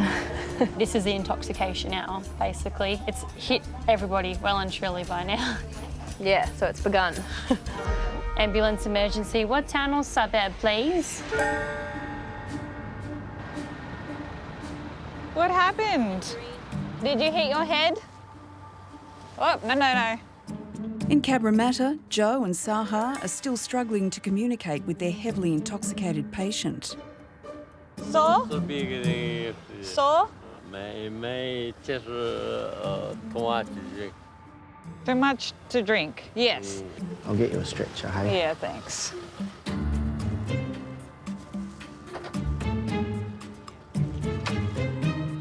Hey, do any of you guys speak Mandarin? Oh, sweet. You can help. What did you hit your head on? You hit your head on the footpath or on the gutter? Oh, yeah. Hey, Sam, I brought a friend that speaks Mandarin. Oh, perfect. Hello.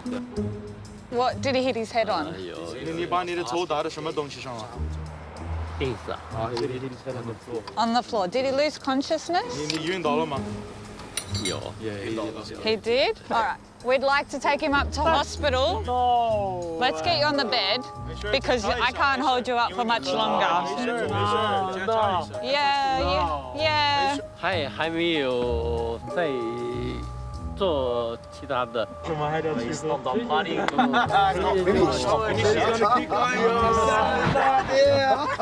He's a young man. Okay. All right. Up we get.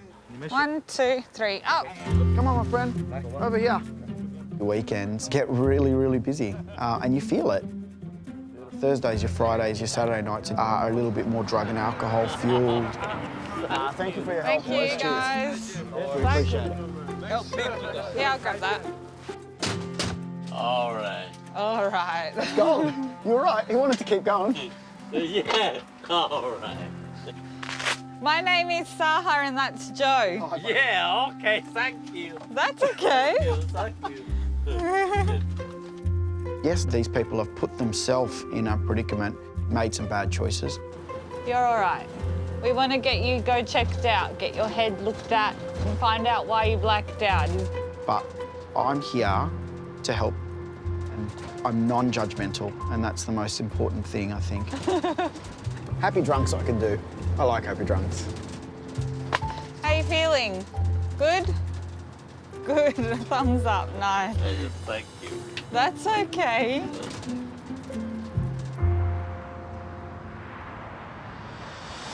Oh my God, another one in Padstow, another 1A. With only a month's experience in the job, trainee dispatcher Emma, under the guidance of her mentor Scarlett, is navigating the demands of a busy Saturday night shift. Jesus. We've had duress calls, we've had code 1s, we've had police on scene, we've had arrests, we've had police on scene again, police second arrest. We've had 6 patients and an MBA. I'm a bit sweaty, to be honest. I'm a bit sweaty, I'm a bit sweaty too. Tell me exactly what's happened. Ex-wife can't discharge the hand himself. Okay. I'm having severe heart and chest pain. Is your breathing normal for you? No. The dog's had a fight and my mum has stuck her arm in the pram and the dogs have locked through the hock into the bone. Given the spike in calls, it's becoming increasingly difficult to dispatch help to those who need it most. Now, look, so you've got this car going here, this car going here, and that car going there. They'll all go closer. Yeah. It's a hard job for those who are actually facing it. A little bit like a chessboard that starts running out of pieces. It always makes you think a little bit harder about what your next move might be. Well, it can only get better from here, right? Don't say shit like that. Yeah, but I'm trying to be positive. You're being delusional. I'm being delusional right now.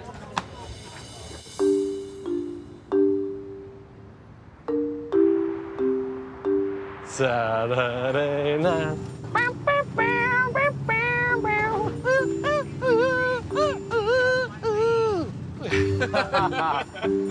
In ambulance 825 are Matt and Dan, who've been working together for the past 3 years. Yes! Black pockets. He's feeding it. With a group of other paramedics, they're also part owners of racing greyhound Black Pocket. Look, he's 6 legs out in front. Yes! Yeah! Woo! Woo! Look at the boys. Mossy, we're millionaires. Dan and I are good mates. He is a larrikin. He's taught me to not take everything so seriously. Yes! And sometimes having that joke and having that laugh is just what a situation needs. All right, boys, gotta go. Love you. First win. First win. How good's that? I think your relationship with your partner, that's one of the most important things for sure. Oh, that's funny ass. Matt's sort of like to the book, straight. He definitely keeps me focused when I start to roll off the ball a bit. What a dog, what an investment. And he's definitely one of my best mates on this job, but don't tell him I said that. I'm stoked. Okay, tell me exactly what's happened. Our mum's in the kitchen. She fell straight back and she's cut her head open. So she's got a laceration to her head. Tell me exactly what's happened. He's placing his blood back to his leg. There is one motorbike rider. A motorbike, yeah? What happened? Motorbike. Oh, he just fell off and then on the... How many people are hurt? Only one. Sydney pulling car 825. 825, thank you. Having to reassign you to a high priority 81 Charlie MBA. 25, no worries, drop it down. Is he awake? No. Is he breathing? Is he breathing out? A 35-year-old man has come off his motorcycle in Revesby. One ambulance has already been called to the scene, but due to the severity of the patient's injuries, backup is required. Matt and Dan are 10 minutes away. Dan and I do have fun, but when the job drops down and we need to switch on, that's what we both do. We both know the job that we need to do. Having a good rapport and good friendship makes those difficult, stressful, life-threatening jobs easier. 825, ETA, 5 minutes. Because we know how each other works, we can assist each other in a stressful, complex situation. We just get on with it and get the job done.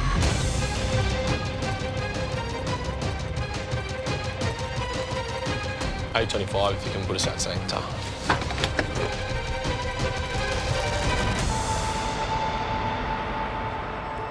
G'day guys. G'day mate. How you doing? Good. G'day my friend. Okay. All right. So Neville's just been in a single motorcycle accident. Yeah. Basically, he has a tib fib fracture on his right. Okay. He's got some pain in his right elbow. Okay. And it looks like he's most likely got a collarbone fracture as well. All right, Shin. Attending a motorcycle accident, they're typically pretty high index traumas. You're doing well, my man. Someone comes off their motorbike, they just get thrown and they bounce and they scrape and there's normally breaks everywhere, big spinals, big head injuries. This is the strongest bounce I've ever cut in my life. They're some of the sickest patients that you'll come across for sure.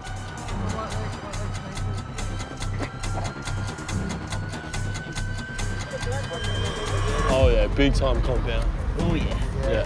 How far out is that bone? Looks like it's come out and gone back in. Gone back in, sure. A compound fracture is a break in which the bone pierces the skin, putting the patient at risk of permanent nerve or blood vessel damage. Go even higher. There we go, that's good.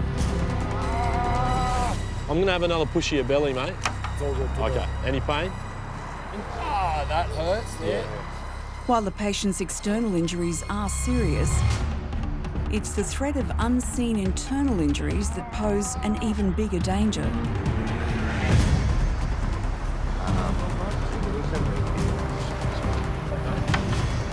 Have a look at his helmet. You think a motorcycle helmet would be good at stopping some trauma, I'm going to take the helmet with us.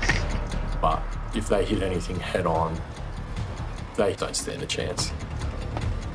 At the end of the day, these are the things that kill people. Okay, listen to me. I need to ascertain what happened. So you fell with a knife in your hand, is that correct? Just come in and send me someone. Look, they're really busy, but they're going to come as an immediate response. So they're going to come as quickly as they can. Is there someone on their way? No, because they're really busy. They're going to come as quickly as they can for you, okay? Hurry up. She hung up on me. Oh, does she have anything infectious or contagious? It's a busy Saturday night shift at the Sydney Control Centre, and call takers are dealing with the rush of incoming calls. How old are you? And by 11 p.m, an influx of ambulances to Liverpool Hospital has doctors and nurses working hard to admit patients and get paramedics back on the streets. But despite their best efforts, there are delays. This is not pretty. 975 is not yet triaged. 808 is in the process of being triaged now. 812, 959, 826, 834 are all delayed. Oh God, Liverpool is horrible. I was just messaging one of the crew that are stuck there now, and they're saying don't come here. We've got 7 at Liverpool Hospital at the moment. They're all still with patients. So at the moment I've got 1 ambulance available in the southwest area. 1. They're coming as fast as they can. Just keep reassuring him and telling him that they are on their way. It's just out of control, and it's only going to get busier. 833, thanks very much. 25 still showing at scene. I'll advise when they depart. Doing really good. Just keep breathing. All right, Shin. Big time compound. Oh, yeah. How far out is that bloke? Looks like it's coming out. You've gone back in. Gone back in, sure. Bankstown paramedics Dan and Matt are providing backup on the scene of a motorcycle accident. Okay. Any pain? Ah, that hurts. The patient, Neville, has suffered a number of serious breaks and lacerations. Have a look at his helmet. But it's the critical threat of internal and head injuries that means he needs immediate transport to the nearest major trauma centre, Liverpool Hospital. Oh, shit. You're all right. What's out? Down 1, 2, 3.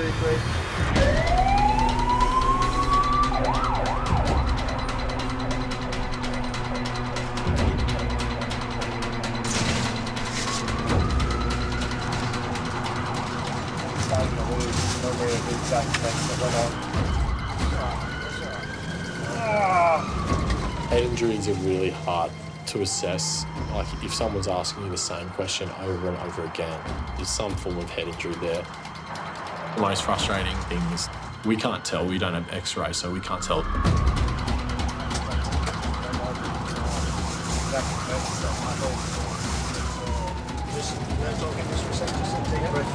There's going to be a sting in your right wrist as well. It's just me putting another needle in your arm. It might look like a scratch, but they could have a subarachnoid. I'll just keep bleeding and bleeding and bleeding inside their skull. I can't, just letting you know, I can't exactly remember the exact events that happened.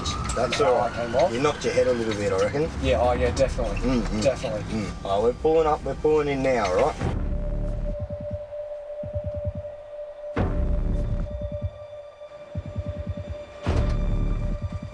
After some of the traumatic stuff you see, it's hard to switch off. You can be so tightly wound, you take it home with you. Keep onto your head nice and still, all right? You would hope that you've pretty much saved that person, but you got to know that your job finishes when you push them through that door.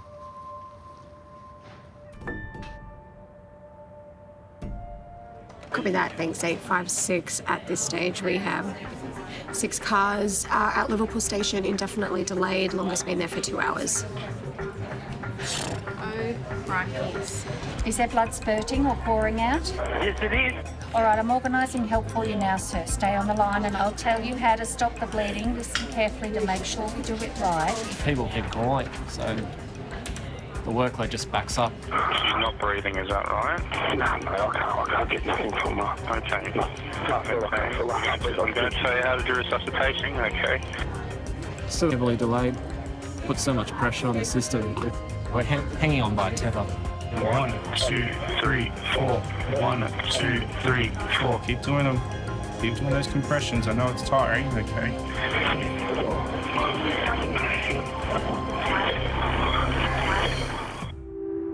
Okay, tell me exactly what happened. I'm just suicidal. Are you feeling violent toward anyone? No, only myself. Okay, do you have a weapon there? Yeah, the machete. I don't know how to explain it, but the grandmother of the baby has accidentally dropped a TV strap on his tummy. Okay, I've dropped TV on the baby. This is how it is, mate, on a Saturday night. Yeah. This is pretty bad. Ambulance emergency, what town or suburb? He's very busy today, so they have had to come from out of area. It's 2 a.m. on a busy Saturday night, and the high volume of work continues to cause long delays.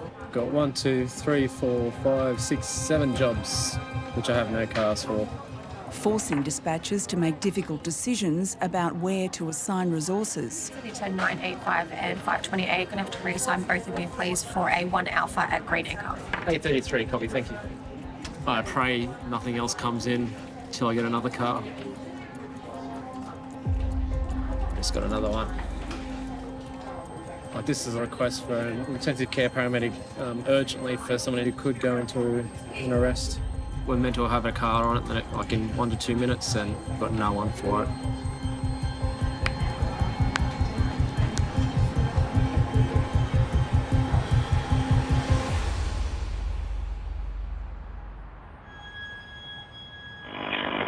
Okay, tell me exactly what's happened.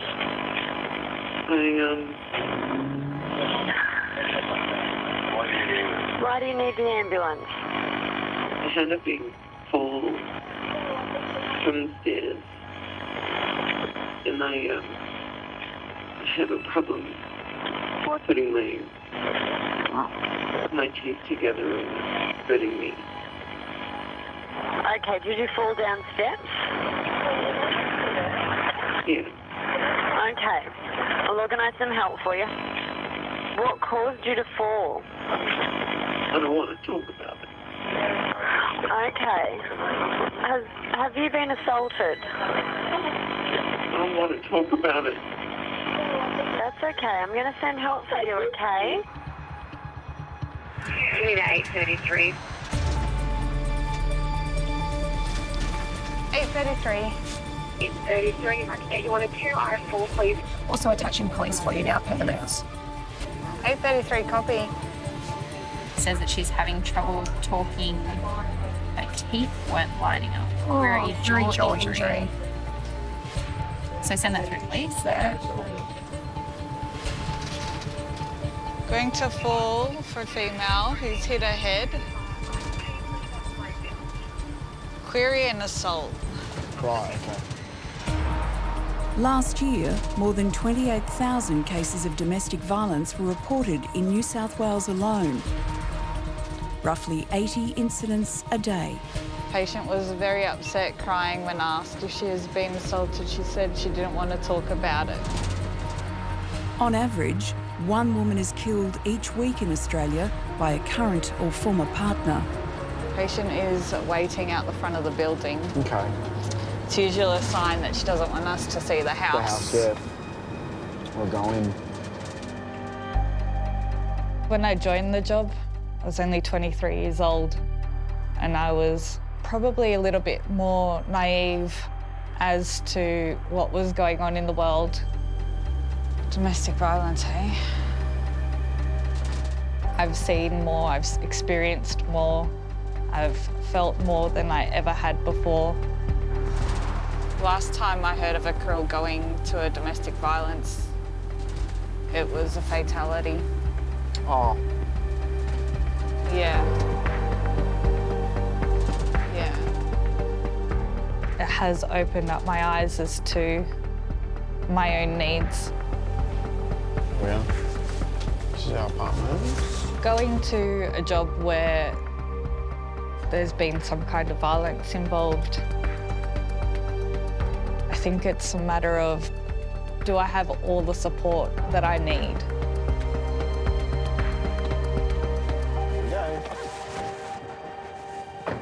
Am I ready to face what I'm about to face? Going to fall for a female who's hit her head. Query and assault. Right, okay. Paramedics Joe and Saha have been called to the home of a woman who reports that she's fallen down the stairs. A domestic assault is suspected. Last time I heard of a girl going to a domestic violence, it was a fatality. Oh. Yeah. Yeah.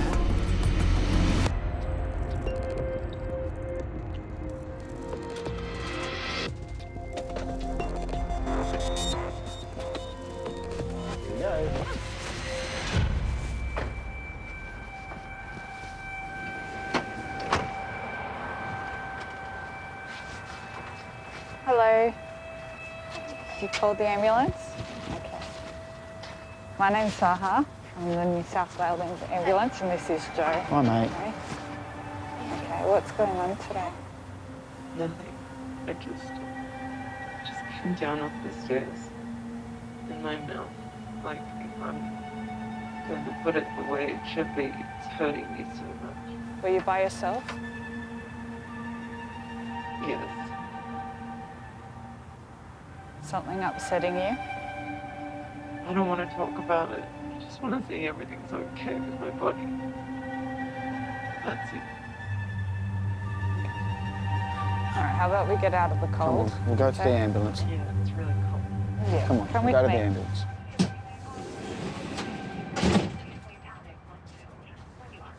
Have a seat on the chair and then I'll get the bed set up for you, okay? Just gonna have a quick feel of your head and your neck. Okay, okay. Okay, all right. I understand it hurts, but I need to feel it, okay? Did you hit your neck? Or were you grabbed on your neck? Just around there? Yes.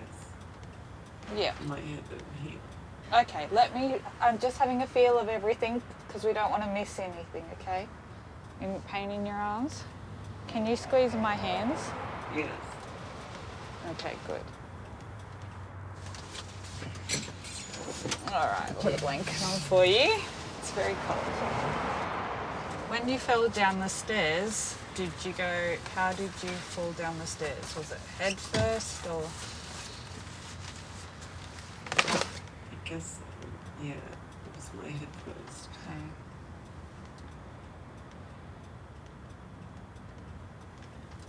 Because your injury on your cheek and on your head don't really match up with falling downstairs, sweetie. So if something else is going on, we want to make sure that you get the right care, okay? It's just like I said. I had a few glasses of wine. And I must have been drunk or something, so...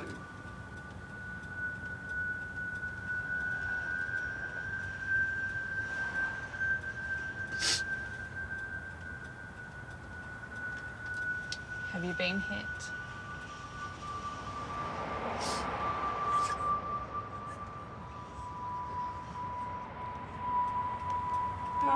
If you have been, we can get you some support services. Can you please just stop asking me? You know, I can handle the blood and guts, I can handle the medical side of it. something's broken, I can fix it. But I can't take the pain away from someone dealing with domestic violence. Well, when we get to the hospital, I'll get you put on the system and I'll have a chat with the triage nurse, okay? And if you don't want to talk to me, there might be someone else that you want to talk to, okay? Okay. Comfortable?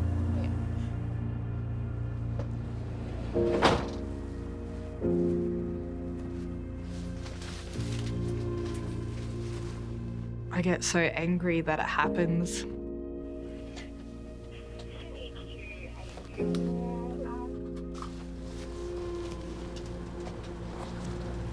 Get you an ice pack. Pop this on your cheek, okay? On your jaw. What I do, feel the trauma. I experience the emotions vividly, I suppose.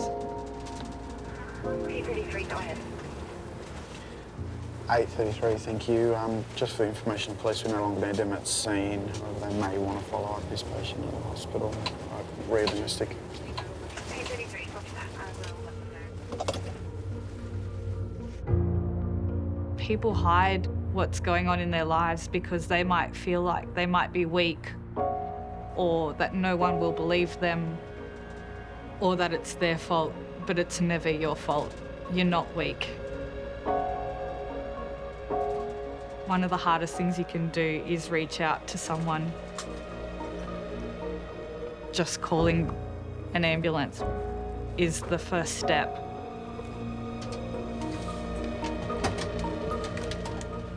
You just want them to give us a chance to help them. Because it might be the last time that someone is able to offer that help.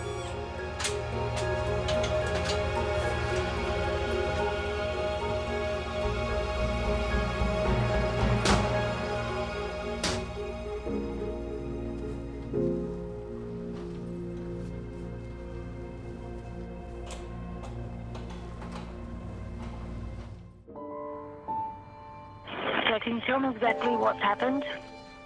I'm just looking for a lift home so I can go to bed. Is that all right? We are not a taxi service. If you do need an ambulance to go to hospital, give us a call back. As the night shift enters its final hours and the call volume drops, pressure on the control centre finally begins to ease. It's cleaned up heaps, so we just have two at Liverpool for just under half an hour. Well, one for half an hour, one for 15. Come on, there's been enough lollygagging around here. How about some day shift rosters? It's been a busy one, actually. Very constant for a Saturday night. Usually get a bit of a drop-off earlier than what we have tonight. So. But yeah, Saturday. True or false, James Callaghan was Prime Minister of the UK from 76 to 79. True. True. Yes. Total guess.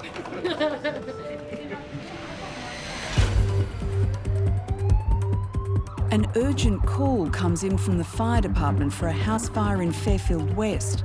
Matt and Dan are nearest to the scene. Signature 825, I'm going to have to reassign you please for a higher priority. A July fire at Fairfield West. Cool. 25 copy. Drop it on us. House fire. Occupant son states his mother is elderly and still in the house. Thanks, 825. That's actually been upgraded now to a 1 Charlie. 1C? Yeah, 1C. As the occupant is still in the house, the call is upgraded to a lights and sirens response. Police on scene, mate. Fire is on scene as well. Each winter, Sydney sees a spike in deadly house fires, with emergency services responding to more than 100 incidents a week. Well, obviously you need to assess how much of their body percentage is burnt, but you can get really distracted by how much of their body's burnt and not really look at their airway. You're looking for signs like soot around the lips, soot in the mouth. The thing we're worried about most of all is smoke inhalation. That's what'll kill them.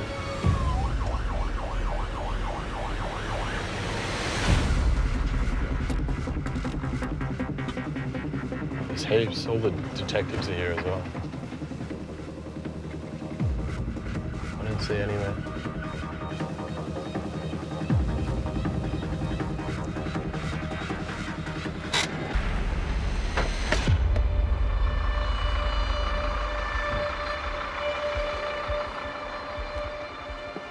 How you going? How are you? Good, mate. We just got here ourselves, but there's a lady, she was in there. She's just had open heart surgery about 3 weeks ago. Yeah. So if you could have a look at her. Yeah, no worries. Let's go straight here. What's her name? I don't know her name. We got here about 30 seconds before we... How you going? How are you? Although the patient is out of the house, she's not out of danger. How you going, darling? Follow us. Let's go over chat in the ambulance. The potentially lethal damage from smoke inhalation can have a delayed effect. You okay? Well, it's all right, don't worry. The 78-year-old's age and recent heart surgery leave her particularly vulnerable to respiratory complications. Okay, my dear, up into that seat for me. Oh my God! Okay. It's okay. Don't worry. The fireys will sort it out for you. No problem, thank you. Did you breathe in a lot of smoke? A little bit. A little bit? Can you stick your tongue out? Chin up. We're just looking for soot to see if you might have inhaled some smoke. All good. I need you to take some deep breaths for me, okay? What have you... Beautiful.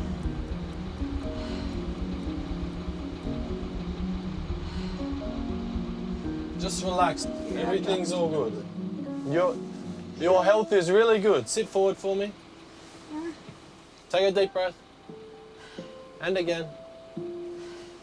And again. Nice deep breath. Beautiful. I love nonnas. Elderly Italian nonnas and grandmas are the best. Where are you from? From Italy. Italy. Nonna. Nonna, yes. Nonna, okay. Okay. Lingua Glossa, this is my village. Okay. Yeah? Sicilia. Sicily. My girlfriend's brother's in Sicily right now. Oh. Who is he? His name's Danny. They're just super lovely, but they're super anxious as well. Do you do much cooking? Yeah. What's your favourite dish to cook? Lasagna. Lasagna, macaroni. My home. I'm trying to find out where I should go on every day of the week for dinner. There's... You coming one day? Nonna make the best focaccia. I definitely use my sense of humour to settle everyone down. I find that to be the easiest thing. So macaroni. I just want to let you know that Nonna's macaroni is the best. Macaroni? Mac this I make. Yeah? Yeah? It takes their mind off the pain or the situation they're in, and it just makes everything easier to deal with for sure on both parties, for us as well. Now look, I'm sorry about your house. It's going to have a fair bit of smoke damage, okay? But the most important thing is that your health is really good, okay? Okay. Can I help you up? Yes, thank you. No worries. Thank you very much. Show off in the pyjama. Very lucky, Nonna. Thank you. No worries. Alrighty, guys. And don't forget the macaroni. No, never. I'll never forget the macaroni. No worries.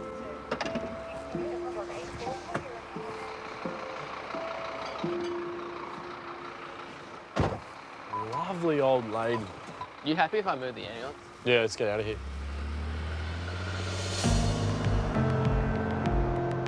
How do you spell Nonna?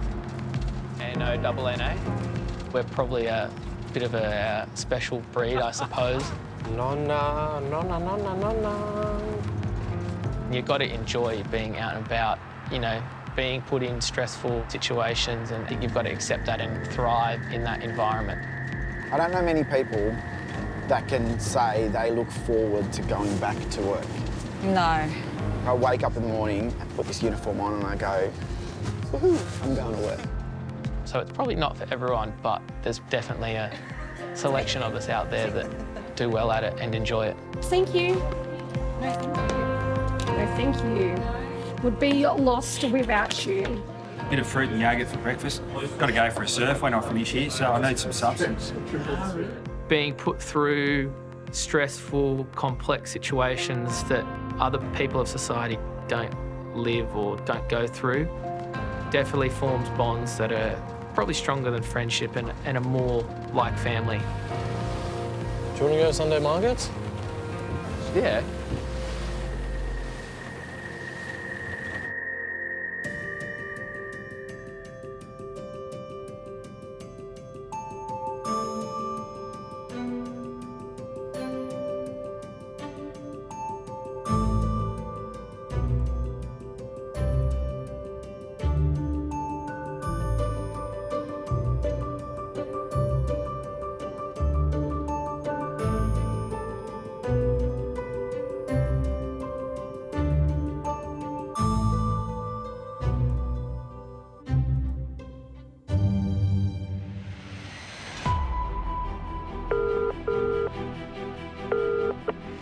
Next time. Ambulance emergency, tell me exactly what's happened.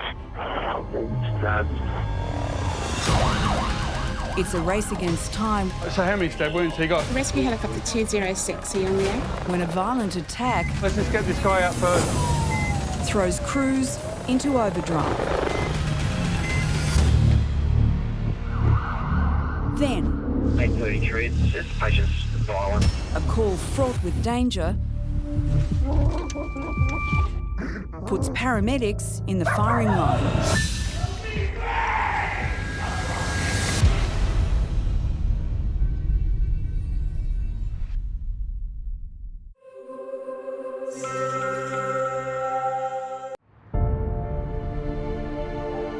Being a paramedic, it gives you a sense of purpose.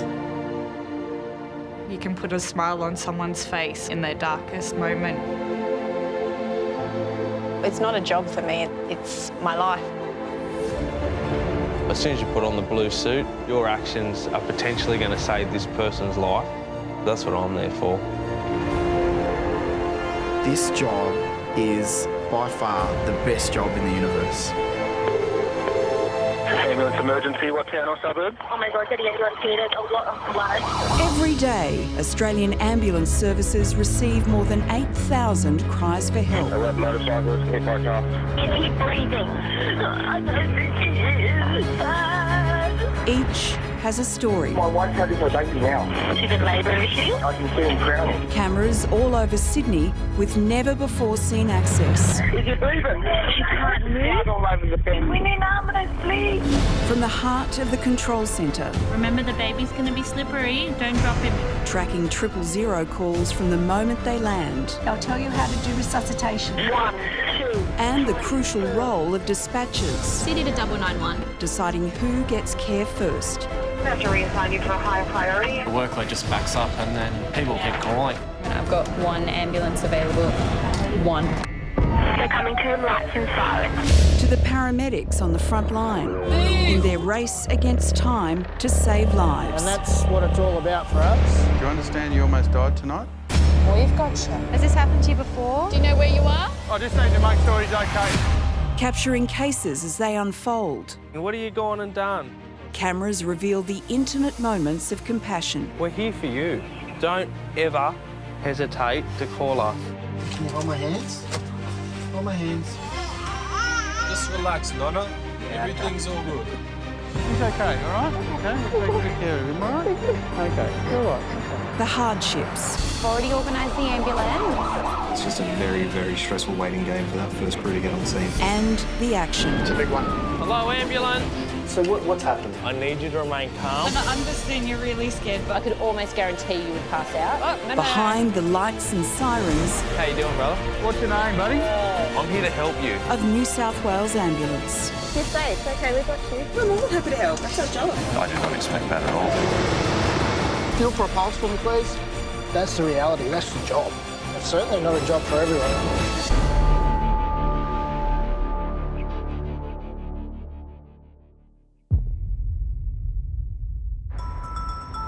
Very good morning to all crews. Stand by for the 7:35 sign-on. If I could please start with Blacktown Superstation for sign-on, thank you.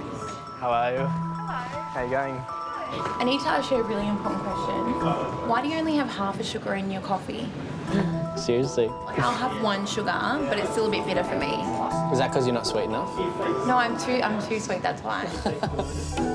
We'll get there. Oh, and I also did a workout on Monday, which means that I am now a 90-year-old woman. Oh my God. It's the start of day shift at the Sydney Control Centre, which receives the most emergency calls in the country. You can't predict a day shift. Everyone in here is going to have a different experience today, so you never honestly know what's going to happen for you. Ambulance emergency, what town or suburb, please? Every 27 seconds today, a call for help will be answered. Tell me exactly what's happened. Next door neighbour's stuck under his car. The jack's come off and he's stuck under there and we can't get him up and we can't get him out. I have a young boy here that has been bitten on his left thumb by what we presume to be the redback spider. So we've got the paramedics organised. Now, in the meantime, I'm going to stay on the line with you as long as I can. There he is. He's in there, ready to go. He's keen. Oh, all right, ready for a day.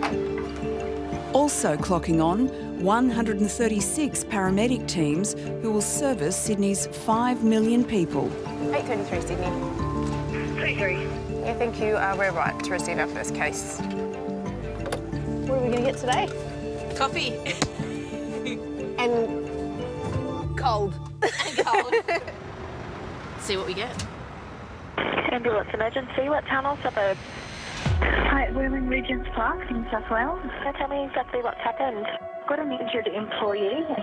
We've had a metal roller fall onto his head. As the workday begins, calls to workplace incidents start to roll in. We've got a worker that's fallen off the roof. Is he awake? No, I don't know. He's bleeding.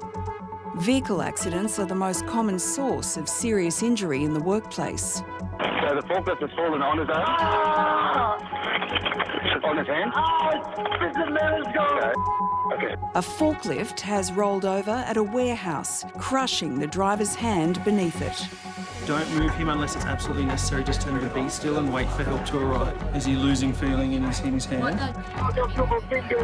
can't feel his finger.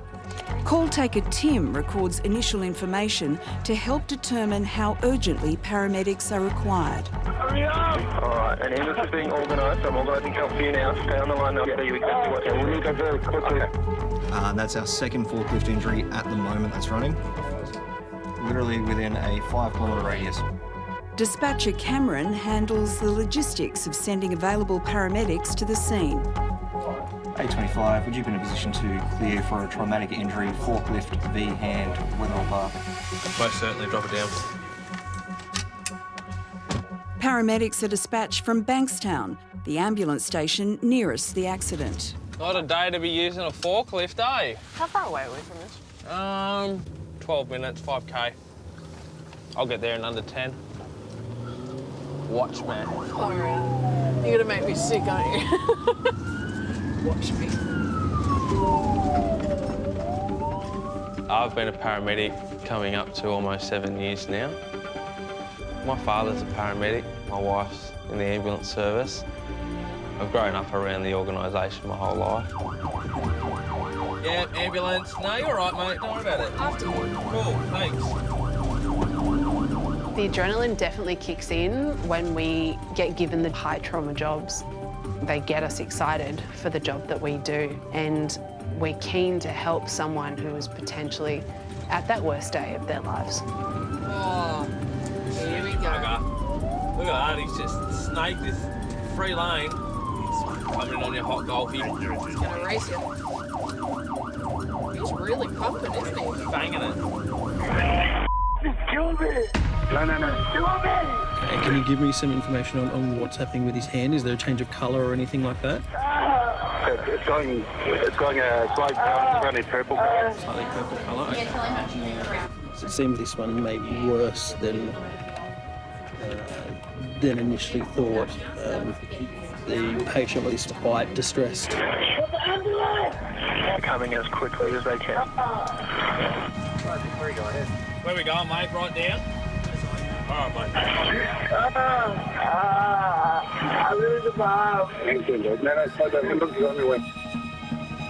right, apparently. There's the forklift. Where's the patient? Is that forklift safe? That's smoking like that? Turned off, yes, and I've got that organised. What's his name? What's your name, sweetheart? I've got my fingers. What's your name? Eamon. I'm losing my arm, aren't I? No. Listen to honestly, us. No, listen to us. It's numbing, yeah, We it's need- tensing. I need you to breathe on this. I feel swelling, Can it's you tensing. breathe on this for me? Breathe on this. Do you want Otherwise- ketamine or not? I need to have a look at it. I've Okay. only seen it from the top. How old are Can you? look that way for me? 26, I can't. That's all right. Yes. The injury is severe. Eamon's circulation is compromised, and without urgent surgery, he faces permanent damage. First, they need to manage his pain. 825 portable. 825, go ahead. I have ICR1 for ketamine.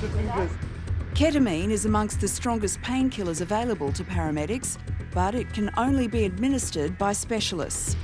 And they are 12 minutes away. Why can't I stretch my fingers? Thanks, I'm not mate. losing my hand. No, listen. I'm losing my hand. Breathe on this for me. Just say it. Breathe on Just this. say it.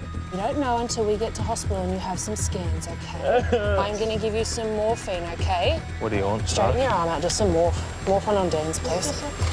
Just got my hand off. Just get it off. Feels like it's squashed in. I can't Listen, feel your that. hand was squashed, mate, by the forklift, okay? We know that. Just take me surgery, put me We're to gonna, sleep, put me to sleep. we Hurry have up. some paramedics coming with some super strong medicine, Just okay? get me to hospital, put me to sleep. All right. It's burning. Paramedics Sophie and Josh are treating Eamon, whose hand was crushed under a forklift. The injury is so severe, they've asked specialists to bring ketamine, a powerful pain reliever. Until it arrives, Sophie is giving Eamon morphine. I need this arm, my love. Okay. Oh, my hand. Ah! Ah! Deep breaths. Ah! Eamon, deep breaths. I can't, the pain is too much. I'm going to give you some morphine, okay? I know it hurts. I know. We're getting some. Squashed, I it's know. burning, I can't feel nothing. I know. I know, I know, it's gonna sweetheart. leave me. She's not going to leave you, okay? It's burning, I can't We feel know. nothing. We know. Okay. I need you to stay still for me, my love. I need you to stay still. I became a paramedic because in year 10 at school, I witnessed quite a horrific car accident where a few people died. I did feel a bit helpless there. We couldn't do a lot. It was something that really triggered my ambition for this job. All right. Nice and calm for me. I think me staying calm throughout these big jobs is not only holding me together, it's holding the patient together. Because the worst thing I could do would be to panic, and that would make the patient panic, and it would turn a molehill into an absolute mountain. This is embarrassing. We've got you. This is embarrassing. I'm sorry. You don't apologise. Don't apologise. Good man. Slow it down. Slow it down. Okay. Calming people down by talking to them is probably my #1 skill in this job.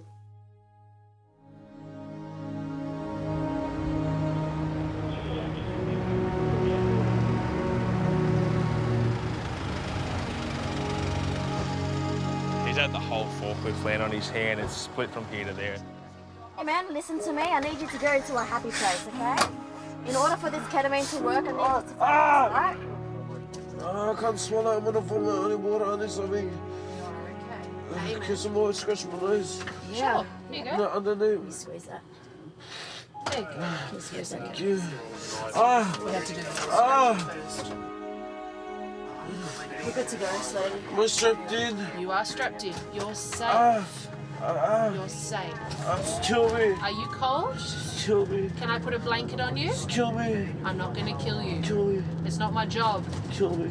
I save people. I don't kill people, sweetheart. So the jobs I love most are the high adrenaline jobs. The car crashes, the cardiac arrests, the traumas, all these high adrenaline jobs. is that brochure that I signed up for.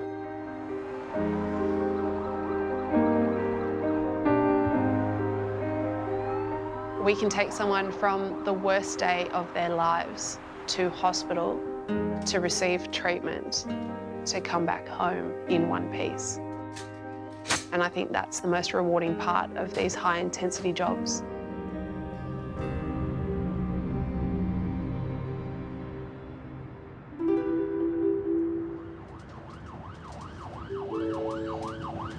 What's that? Oh, someone else has got a good job. I know. Come on. I got job envy. Oh, good. You know how to obey the... Yeah. Can move left when there's an emergency. Hi, guys. Yeah, me Aw. too. I want what they're Where going are they to. going? They're just going to get breakfast. At Liverpool in Sydney's southwest, paramedics Tammy and Sam are working together for the first time. It's some cheese. Do you want some cheese? Yeah. You've got heaps better food in your lunchbox than I do. Love my lunchbox. A33, switch you in a position to clear for a 1 Charlie, MBA and cover Meadow West. 3 vehicle, 1 female pregnant. 7 months, waters have broken from impact. 833 copy. There's been a car accident 6 kilometres away from where Sam and Tammy are located. It will take about 10 minutes to reach the scene. Of most concern, one of the drivers involved is 7 months pregnant. Hey, 3-car accident, female patient. Waters have broken. Yep, go that side. Yep, just drive at them. If you don't drive at them, they won't move. I know. Stop. Mate! Stop. Jesus, up there. Oh, a little bit excited about our first shift together. Do you trust me driving lights and sirens? Oh, I'm going to have to. Your relationship with your partner on road is huge. Clear left. Thank you. You're with them for 12 hours a day in an ambulance. It's important to have good communication, to be able to work together as a team and to be able to do everything that that patient needs. So yeah, it's massively important. Anything you like to do on scene, you don't like to do on scene? I'm happy we talk most things out. Yep. Get a bit of a plan happening. Yeah. Are you okay if I go straight to the patient? Yeah. Who's pregnant? Yeah. Do you want to find out who was in what car and how many we've actually got? There we go. Okay, so everybody's out. Bit of a low-speed accident. He's got a bit of seatbelt trauma. Yep. Her, on the other hand, her water's broken. She's really worried. Okay. Now, we were told you were pregnant. How many weeks pregnant are you? 7 months, okay. And do you feel like your waters have broken? Yeah, it's okay. Okay. During the time that we've been sitting here, have you felt any movements, any kicks? No? Okay.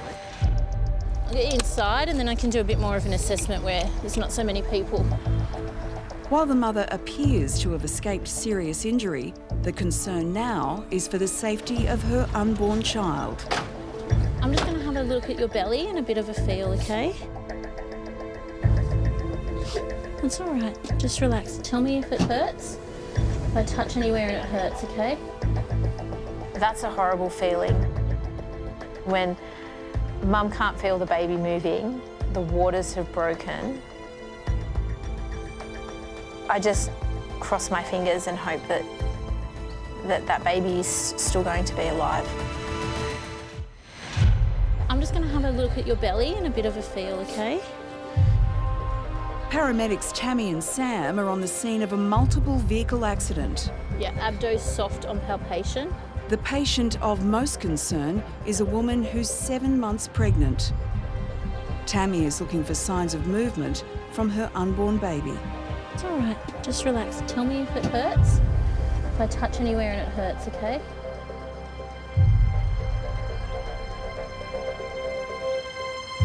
So, all of our obs are nice and within range. But yeah, I want to code 3 that. Yeah, okay. Oh, I want major trauma. 6 urgent. Yes, urgent, please. Yeah. Just a code 3 for Liverpool, thanks. I'm just going to put the seatbelts on. We're going to go straight down to Liverpool Hospital. So you've had a fairly decent hit, and with Bubs and the abrasions, they'll have a check of the baby, they'll have a listen to his heart rate. Just going to flick the sirens on. So we're just going to put the sirens on to make people move out of our way. There's no detectable movement from the baby, and the ambulance doesn't carry the specialised equipment needed to check for a heartbeat. Can we bring the ultrasound down? And they'll ultrasound so that they can see if baby's doing all right, okay? So that's going to be one of their first priorities, is they're going to have a listen for you to put you in everything. 833, what's your ETA, sorry?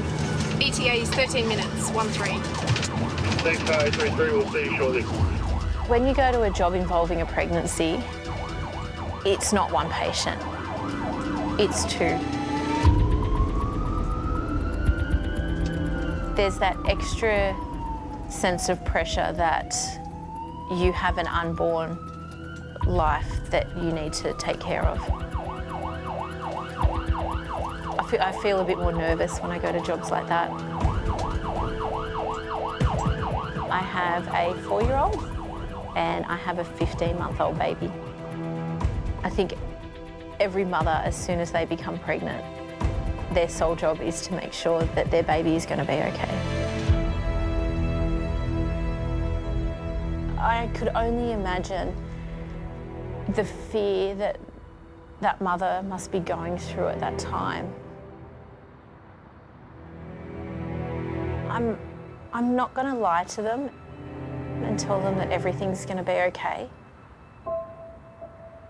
I don't want them looking back and saying, she told me everything's going to be okay, and it wasn't. It's all right. So this part of the hospital that we go into is called the resus bay. So you'll get seen straight away. What will happen is the midwives, they'll have a check of the baby, they'll have a listen to his heart rate. If he's under any stress, that's when they might talk about whether they might have to deliver him early. My heart just breaks for those mothers who've had to go through that. I don't know how I would personally respond. I just want to fall in a heap, I think, and cry.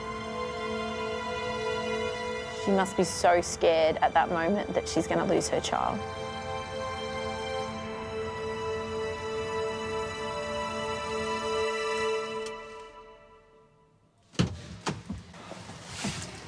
I just went in to check on her. Yeah. They were putting the Doppler on to have a listen, and Mel and I were standing next to it. We're both like listening, and then you could hear. Yeah. Like, yes. Oh, good. Yeah. You could finally hear this beautiful, loud heartbeat. I just felt sick for her. I was like, oh gosh. So. Oh, that's so good. Yeah. So stressful. I feel for her. And like, all she wants to know is that baby's okay. Yeah. Gosh. Yeah. Like, no one tells you when you have kids that the moment you fall pregnant, the cool, calm, collected you is now constantly in fear of everything killing your baby. That was always my favourite sound when I was pregnant. Yeah. Every time. If I'm paying more than $20 for a meal, I'm thinking I'm getting the stitch up. Because I know I can go to Ingestion Bolo and get a pretty doos, snitty or something like that for $20, and I'm more than content. Then Lucy's like, oh, we should go out, you know, go to a restaurant. I'm like, I'm probably going to only get like 1 or 3 different meals from the menu anyway. Chicken schnitty. Yeah, chicken schnitty, maybe a steak, or, you know, maybe... What's a third one? Like a burger. Burger? Yeah. It's just hard being a man, you know? know? You have a tough life, man. It is. 804, copy understood, thanks. No lunch. I'm way too busy for that. Tried, got a couple of bites in, but at the moment that's going to be about as good as it can get. It's 1 o'clock in Sydney. Ambulance emergency, what town or suburb? So far today, the control centre has answered more than 600 000 calls. Don't, he's talking. Don't push him off the toilet if he's talking now. That means he is alive. The crab bit her finger. So where is the crab now? She was cooking and she got bitten by a crab. At home. Yep, that's what happened. Okay, tell me exactly what's happened. Oh, well, my wife was in the backyard and she has fallen down. She can't get up and I'm disabled, so I can't get her up. There's no actual injury that I can see. She just needs help to get up. Yes. Josh and Sophie have been called to the woman who's fallen. It's their 4th job today. 85-year-old female who's fallen in the backyard and can't get up. Poor duck went on the floor for. The elderly in this community, they're reluctant to call the ambulance service because back in their day, you just didn't call the ambulance unless you were dying. And it's a generational thing.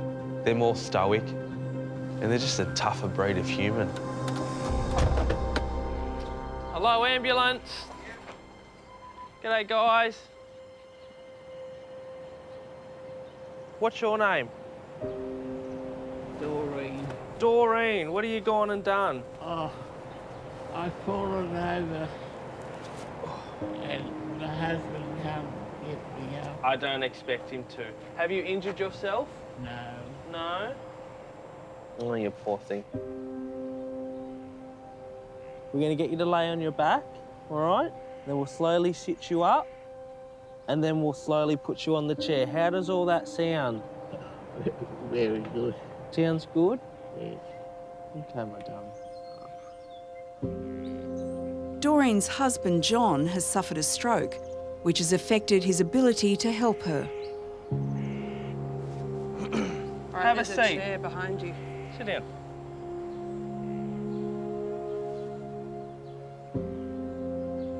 How are you feeling now that you're off the ground? Breathless. That's okay. Get your breath back. That's all right. Doreen, do you feel giddy? Doreen. Yes. It's okay. Open your eyes. What's wrong? Where do you feel sick?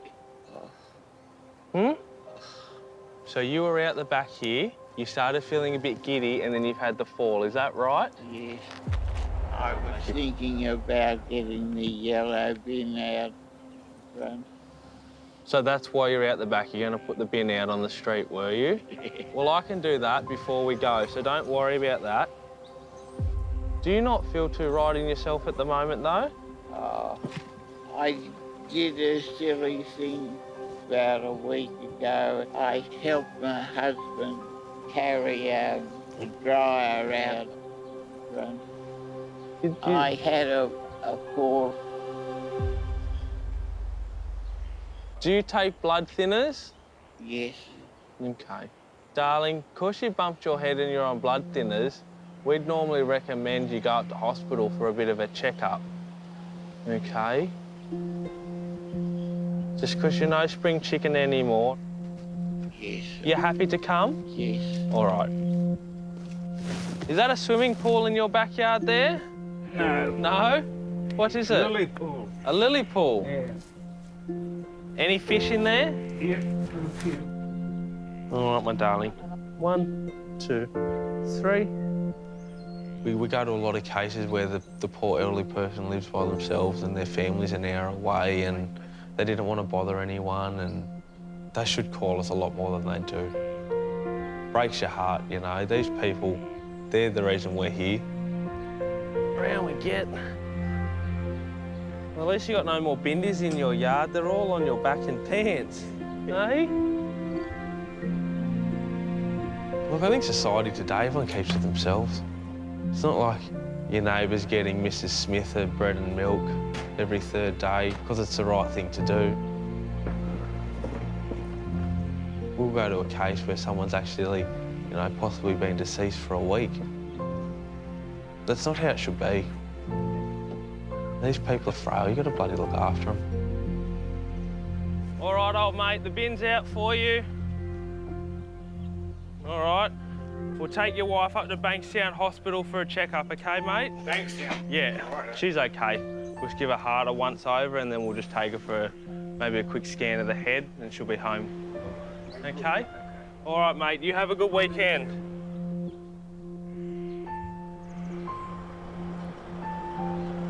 How long you and hubby been married for? Oh, 60-odd years. That's 3 life sentences. Yes. Right? Yes. So this fall that happened, it was out the front of the house last week? Yes. Did you knock yourself out or anything like that? Yes. I'm surprised an ambulance wasn't called. My husband wanted to call an ambulance, but I wouldn't. I said no, ambulance for the sick people. Oh, I haven't got my seating. That's okay. You know how you said ambulance are for sick people? We're here for you. You know that, don't you? I'd much rather come and pick you up off the floor at 3 in the morning than go to a 20-year-old man who stubbed his toe or vomited twice and think the world's ending and he's dying. Don't ever hesitate to call us. Hey? Yes, but look, I tell you what, I don't want to go into a home. I don't think you need to, but I think just knowing your limits now might just be all you need to do, darling. Yes. The best piece of advice I've ever got as a paramedic is I was at this job, I was towards the end of shift. When I had this patient who wasn't critically unwell, but she was unwell, and we had a choice between 2 hospitals and one being closer to my station and one being further away. But I'll never forget this senior intensive care paramedic wrote on a piece of paper and slid it to me, and all it said on it was, "What if this was your mother?" And that stuck with me since that day. If this was your family member, would you be making the same decision? Oh, Doreen. Right in a patch of bindies. It is as Aussie as it gets. Right in the patch of bindies, next to the Hills hoist. I'm trying to take the recycling bin out. That's just stray all over. They're the people I joined the job for. I love the nanas and pops. Blows my mind though, like, you know, she had an even worse fall last week and didn't want to call us because there's other sick people out there. The zinger is when she said to me, "I just don't want to be put in a home," you know, so in her mind, her proving that she can do all this stuff still justifies her not being placed in aged care. You know what? I reckon if Doreen was driving that forklift and flipped it and did that to her hand, she would have piled herself up and bloody waited at the bus stop for the next bus to the hospital. So tell me exactly what's happened. My wife's having her baby now. She's in labour, is she? Yeah, they told us to wait, but I can see him crowning. Okay, as the baby delivers, support the baby's head and shoulders. Remember, the baby's going to be slippery. Don't drop him, okay? Okay, tell us when the baby's completely out. His head's out.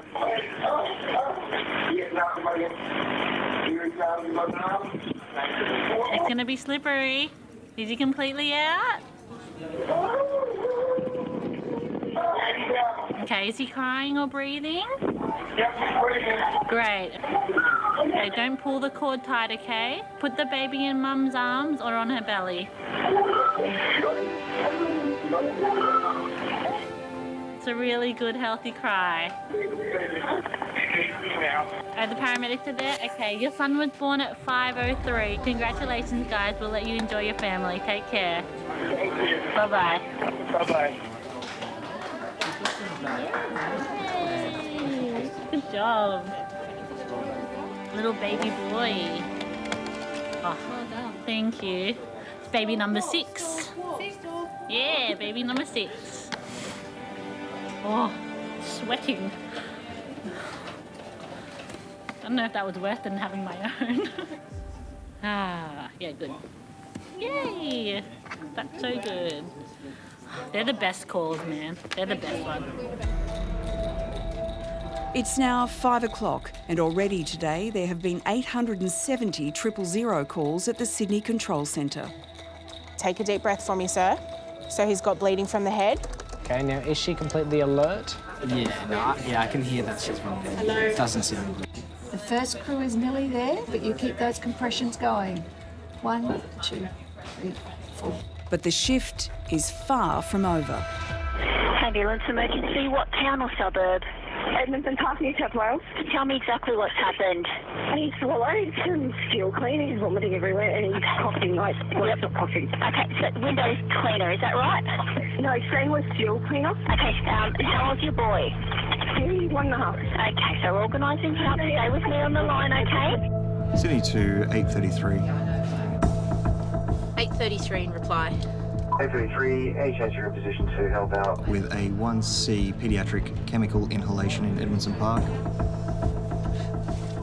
8:33, drop it down. Oh, shit. It's a 1-year-old. 1-year-old. We want Mel on this. Yep. 8:33, I'm just looking at the notes, that 1-year-old patient with the inhalation. Can we get IC running as well, please? 8:33, copy affirmative. Sydney PQ1. PQ1, I'm going to drop down that chemical inhalation at Edmondson Park to you. Sydney 858, those details are coming to you also.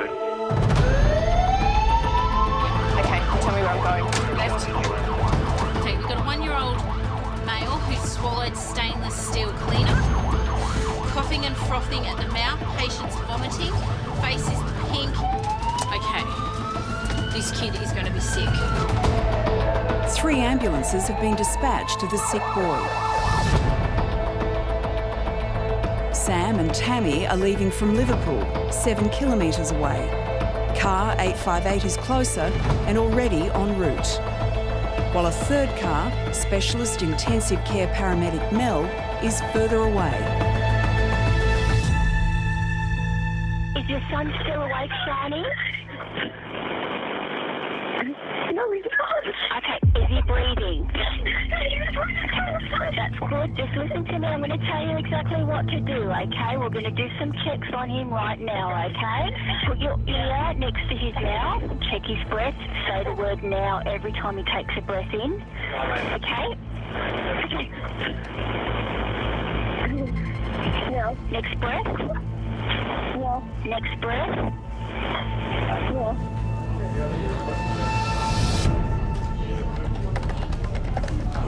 So the 1-year-old is now unconscious. That is very quickly going downhill. Adam, you were calling upstairs about Edmondson Park? Upstairs is our medical retrieval unit. So they do have road ambulances as well. They're just very highly qualified paramedics and doctors on scene. They also operate the choppers. So if it's something like that and that patient keeps declining, which it is common for paediatrics to do, they'll decline very rapidly. They likely will task a helicopter if one's available. Now it's just a very, very stressful waiting game for that first crew to get on scene and give us a proper medical update. Move! Go, people. Come on, away. If it was your baby, you'd want us out of the way. The paramedics are battling the afternoon peak hour traffic. Traffic is terrible. Sam and Tammy are still at least 7 minutes away. Car 858 at least 4 minutes from the scene. I really hate this. This part is absolutely excruciating. And the wait for them to actually get there, it's very, very stressful.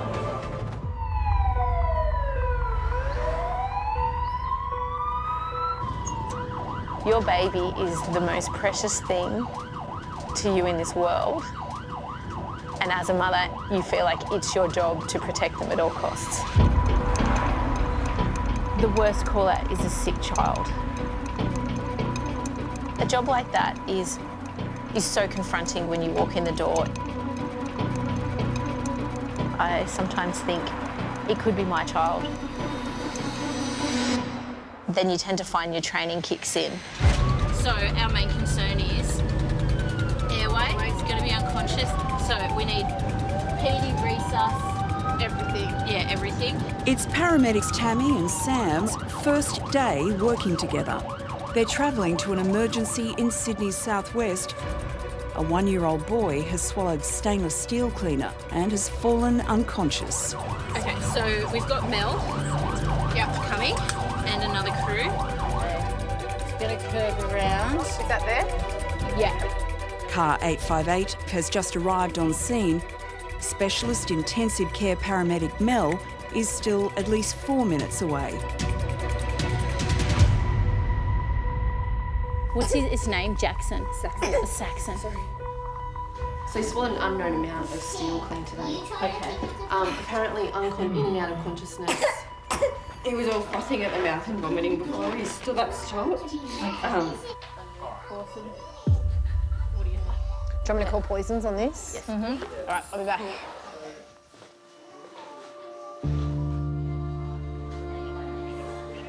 Hi, my name's Samantha. I'm a paramedic with New South Wales Ambulance. I'm just on scene with a 1-year-old child that's ingested an unknown quantity of stainless steel cleaner.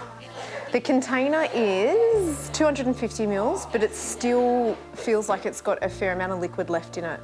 We still got IC running? Yeah, Mel is running. Okay. Chest sounds are clear. We can't get any other obs at the moment. It's not really compliant with oxygen. So Poison said with this, because it's an unknown quantity, they said it's a hydrocarbon, so similar to ingesting petrol. Yep. In smaller quantities, GI upset and irritation. In larger quantities can be toxic. The main concern is delayed aspiration. When you go to a sick kid, you want to hear them making a noise, because a quiet kid is a sick kid, and that can be really scary. So I always say, when a kid's crying and we're with them, I'm happy with that. Oh, good. Okay. Hey, Saxon. Hey, buddy. Yep, I'm happy to load and to get go. But Mel's not far behind us. Hello. Hey, Mel. Hi, Mel. So we're very conscious? Yes, we are. I shouldn't let that happen. No, this sort of accidents happen, okay? Jack, we might give him back to Mum so as we don't distress him. Now, Mum, what we need you to do is be super calm, okay? Sit down, relax. It's going to be okay? He's going to be just fine, I promise. But the coughing's a really good sign, okay? Yeah. Saxon's condition has stabilised, but he still needs urgent medical attention at hospital. Can you do me a favour? Can you go and find your favourite toy?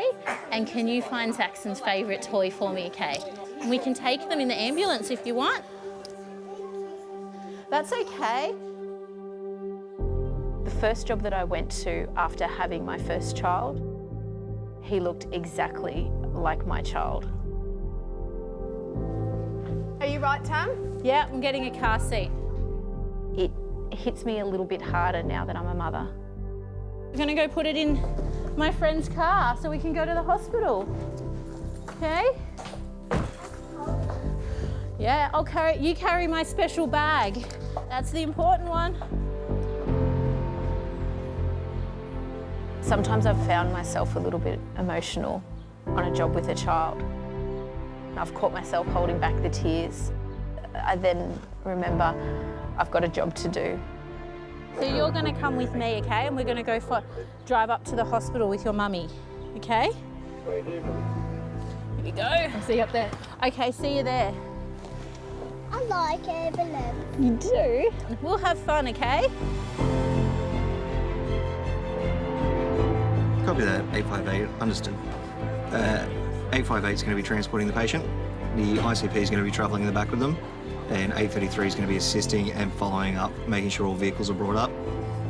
From the sounds of it, they're going normal road conditions, so fortunately, it sounds like he's doing pretty well, which is a good outcome. I was a little bit worried about that one.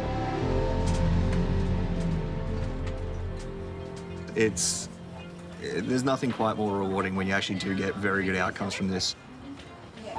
Being in a position where you can send that many resources to that sort of thing, it's where I take the reward out of the job. Actually being able to be there and help and make a decent plan, which hopefully has a great outcome for the patient and their family. Let's go, buddy. We'll watch for cars. Is there any cars coming? No? Okay, let's go. I have a real sense of relief when you do hear that a child is now fine. You feel like, you know, you've done your job right. That, you know, it was you that was able to help. You were part of that big picture of making that child well again.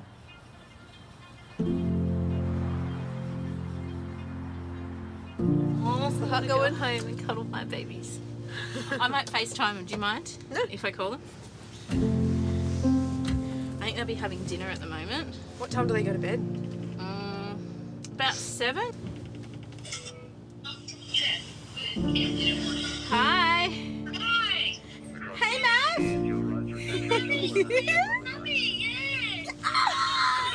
Oh, monkey. Have a kiss? Mwah. Hey, do you want to talk to your auntie?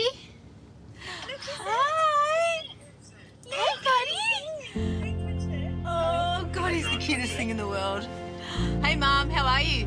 Good, how are you? Good. We survived our first shift together. Yeah. We didn't fight. Yeah, we didn't fight. We didn't yell at each other. Yeah. Seeing both of you together. Is that? It's really strange, yeah. You do sometimes need a lot of support from your partner. So I think working with your sister, it's definitely different to working with anybody else. There's so much unspoken trust. There's so much unspoken help between each other. It's pretty special. Okay, I'll speak to you later. Bye. Bye, Mum. Bye, Dad. See you, Mum. Bye, Mum. Oh, that was a cat. Oh, God, he's so cute. Oh, isn't he? Oh, he's just the sweetest little thing. Oh. Mav's waving's getting really good now. Last night he was dancing to that Taylor Swift Shake It Off, and he's going, shake it off, shake it off.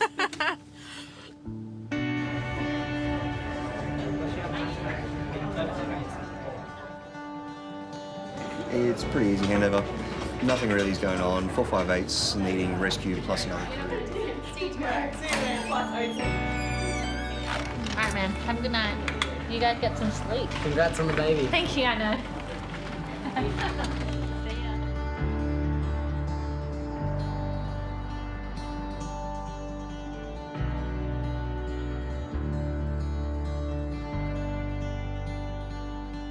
Being a paramedic means a lot to me because it's something you can be proud of doing.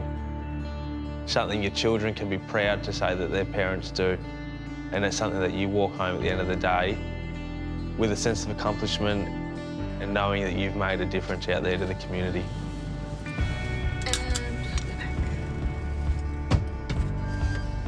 I don't believe a paramedic gets stressed in the morning looking to do that heroic thing. I believe we do our job because we want to help people. All right, let's go. Start the night off. And, you know, really hopefully get that patient that just says thank you in the end of the day. That's enough for me.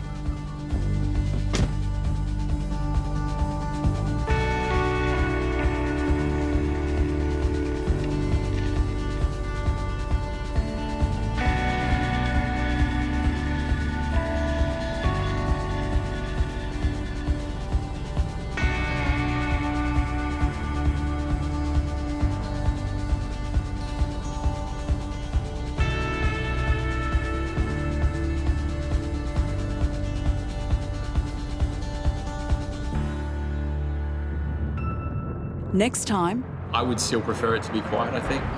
I just said the word. We're not meant to say the Q word. A slow Sydney weekend turns to chaos. Buckle in now, eh? There's a lady on the cliff. Has she fallen? I think she's jumped off it. Ambulance, tell me exactly what's happened there. Oh my God, the ambulance here, there's a lot of blood. A mysterious call puts paramedics to the test. The patient is covered in blood. Okay, so there must be something more to this. So what's happened? And a catastrophic crash. Where's the patient? Still trapped. He's crook. He's going to be crook. Forces crews to dig deep. We're taking good care of him. Thank you so much. No problem.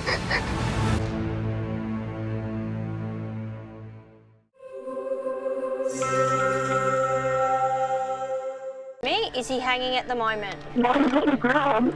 Okay, I'm organising help for you now, okay? So can you loosen the noose and tell me if he's breathing?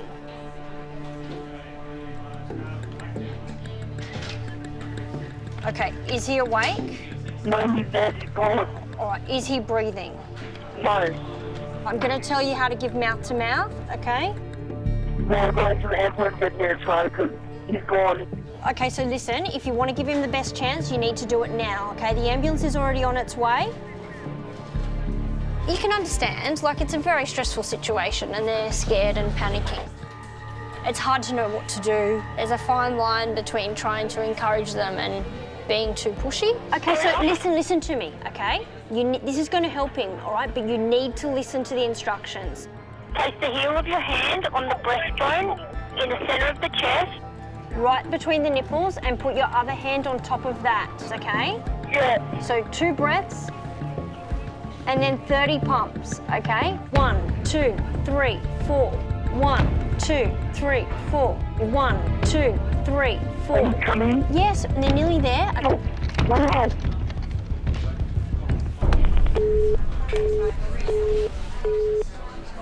Are they on scene?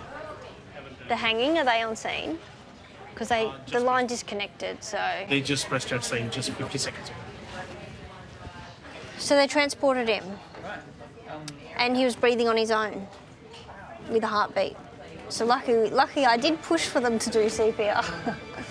So yeah, so he's on his way to hospital. So hopefully he'll be all right. There you go.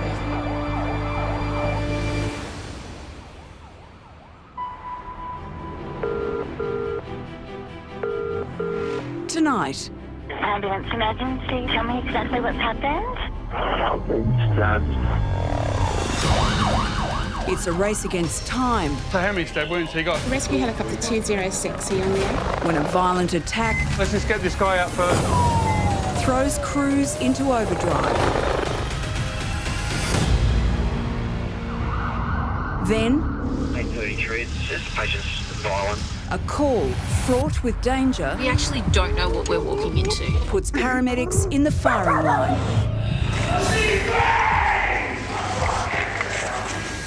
Unprecedented access from the control centre... You need to calm down. ...to the paramedics on the front line racing to save lives. They think there might be a blocked junior heart. These are the stories behind the lights and sirens... Priority is this guy first. ...of New South Wales Ambulance.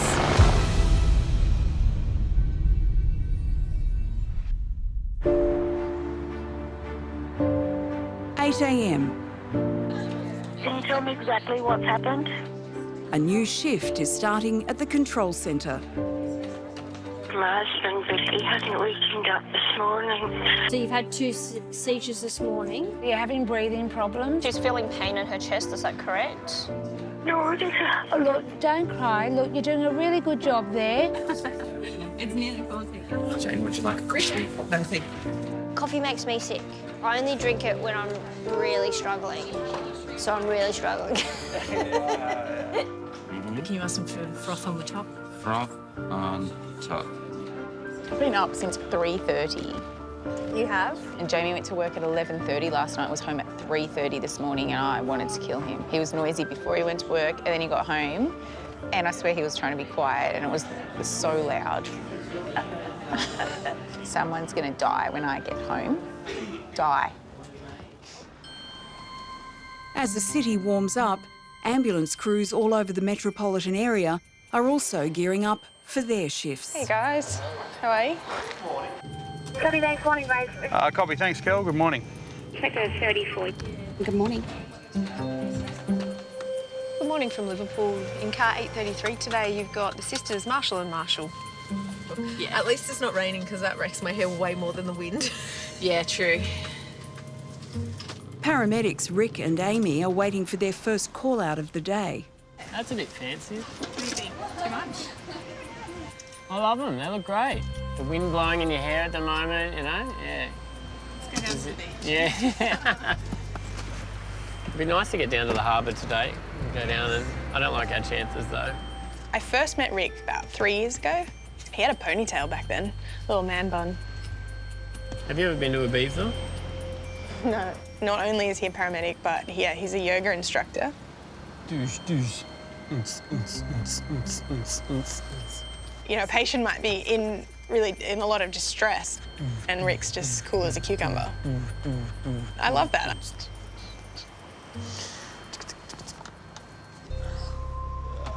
All right, shall we? Yeah. There is a really deep cut on her knee, and you can see literally the bone. You can see the bone. I was just going up the stairs with my son, and I just dropped him, and he's 5 months. Then I'm organising help. Can you tell me exactly what's happened to your mum? Mum has a stomach. Okay, how old are you? 2. You're 2. A big girl. You're nearly a big girl and you're 2. Responder 15, yeah, probably. I've just got another 1A that dropped down in Roselle. Ambulance emergency, which town or suburb? Okay, tell me exactly what's happened. I'm just not feeling very good. Chest pain. How old is the patient? 51. Has he ever had a heart attack or angina? No. Rick and Amy are the nearest available crew, just 8 minutes away.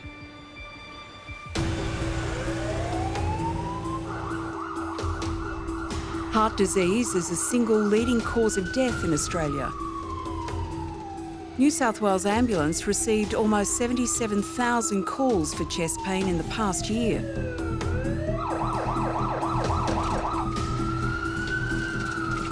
I came into this job quite young, with not a lot of life experience behind me. I'd never even been in an ambulance. It was just a shock to the system. And because Rick is an intensive care paramedic, I have to try and step up to help him do his job. It's a hard job sometimes, you know, but more often than not, I do enjoy my job. I want you to watch him very closely and wait for help to arrive. There's this amazing mental juxtaposition that is running through your head at the start of a shift. You want to get there and you want to do all that you can for that patient, but at the exact same time, there's a genuine feeling of dread if it's something traumatic. You don't want to go to it as well, so it's an amazing conflict. Hello. Hey, mate. I'm Rick, this is Amy. What's your name, mate? Albert.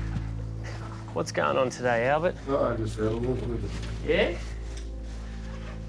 What time did this feeling start? Half hour. And what does it feel like, mate? Just a strange feeling in the chest. No worries. Is it sharp or dull? Yeah, dull. Just have a look at your heart. 160 over 100. I'm going to have to give your chest a little bit of a trim, okay? We don't charge extra for the manscaping, mate. When you are in a good flow with your colleague, it can almost be like a sixth sense. There's a lot of really subtle cues. You know, both of us can sense either way if we're suspicious of something. We'll get another car as well, James. Yep. All symptoms point to a heart attack. What's happening here? I think there might be something going on with your heart, so Amy and I are going to rush up to hospital, OK? We'll let them know you're on the way up. With cardiac patients, that heart's already under stress, you have to be able to remain effective under pressure. You've got to be like a swan, calm and graceful on top of the water and just paddling like hell underneath. A heart attack deprives the heart of oxygen, and the most serious consequence is a cardiac arrest when the heart stops beating. 423 cents. Can we please have another car, R1, for a patient meeting STEMI criteria? Copy, thank you.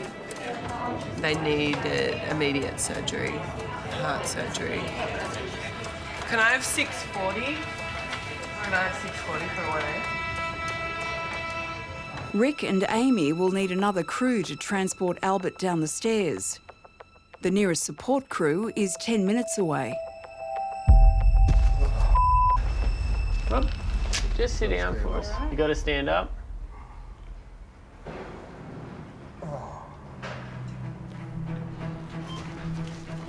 Is it easier when you lean forward, the pain?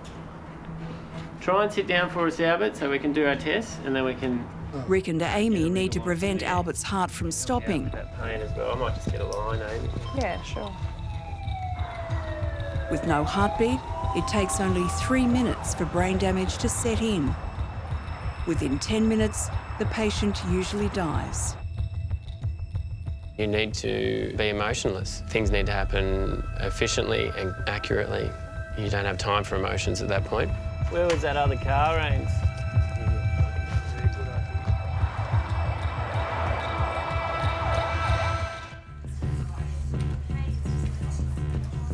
Sydney calling 423. We're still on scene at this point. We're just about to extricate. Should we move onto the chair? Yeah. In Redfern, Rick and Amy are waiting for urgent help to arrive, but the backup ambulance is still 6 minutes away. 51-year-old Albert is suffering a heart attack, and the chances of a cardiac arrest are high.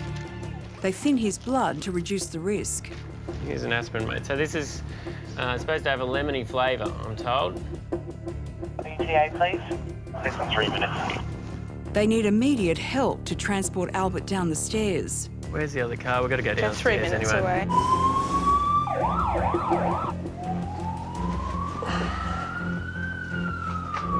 The backup team finally arrives. Oh, we need to get you on this chair.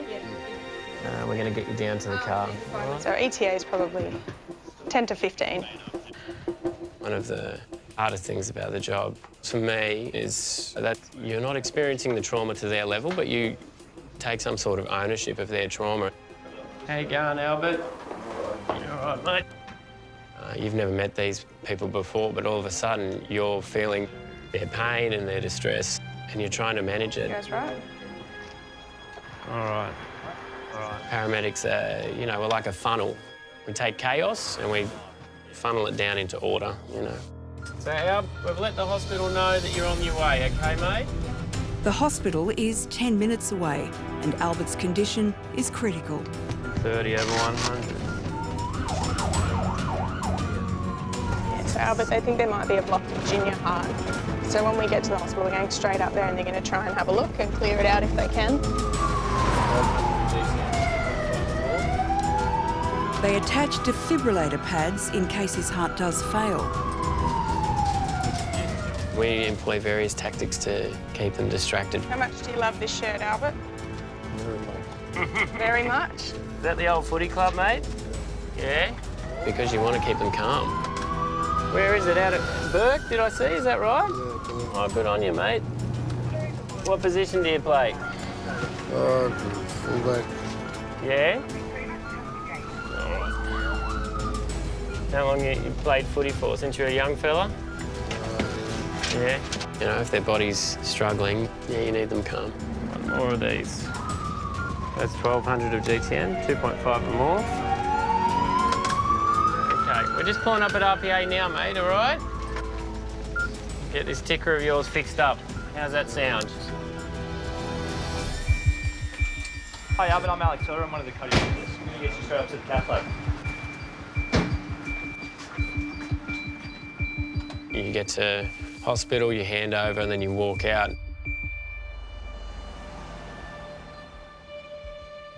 And then you can digest the job and reflect upon it.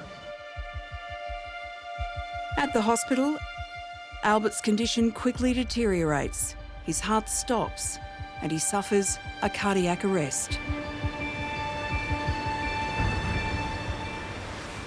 With the help of a defibrillator, the emergency unit manages to get his heart going again.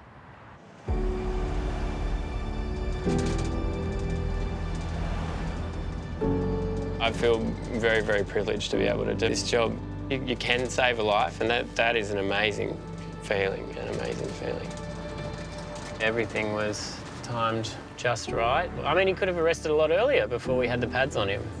He could have arrested halfway down the stairs. Everything was lining up for Albert today. Super lucky guy. Do you have any pain?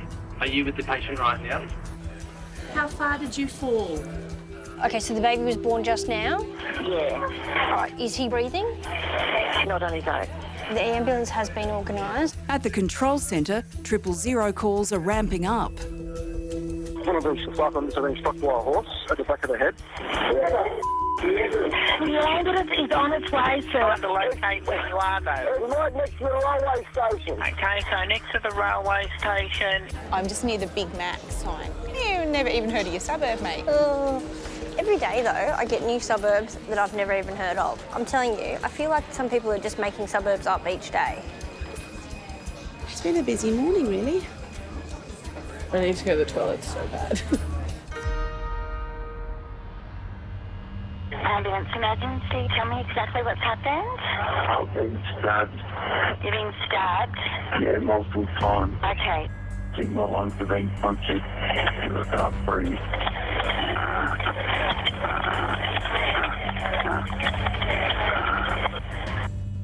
Due to the severity of the call, multiple emergency teams are dispatched. 2 ambulances are heading to the scene, and the ambulance helicopter medical team is getting ready to take off out of Bankstown. And in one of Western Sydney's fast response cars is Duty Operations Manager Brian. Inspector 34 crews responding. Victim has multiple stab wounds, having difficulty breathing. Inspector 3 on channel responding. Come on, come through. Seriously. Obviously, in a stabbing situation, the likelihood is that the patient's going to be fairly unwell, depending on where he's been stabbed. Bloody trucks. So the priority will be to get this guy loaded as quickly as we can. So police are on the scene. They have both people, but Brian is not far behind. Drives like a bat out of hell. I've been in ambulance for 28 years. We see some bad things, like, without a doubt, I've probably seen some of the worst things that society's got to offer. But I think also, too, you've got to actually understand that it's a part of life. Stupid people. Once Brian gets on scene, he'll be the forward commander, so he will triage everything. He'll organise the landing of the helicopter, organise the crews, the patients. He makes our life very easy because he's very good at what he does. Jeez. It'll be fine. How you going, guys? Right. It's all right. Listen to my voice. Listen to my voice. Listen to my voice. Stay down. We need to help him. All right. OK, can you give him 10 of Petrol, please? Just stay calm for us, mate, all right? They're here to help you. This guy in here's got open chest. He's got popped both lungs. Like he's got multiple. All right, let's load him. He can go next. We're just giving him some Petrol. Q302.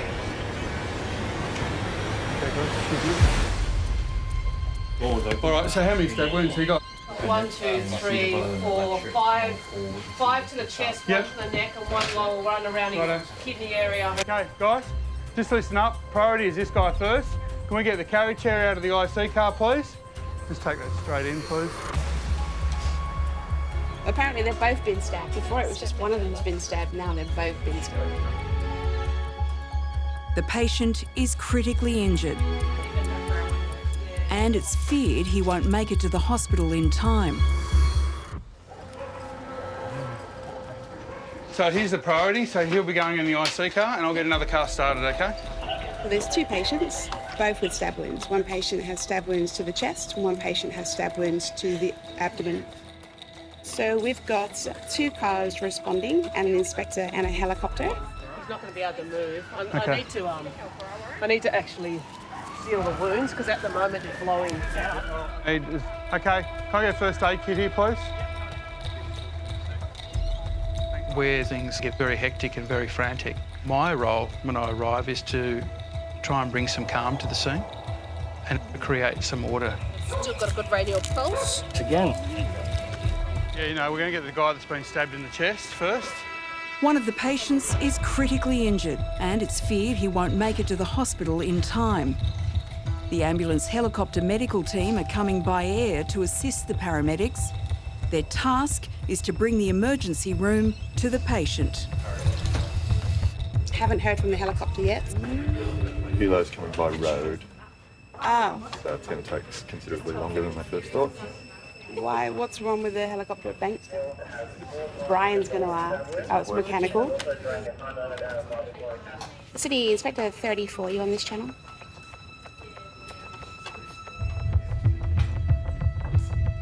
So just a little bit busy here at the moment. Right, real quick, just to let you know that helo from Bankstown is not coming. Query mechanical issues. They're sending a road retrieval team from Bankstown at this stage. But we're going to start trying to load both patients. All right, I'm going to get you all bed and we'll get him loaded, okay?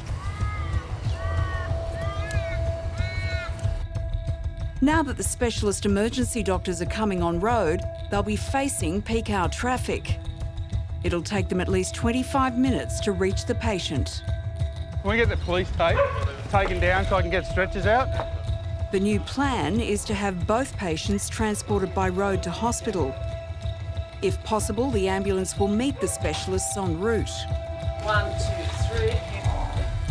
3. A person ringing .000 in a very dire circumstance, for us, that is the highest priority of jobs. How you going? Talk to me, mate. You all right? Because literally, seconds mean the difference between life and death. Okay, mate. How you going there, buddy? We're going to lift you up, champ. The emergency doctors are battling peak hour traffic. We're stuck in heavy traffic on the M7, so it's unlikely we'll rendezvous, but we'll continue. M7, M4, you may or may not meet them, but they're going to try and rendezvous with you. Morphine, okay? See you, Doc. With the doctors unlikely to reach the patient in time, the paramedics need to stabilise him.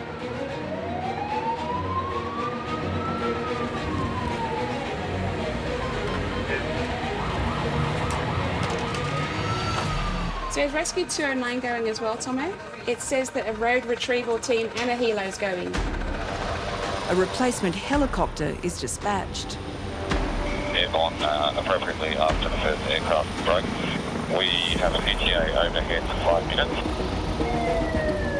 The new ambulance helicopter medical team will land and meet them at the closest park, but the patient's injuries are extensive. Pain. Do you want some more pain relief? Yeah? Yeah? He needs a blood transfusion and his lungs might have been punctured and are at risk of collapsing. We're 2 minutes from the scene. And just another needle in your arm, okay?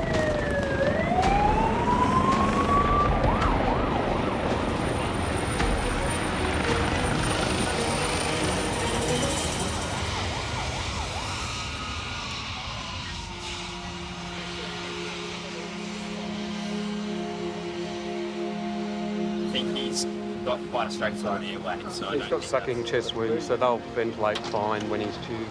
Right, okay, I'm going to put him to sleep. Okay, righto. The patient is too unstable to be airlifted. So you RSIing before we move, or are you going to go? No, we're going to RSI before we move. Okay, righto. The doctors need to sedate the patient to connect him to a ventilator that will push air into his lungs. We get to see a side of life that people would never see, the senseless violence. How many stab wounds has he got? At least 6 on his back and 1 on his neck and then 1 up under his ear. How do you deal with that? It can be a challenge at times, but it's part of the job. The trauma to his chest is severe. With internal bleeding pressuring his lungs, the doctors perform surgery on the spot.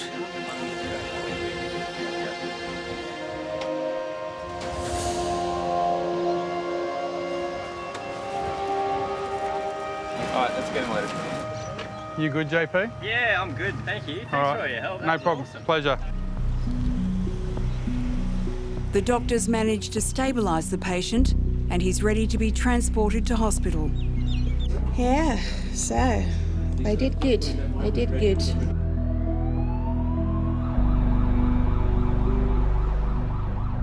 Paramedics go to a lot of violent incidents, but it's just another medical job. And yes, it's a big proportion of our work, but it's no different to the number of chest pains we go to or the people involved in car accidents. They're patients, and they need to be treated with respect, and they need to be treated as patients. Kel, if you wouldn't mind assigning me to Westmead Hospital, please. Copy, clear and heading to Westmead. Thanks for your help, guys. Pleasure working with you as always. No problem at all. We'll be wandering around the west today, so if you see anything that may be of interest, feel free to give us a call. Oh, don't you worry, I will.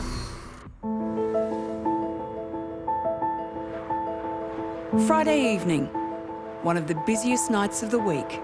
Tell me exactly what's happened. Look, I found a fella laying in the street. It looks like you're getting struck by a car or something. Is he breathing? No. It's on its way.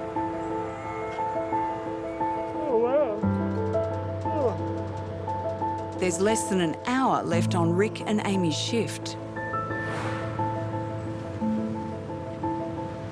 It seems like everybody gets sucked into our area on a Friday and Saturday night. Yeah. They're hard shifts, you know. I remember when I first joined, I mean, it's terrifying. It was wild. Friday, Saturday nights going around to people kung fu fighting. It was amazing to get the full scope of how many people were snotting each other. You get some of them who are like so keen to come into the city and, you know, just get pumped with jobs and, you know, drunks and overdoses. Yeah. One thing about it, though, I've learnt in the job, shifts can go on. Like, very rarely is it going to be a 12-and-a-half-hour shift, you know. I have a funny feeling we'll be out again. Oh, yeah. You know, what do you agree with you. I do agree. Ambulance emergency, what town or suburb? Kingswood. Tell me exactly what happened. I'm in a panic mood, so my machine's gone off, my oxygen machine. Uh-huh. So I need to get my breath back. You're running out of O2. Yeah. Ambulance 423, Rick and Amy are dispatched. Got a 79-year-old female. Oxygen machine isn't working. Running out of O2. Do you have asthma? I've got emphysema. Emphysema. For some people with advanced lung disease, oxygen therapy is the only way to provide enough oxygen to their vital organs. It does get tough, you know, and your body is just screaming at you to go to sleep. The easy motivator is just to think about it as if it was your family member. You've just got to, you know, picture your grandparent, your parent. For me, that clicks me into gear. We better take our oxygen. A good idea, I reckon. Where is the job likely to be when I go into an apartment block? Always upstairs, always. It is always on the top floor. Oh, no. Any more? Ambulance. Hi there, I'm Amy. Rick's here. What's your name? Catherine. Catherine. Little budgie, yeah? That's Bernie. Bernie. Oh, he's beautiful. I sitting there and I said, I'm short of breath. And I just sort of went it up with a little prong and nothing coming out of the big one in the bedroom. Okay, so this is your backup, but... That won't last. It won't last you, will it? No. Oh. And are you on the oxygen 24/7? Yes. Okay, all right. I got a panic attack, you see. I'm in the end stages of emphysema, you see. Right. Which is not good, of course. I wish I didn't have it. I'm not ready to go yet. I've got lots of things to do. I like jobs where I meet really interesting people, and usually those people are quite elderly. Are you two not together? Are you married or what? Oh, no. Oh, you're not married? We're partners in the job. Yeah. She's laughing or? Yeah, absolutely. Yeah. Just breathe for me. I'm 26, nearly 27 now, but you know, sometimes it's really hard for me having to relate to people who had a whole life behind them. So much wisdom or trauma definitely opens your eyes and makes you sort of wise up a bit faster. I wouldn't wish it on anyone. We'll get Rick on the case. He's pretty handy. Inspector Clouseau. I was a tradie, I was a sparky before I became a paramedic. Tradies do make great paramedics because they've got that practical, systematic way of working out problems. Oh. We'll see how good he is. Is it working? What did you do? It might have been kinked or something. There's definitely oxygen coming out of that. It's not enough. It's not enough, is it? No, it's weak, is it? Is that? Yeah. Okay. You have to be good with people. You have to be good with people. You have to remember that you're dealing with a fellow human there, you know? Tell me about this beautiful ring on your finger. That's my engagement ring. It's beautiful. From my husband up there.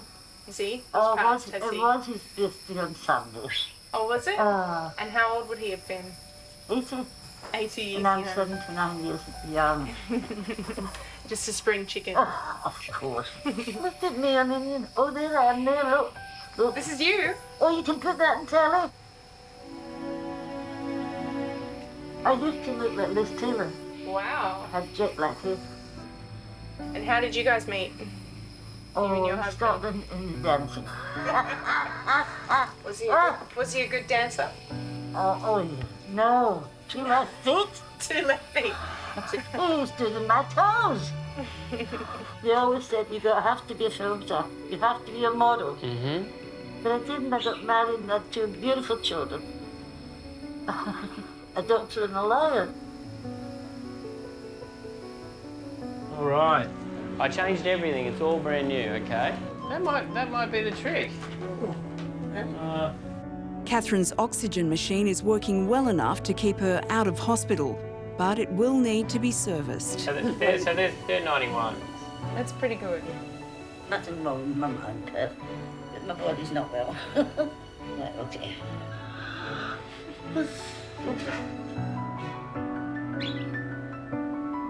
Do not smoke anyone. Look what happens to one and end up like this.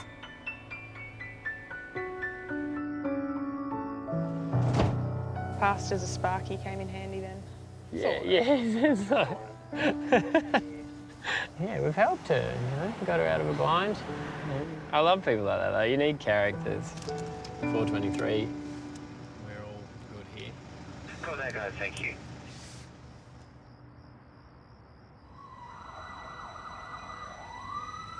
Ambulance emergency. Tell me exactly what's happened. At the control centre, call volume is peaking. Okay, describe the pain, please. On a typical Friday night, New South Wales Ambulance can expect more than 1,000 emergency calls. He's had ice, has he? He may have taken a little more than he should have. I've got to do it. I've got it on film. Come on.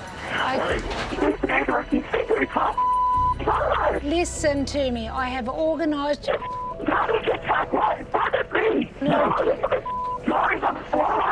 Right. Is he violent? Suffering from a bit of anxiety. Okay, so I'll just... Listen. Stop swearing at me. Stop swearing at me and listen to me, okay? 2 breaths, 30 pumps. 2 breaths, 30 pumps. Friday morning, it's usually okay. But then as the afternoon progresses and people start to finish work for the weekends, that's when it starts to ramp up. There's someone yelling and swearing in the background, but that's not the patient because the patient is female. They know no information. They hung up on me twice. Got a partner who has severe anxiety. Okay, you need to calm down, okay, so we can help him. Right, so go and check on your friend first before I hang up because I want to make sure he's okay. When they ring, they are so loud and yell and scream, as long as I didn't sound rude. He thanked me at the end, so I must have been all right. Stop swearing. He said, my friends collapsed on the floor. It's because you guys took too long. And I wish I could say, no, it's probably because you fed him ice for the last 24 hours. Ambulance emergency, which town or suburb?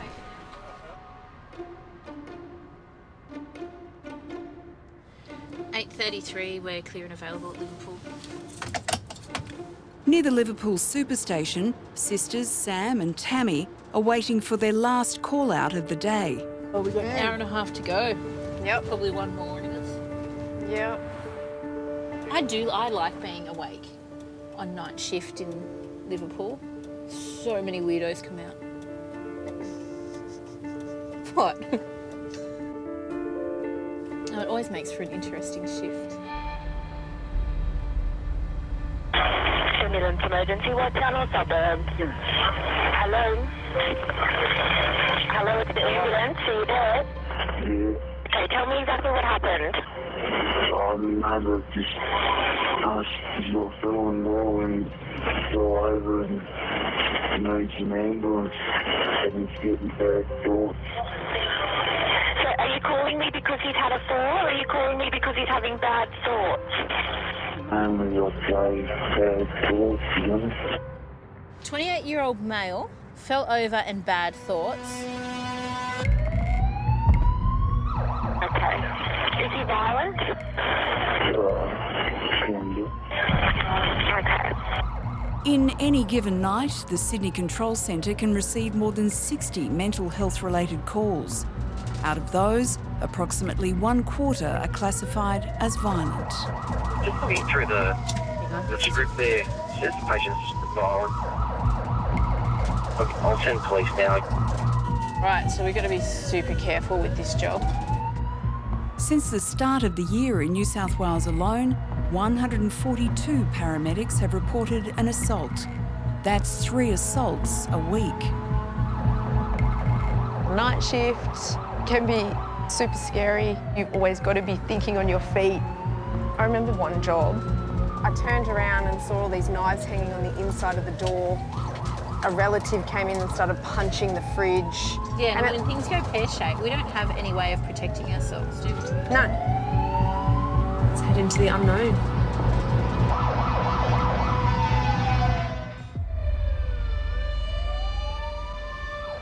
Friday night, 7 p.m. In the Liverpool area, sisters Sam and Tammy are responding to a mental health call-out. 23, 25. The caller reported the patient as potentially violent, so police backup is on its way.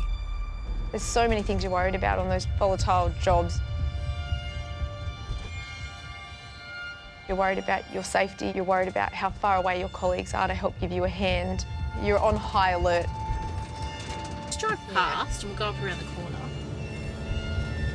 Yeah, I don't even know where the front door is.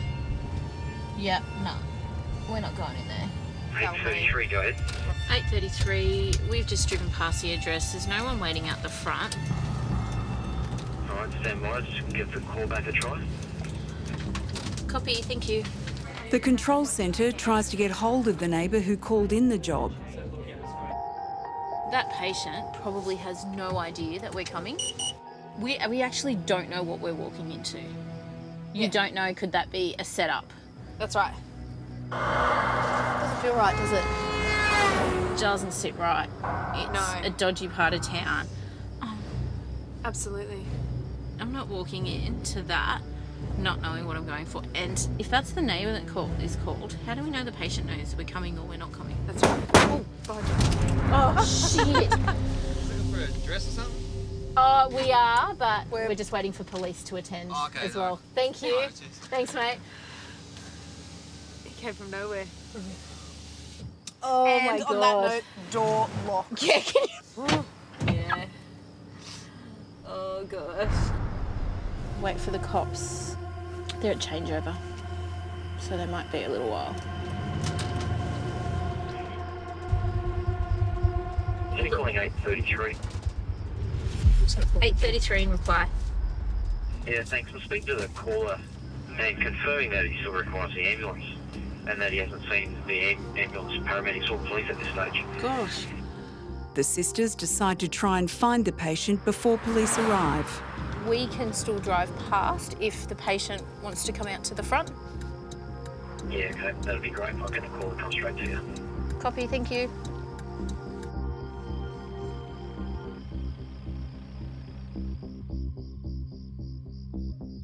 Oh, there he is.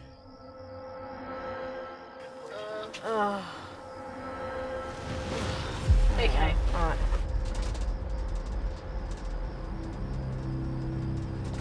Are you happy to stay here? I'll just ask a question, then you can let them know that we've contacted the patient.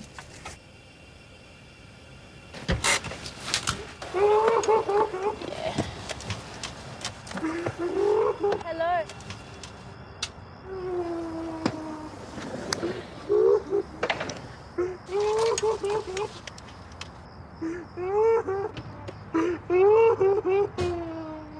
Okay.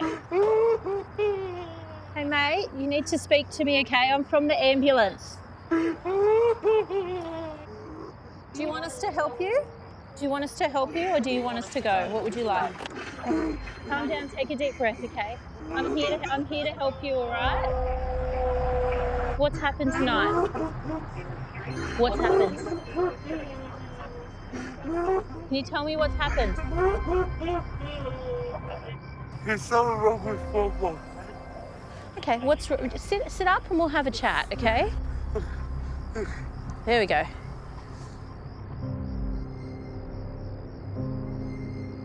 I'm Tammy, and this is Sam. What's happened tonight? I keep blacking out. You keep blacking out? Yeah. Okay. I can't think straight. Can I go to the ambulance, please? Yeah, come on. Let's go. Do you want me to brush all this off your back? You got lots of bark on your back. Okay, lie down on your stretcher for me. Okay. Now, hang on. What's happened tonight, mate? I'm sorry. So what did you call the ambulance for tonight? I don't know. I don't feel well already because I'm not feeling well. The check-in is arresting. Okay, we're happy to take you to the hospital. I get arrested every day, brother. The patient punches a drain pipe on the way into the building. He just escalated so quickly. He did, didn't he? We can't leave him. He's going to need to be sectioned unless we go and talk to him about what's going on. Fairly obvious he's hallucinating. It's really unfortunate that there's more and more jobs we go to where you're just like, no, I'm not going in, because you try and do the nice thing and the right thing and you go in and then you get caught out. Okay. Well, we just have to wait for cops, don't we? Yeah. I'm not going in No, there. that's too unsafe. Yeah.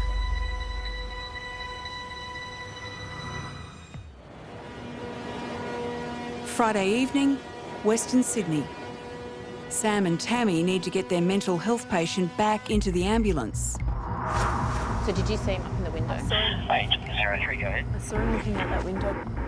Did he say he was hallucinating? Yeah, he's hallucinating. Seeing dark thoughts and dark things, and he asked to go to the hospital.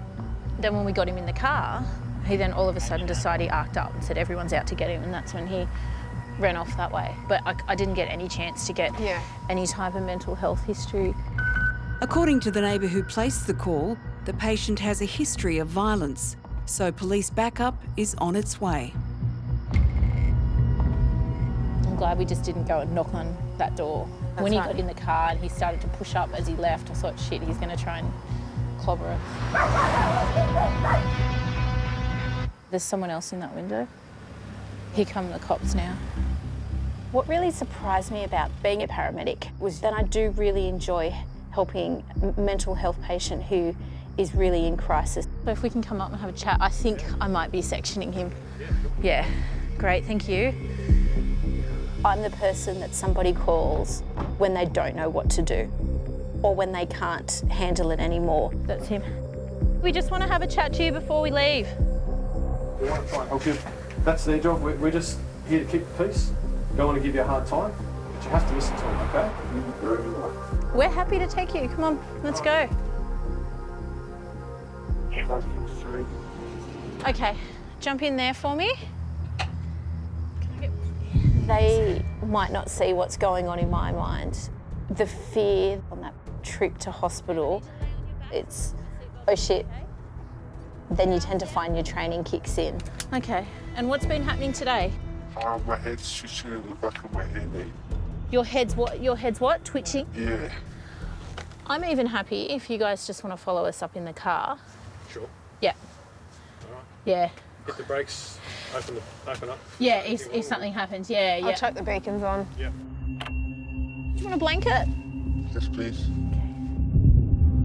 Now, the patient is loaded into our vehicle. He is compliant, however, police are just going to follow us up to the hospital. Okay, thanks for letting know, John.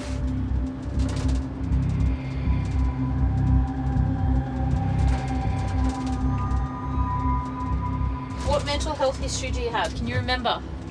Schizophrenia. Schizophrenia, okay. Do you sometimes see things? Yeah. Do you sometimes hear things? Yeah. Okay. Are you hearing them at the moment? Yeah. Yeah, okay. I keep seeing bad thoughts in my head. Okay. Do you want to hurt anyone? Have you felt like you wanted to hurt anyone? Not really. No. Okay. What about yourself? Do you want to hurt yourself? No, I've got problems with my head. You've got problems with your head? Yeah. Yeah. Okay. Okay. We'll take you up to the hospital. We'll get you to talk to someone up there. Okay. Okay. Are you going to be nice and calm for the hospital? You're not going to get angry with any of the staff? Okay. I feel extra pressure on those jobs. I try and stay composed, but we are only human.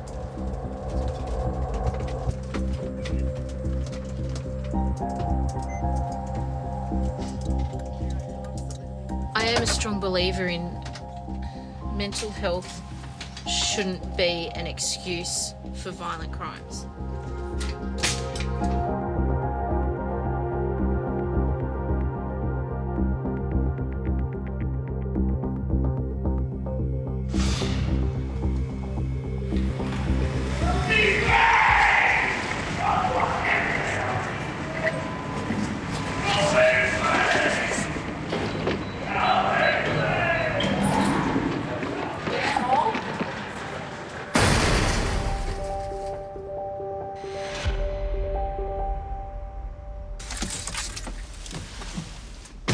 Patient punched one of the security guards in the face. Just now? Yeah.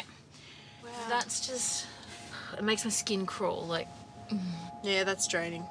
Like, the thought of, we were happy to transport him. I made that decision to transport him without police. Does it make you think differently about that decision now? Yeah, kind of. Like, you don't know what. If they're there and they're offering to come, I take it. Because at the end of the day, if that patient arcs up, you got nothing against him.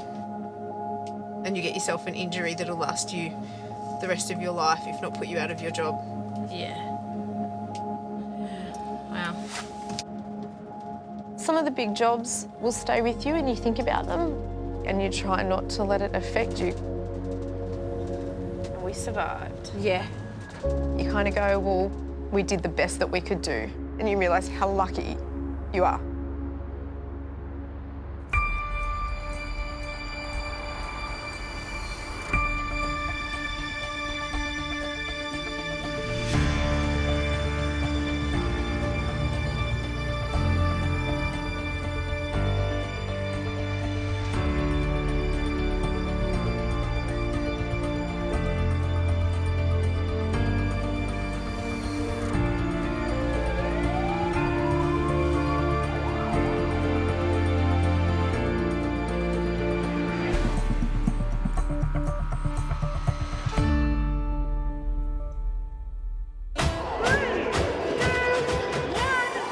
Next time, excuse me, crews in the city brace for one of the country's biggest events. Bum right up there for me, doll. She's hypothermic, dehydrated, she's vomiting.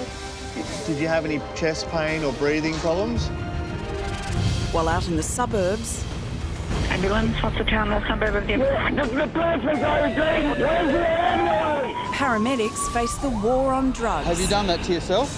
Head on. Get on, man. We're trying to help you. Just calm down, mate.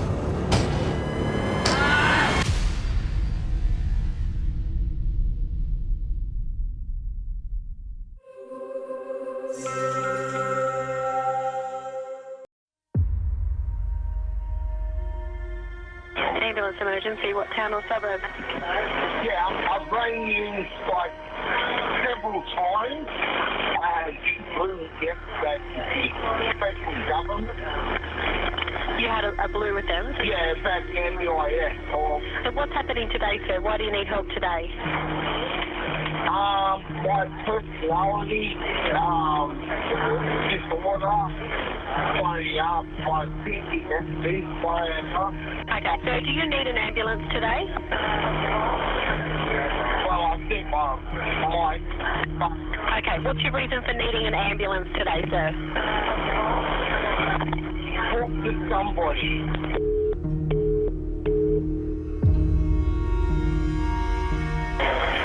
Ambulance emergency, what town or suburb, please? Yes, I think your head supervisor, please. What is it in regards to? And it just seems like 000 taking the shit. Okay, what's your name? What's your name? My name's Mitchell. Mitchell. Can I send an ambulance to help you now? Is that what you need? Yeah, but I'm not going to go to hospital because the thing that's been happening, I've been under a lot of stress since yesterday. I don't have to put up with this sort of stuff. Okay. The reason that we send paramedics to help you is... He hung up. I'd say he's going to ring again. Mitchell, darling, if you want the ambulance, you're going to have to talk to me. 3, 4. Thought he was in tonight. Mitchell. It looks like our gentleman caller has now phoned back. Yeah, he's called quite a bit. This is just today. We got 1, 2, 3, 4, 5, 6, 7, 8, 9, 10 calls from this number today. Mitchell. Mitchell, you need to tell me what's happening. Originally, most of his calls he wasn't saying a thing, which apparently we've had him in the past, and he has been triggered for post-traumatic stress disorder. Eventually, he said that he is just feeling violent and not himself, so it then got changed into a mental health case.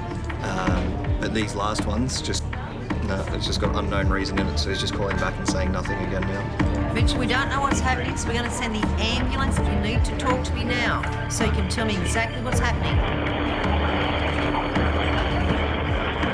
Mitchell. I am not going to put up with this shit no more.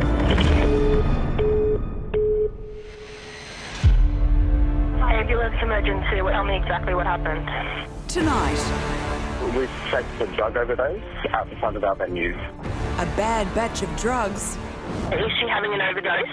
They're not sure if she's okay or not. causes pandemonium on the streets. 4:38, respond to another overdose. Another one. Yeah, he's just there on the floor. If you have too much, you can die. You guys just found him like this? An horrific accident. Ambulance emergency. Someone got hit by a car. We might have severe head trauma. Head injury, hit at 40 kilometres an hour. Catapults crews into top gear. Just relax, mate. Just relax. Sit down, buddy. And a heartbreaking call-out. Does she normally have seizures? Oh, bloody hell. Hits home for paramedics. Those are the people who are not abusing the system. It's a cruel world. Brings you back down to earth. Unprecedented access from the control centre I'm operating it hot. So he's just been crazy. to the paramedics on the front line, racing to save lives. Oh, they're calling us again. How can we help you today? These are the stories behind the lights and sirens Far out. of New South Wales Ambulance. Really quite escalated quickly, didn't it?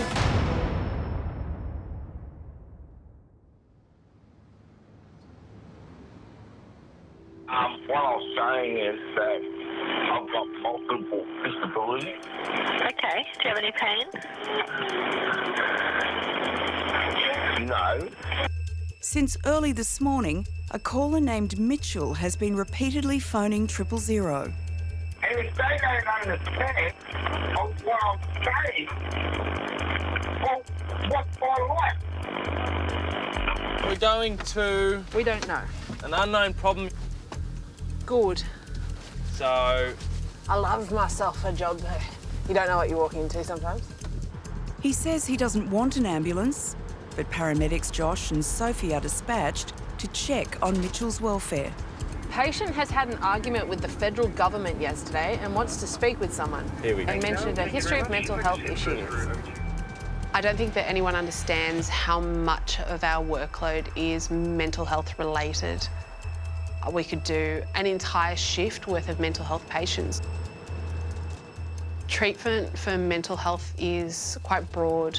There's medications, there's mental health facilities, there's psychiatrists, psychologists, but I think some people find themselves at wit's end, which is when they turn to us, when they don't know what to do.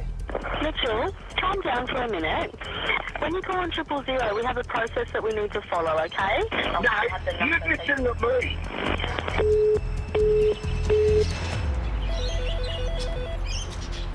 Hello? Hello, ambulance. Yeah, I'm calling somebody else as well. Hang on. Okay. Who are you? I'm the ambulance.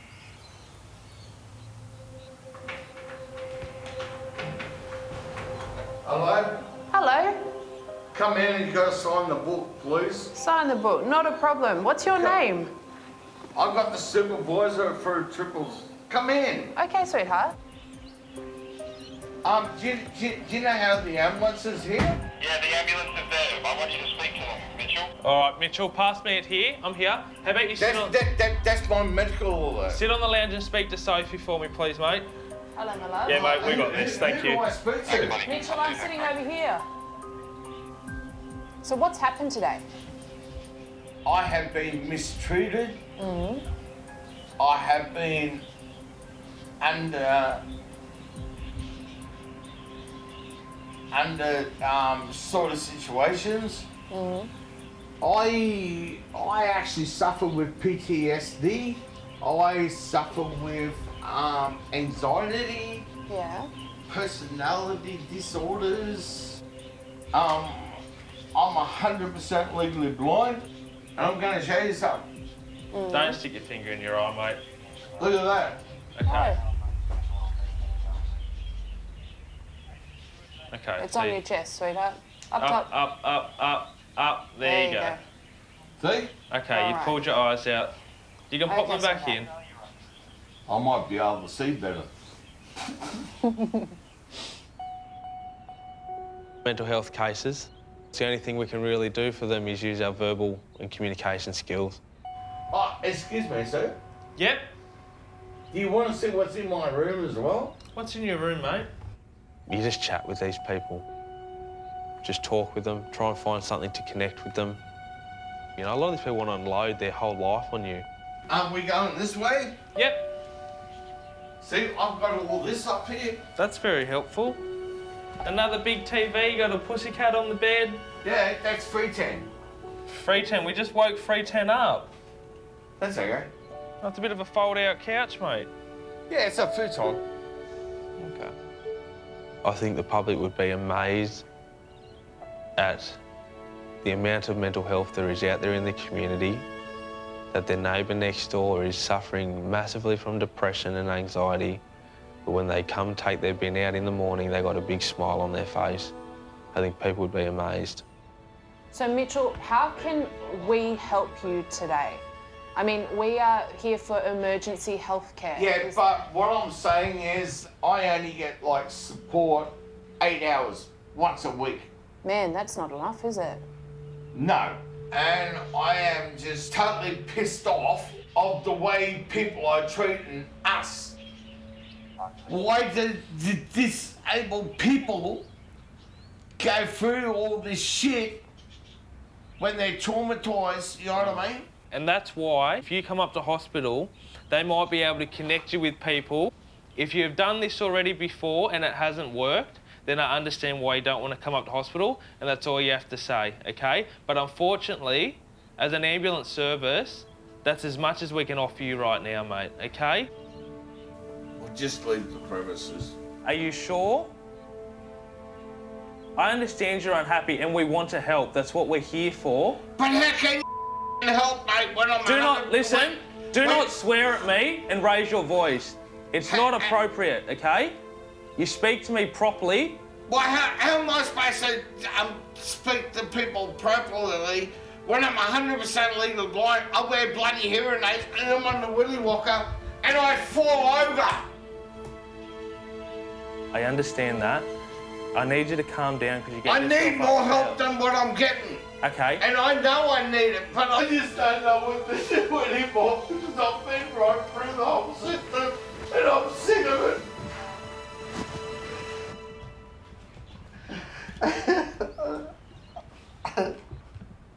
Come on. It's okay, all right?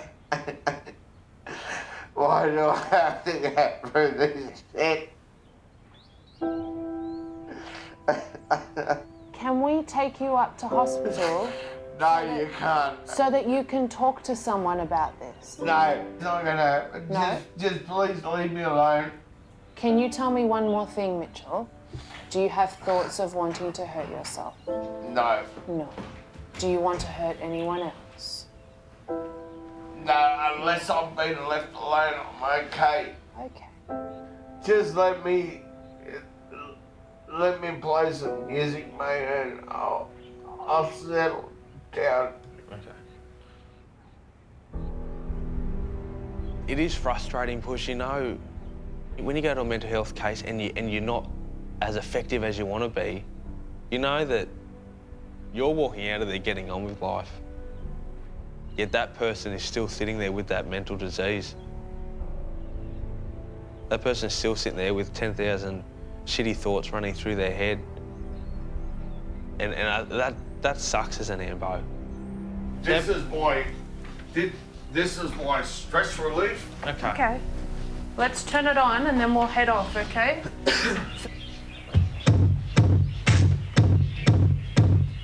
Beautiful. All right, mate, your neighbours will love you.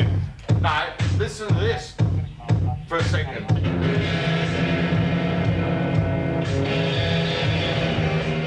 That's me on the guitar. Oh, yeah? You're very talented, Mitchell. All right, Mitchell, we're going to leave you be, okay?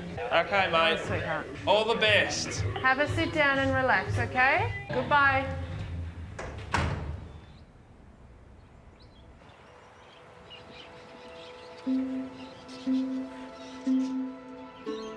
Look, I reckon he needs more than 8 hours a week.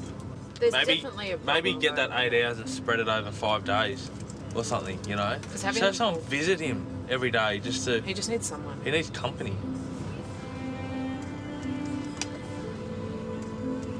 We could have sat there all day. Oh yeah, he would have talked at us. 100%.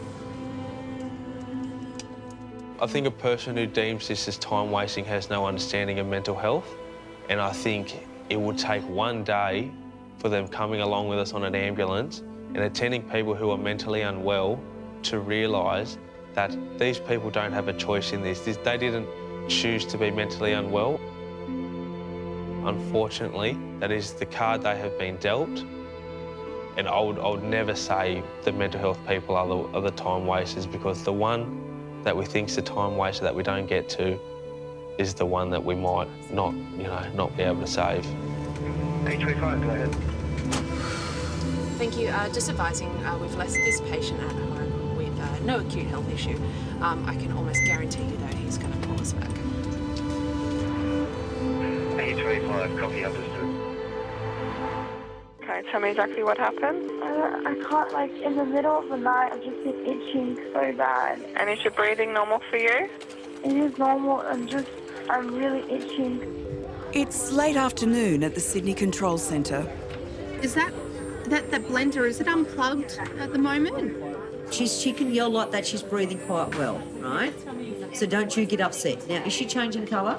As the day ticks on, calls continue to roll in. All right, and I believe the bleeding's serious, is it? Yeah, okay, so we are organising help for you. Okay, just stay on the line. Yeah, that would be good, thanks, Naomi. We have information from the police in Bronte. Police are on scene there with a 30-year-old male who's suffering shock and hypothermia. We have information now that the patient is stuck at the base of the cliff there. 423.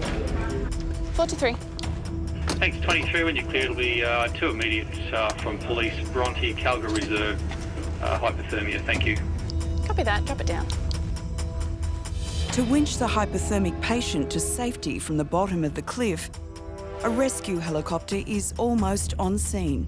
Car 423 with 31-year-old Biffy and 22-year-old rookie Gina is still 10 minutes away. The full details of his condition remain unclear. Hypothermia. It's not something you go to often, is it? I have no idea. This is weird. Is that all it says? Yep. Shock and hypothermia, that's all. Jacinda Bronte, I'm upgrading it to hot. Okay. He's been in a helicopter and he's deteriorating. Okay. Okay. 2423, can we upgrade that to a 1C? Deteriorating, is he? So patient is deteriorating with hypothermia. Really quite escalated quickly, didn't it? The police said he's really quite deteriorated, so 423 almost the same for this one, and we just started IC back up from Randwick as well, so that if he's quite quick, we can start extra fluids as well. Sorry, bump.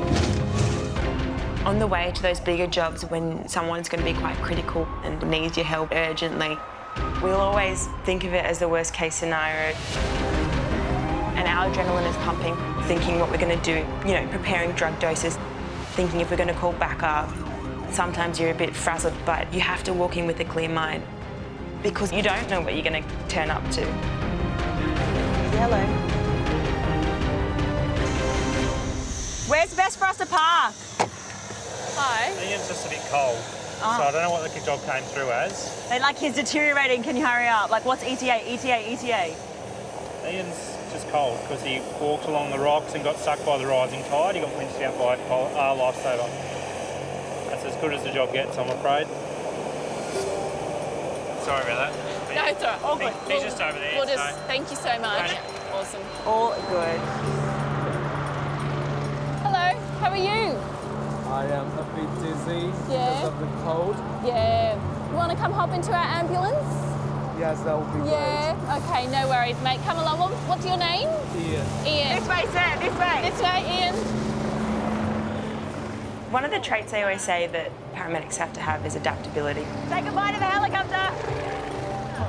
And I think that's very important. You know, we're going there, our adrenaline's high, all we can think about is this person who's close to death, and we arrive and it's not what you're expecting. So legs down that way and then scooch your backside down. That's why I love it, because you don't know. You don't know what it's going to be in front of you. Is it wet? Oh, this is wet. Do you want to take your pants off? Shoes, maybe? I'm kind of shy, so perhaps... Okay, that's fine. No worries, mate. But don't worry, I'm gay, so... I just want to have a nice walk today. After I took some beautiful pictures, I thought, why don't I go deeper? At the beginning, I thought I can just get through this because the tide was low, and that's how people get into trouble. How you doing, Ian? Oh, hi, You thank enjoy you that so ride? much. Yeah, I really enjoying the lift. It's a yeah. once-in-a-lifetime experience. Yeah. True survival story, wasn't it, Ian? Ian, are you a bit rattled? Did you want to go up to hospital? To be honest, I don't think I need to go to the hospital. Okay. We'll take you. We'll take you home if you want. Oh, actually, if you can discharge me, my idea is to call Uber from my phone and I can do that? Sure. Okay. You're not in trouble. I'm strapped, so I can't reach my phone. We trapped you. Your patient can make your day or ruin your day. Okay. All right. We'll wait here until the Uber comes. Yeah. I love having a chat. It's the Australian way, I think, to have a bit of banter with your patient, with anyone, really. I used to be a comedian in the UK. Oh, tell us your best joke quickly. The best one? Okay, where do fish keep their money? in the riverbank. It's like dad joke 101. Yeah. In one day, you get to see so much and do so much. And then to actually have our patient walking up to us with a big grin. I love this job. I can keep all the blankets? You can, Oh my God, absolutely. thank you. There he is. So, thank you so much. You're What's welcome. your name? Biffy. Biffy. Yeah. Nice to meet you. Nice to meet you too. I'm Gina. Nice to meet you, Gina. Have a good night. Take care. Bye, mate. So yeah, the patient that was hypothermic, that was winched out of the water off the cliff, is now on the ground, conscious and breathing, and is getting an Uber home. I don't really know what went on there. Friday and Saturday nights are the busiest shifts of the week in the Sydney Control Centre. Tonight, there's also a rare astronomical event, the longest blood moon eclipse of the century. No matter what moon it is, if it's a blue moon, a red moon, a green moon, the moon makes a difference. It sets the tone, and being Friday night, it's even worse. So it's going to be nuts. Mate, we've just been given a job over from the police regarding a gentleman who was in a paddock across the road, is he? Or he's actually on my property. If you're hearing a bull, that's him. Is he making sounds of a bull, is he? Yep. Okay. So it begins. Blood moon! Can I find out what the blood moon actually means? It's a solar eclipse, and the next time it happens is in like 35 years or something like that. Having returned from their latest call-out, Gina and Biffy are on standby in the Darlinghurst nightclub district. So, tonight, blood moon, something about the sun creating a shadow off Mars, which creates a bloody moon. Wait, when's the next time it's going to happen? I feel like that's why it's significant, because it's not going to happen again for a while. Well, 100 years. It's going to happen again in 100 years. Yeah. 5:30 is the total eclipse. At 2 We're going to sing that song. That is Total early. eclipse of the sun. Of the heart. Oh. Of the heart. Ambulance emergency. What town or suburb? Darlinghurst, on the corner of Oxford and Crown. I was just had a gentleman walk past. It looks like he's taking too much THC. So are you with him right now? Yeah. Not really responsive.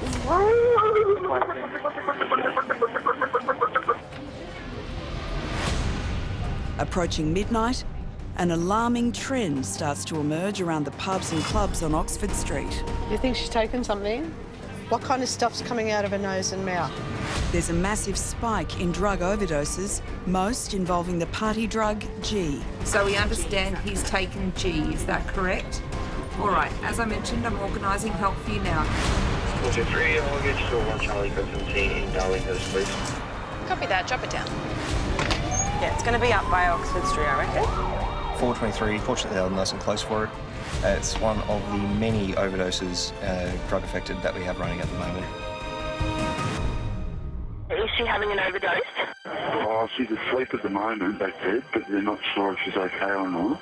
Right now, there's a new overdose call coming through every 8 minutes. Another one. There's a lot of calls for it. Oh, man. All right, I'm going to need guys. Ambulance emergency, what town or suburb? Darlinghurst. We suspect a drug overdose out the front of our venue. Friday night in central Sydney, and there's been a spike in overdoses, particularly with the party drug G. Sydney to Inspector 21. Yeah, I've got A&E and 17 for you, this time at Darlinghurst. G, or GHB, is a depressant drug that's been on the rise since 2016. Its effects are unpredictable as communication between the brain and the body is compromised. Overdoses can be fatal. There's 3 all in Oxford Street. Yeah, right. All within like a couple of blocks from each other. Oh, I wonder. That's interesting. Someone's maybe sold some dodgy stuff in the same area. It does happen from time to time where it's clearly obvious where a dealer has been, either outside or inside that premises, given it to a few people who probably haven't done it before or are addicted to the substance. Have you been to many? Not Not too many G. Paramedics Biffy and Gina are responding to reports of an unconscious man phoned in by concerned passers-by. I find G a very bizarre drug.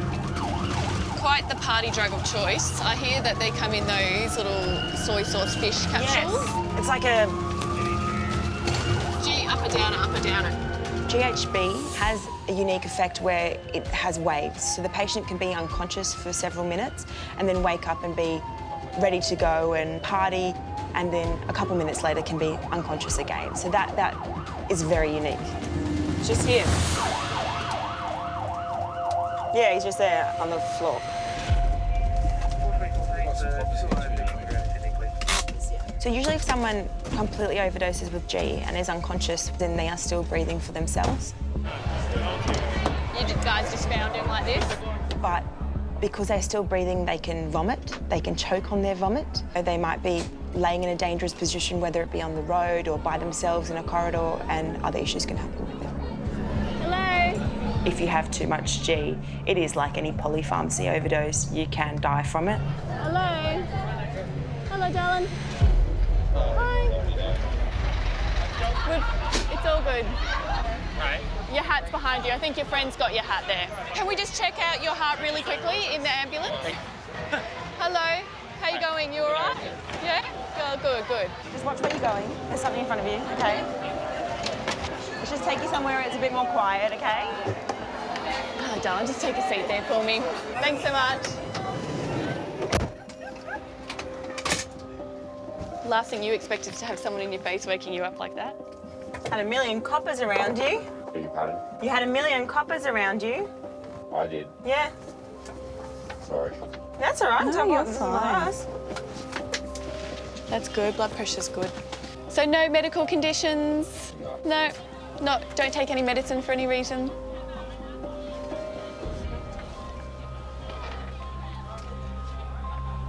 On the nod. So what we're going to do is we're going to take you up to hospital, okay? I know you're up and about and up and at it at the moment, but you're a bit confused. Hence, we can't really... Leave you. Yeah, leave you here because you've got no one to sort of take you home and all of that. So let's go up to hospital. You can sleep it off there. All right? Okay. I have nothing against those people that do go out and party. My opinion on recreational drugs has changed because when you start working on the ambulance, you often see a whole lot of other side effects or injuries caused as a result of drugs, whether that be getting hit by a car or getting assaulted or going in a fight yourself. We see a whole range of things that are related to recreational drugs. Is he out? Yeah.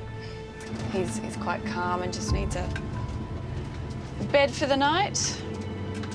Sometimes I get a bit frustrated because I would think I'd never put myself into that position where I'd have to call an ambulance or let any of my friends do that to themselves.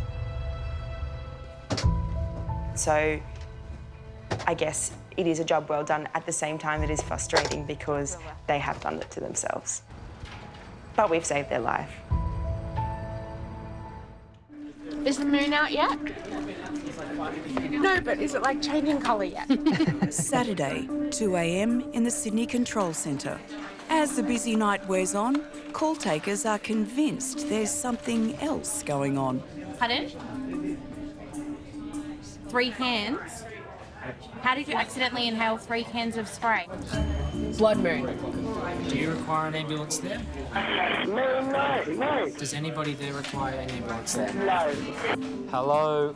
You've got the ambulance on the line. Come to the phone, please. Hello. On a full moon, look how strange things happen. Tell me exactly what happened. My son's been fishing last night and he's got something under his skin that's crawling up his legs. My friend's different. I cooked blue swim the crab. He was intoxicated, he got scared too, and he did it. My wife is collapsed on the ground and I can't pick her up. So she's about 20 stone. It's a 55-year-old female who's 127 kilograms, has collapsed and can't get up. That's very precise, 127. Did she fall onto a scale? Already tonight, there have been 45 call-outs to people who've fallen and can't get up. It's a very common job for paramedics, but each case is different. There's hubby. Hello. Good, how are you? The rocket's on the ground inside. Okay. You might have to reverse it or you can put it on the footpath. I'll just leave it here, mate. Yeah, sure. Right. Alrighty. Okay. That grass is squidgy. Oh. Where are you going? You definitely That's a never know what you're walking into. Sometimes the notes that come down on our computers are very vague, and other times they're very descriptive. So we could be walking into situations that we're definitely not prepared for at that certain point in time. Ooh, that goes up. Whoa. Yep.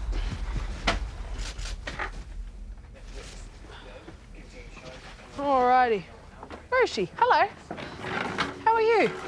She's a diabetic. Okay. Do you fall over a lot? Not really. How did you fall? The thing is too is her feet are swollen up. And she probably tripped over, lost her balance that way. Just her own feet? Yes. All right, I'll go in front, Josh. You happy at the back?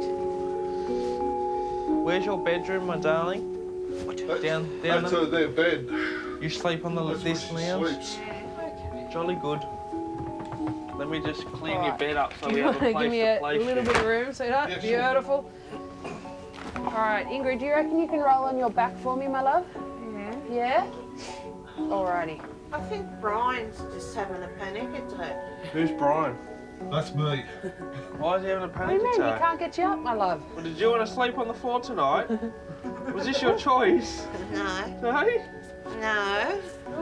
You're okay. We're having a moment here with some washing. Hang on. Uh-oh. Uh-oh. Sophie's wrecked the Great Wall of China and it's about to come down. It is, eh? We need to move quick. All the time. You We set need me to move going. quick, otherwise you may be trapped Patient code 9. under laundry. Okay. All right, darling. 1, 2, 3. Wow. You are a very tall lady. You're taller than I thought. Hello. This is so embarrassing. No, it's not. I end up on the floor all the time. How about we have a seat on the lounge and I'm going to check a few things. Yeah? Any pets in here? No. No pets. No pets at That all. we know of. No. No? No pets. You can go days without doing an actual intervention on a patient, whether it be a cannula or administering oxygen or anything like that. You're a social worker for the community a lot of the time, dealing with people's problems that they just can't deal with them themselves. So you got a little bit of a temperature, my love. Hello? You do. Do you feel more drowsy than normal? A little bit. Or are you just drowsy because it's 2 in the morning? Is it? Yeah. You have 3 more hours and you get to see the blood moon. So don't give up, you've come this far. All right.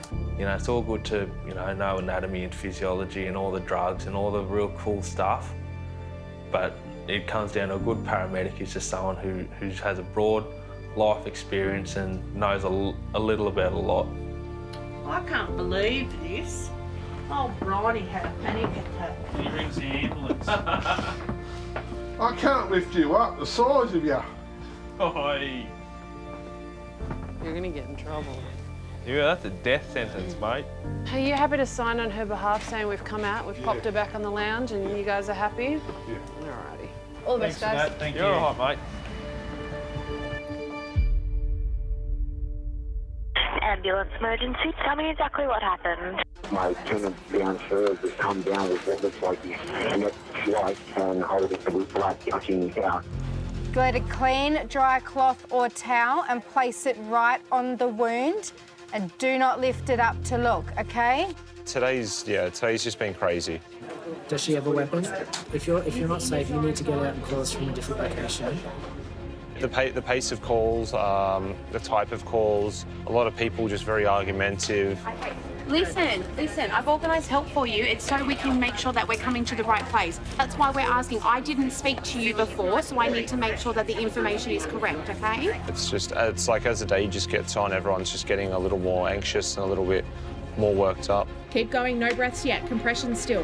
1, 2, 3, 4. 1, 2. All right, stop, sir. Stop the compressions. Stop. All right, you need to tell everybody in the room to go away because they're not listening. Ambulance emergency, what town or suburb? Yeah, hello. Someone got hit by a car truck. We might have severe head trauma. It's an emergency. They're literally in the middle of the road. They're passed out on the ground. They haven't moved. Looks like we're at a job. Duty Operations Manager Brian is in one of 3 vehicles immediately dispatched to the injured bike rider. Seriously, people.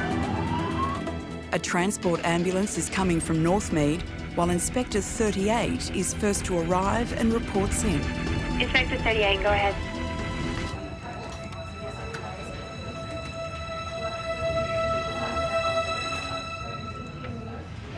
Probably that.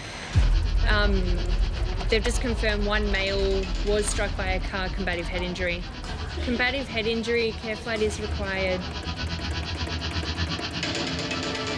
City Inspector 34 and all other cars.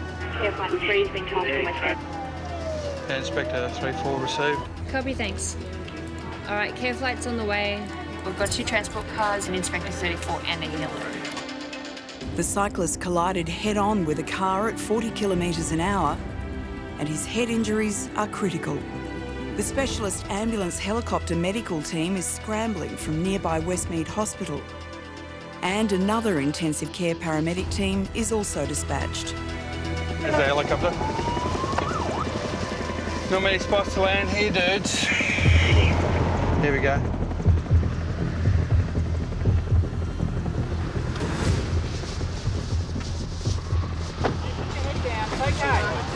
It's all right. I'll grab the straps, actually. All right, so what we'll do is lay him down and then we'll get him on the bed, okay? Brian is the senior officer and takes control of the scene. Despite his severe head injury, the cyclist is conscious and agitated. We need to manage that airway properly too. Head back, head back, head back. Lazy back. Yeah. Sit down, buddy. It's okay, mate. Put your head back, mate. Put your head down. If he continues to struggle, the risk of brain damage and death is high. It's all right, buddy. Just relax, mate. Just relax. All right, buddy. Come on, just relax, mate.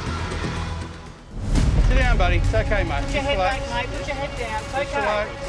It's all right. I might grab the straps, actually. It's all right, buddy.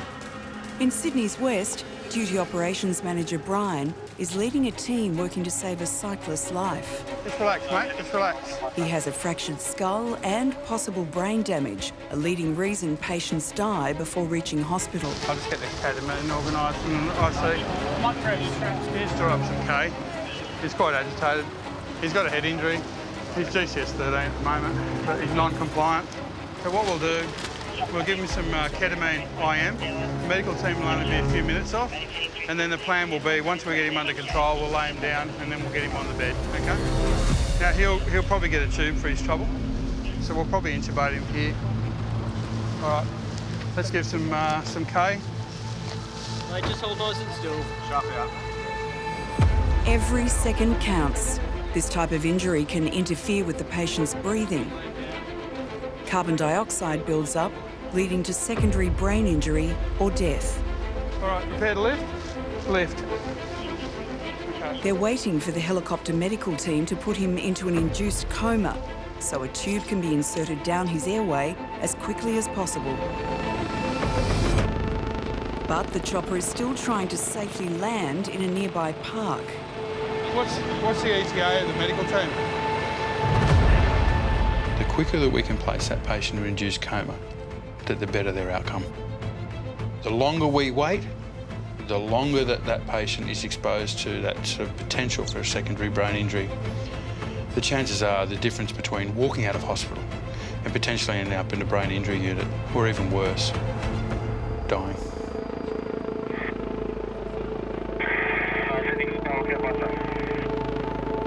Cancel 3, go ahead.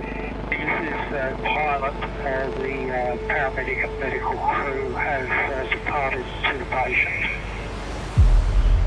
Graham, you can probably do with a tube, mate. The helicopter medical team finally arrives. So his injuries are all head. He's certainly got a depressed skull fracture there. He's got boggy mass posteriorly, and he's got blood pissing out the ear. I think you're right. It looks like he's going to be an easy tube, but I think we should just get on with it. Yep, righto. With the addition of the medical team, there are now 10 paramedics working together to save this patient's life. Okay, so we need some cannulation equipment on this left side, and I need a line in, please. We'll need 2 lines, preferably, because we're going to RSI him, so we want to have 2 lines in. Whilst it may appear chaotic, it actually is very controlled. And you'll find that the more serious the patient, the less talking that gets done, because everyone knows their role. Can you hold that bag of fluid up for him, please? That's the joy of being a paramedic. It's, you know your job, you know what needs to happen, and more importantly, you're there and you're a team player, and everyone is focused on one thing, and that's the care of the patient. So if that line is in... Line is in. Okay, I'm going to give him 250 thio, and we'll get on with it. Okay. To run a tube down the patient's airway, the medical team must first administer drugs to anaesthetise him and paralyse his muscles to stop him moving. He's a bit more manageable now, Al. Okay, we ready? The timing needs to be perfect. Once paralysed, the patient can't breathe for himself and needs to be intubated within the next minute. Hold it there, I've got a pogo of 100%. Beautiful. Okay, I'm through the cords. Okay. That's a good 90%. Tube over. Tube coming. Tube. Okay, we're coming through. And that's you're way down, so... Yeah, let's go on.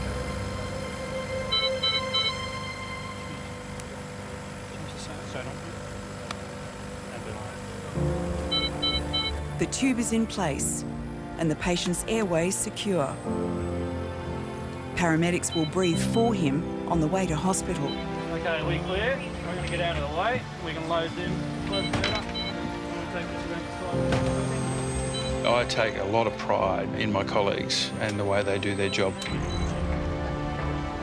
I think every day they come to work to do their best.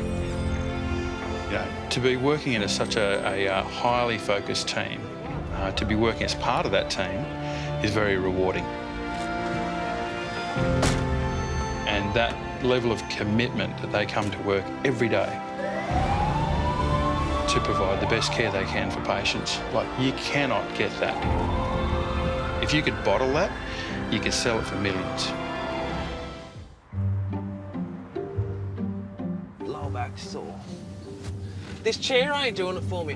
I've had my lumbar support, the extra one, for about a year, and tell you what, I cannot sit in a car without it anymore.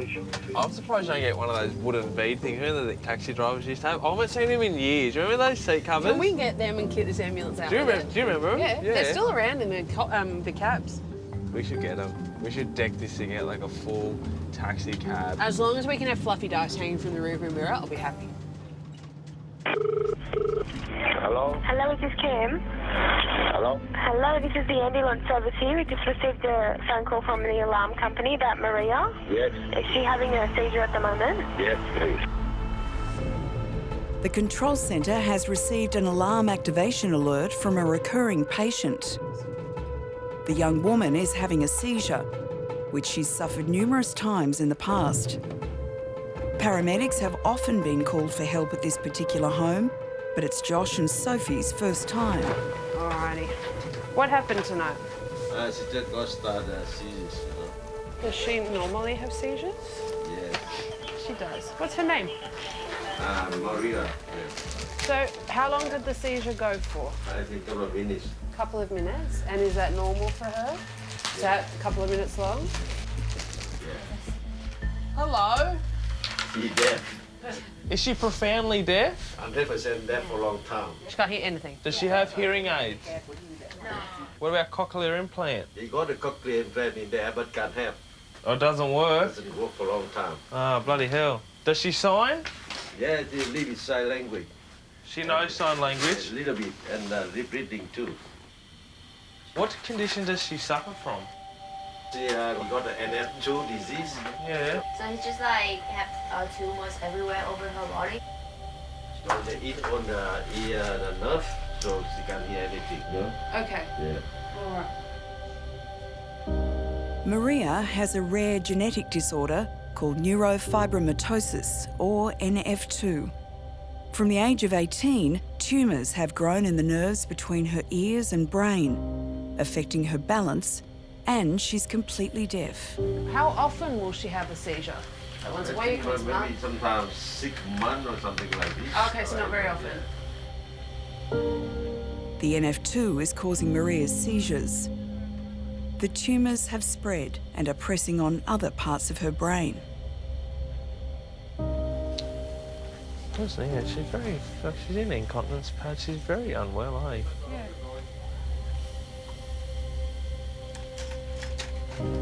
You okay? You okay? No. Bad?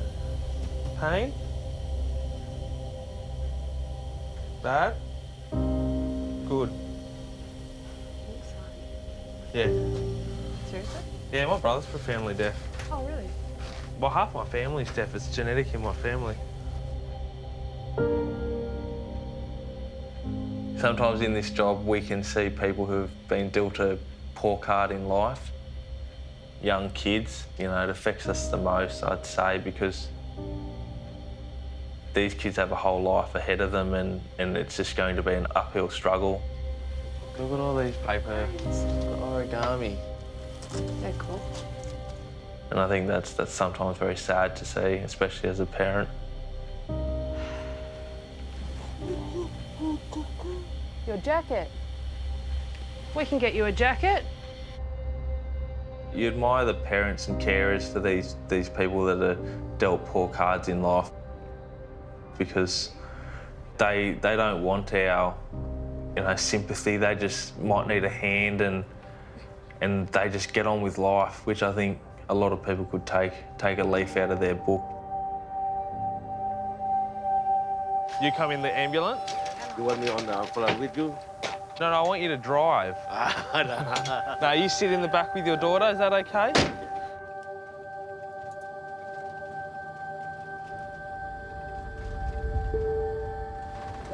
In her bedroom, there's jars of the birds.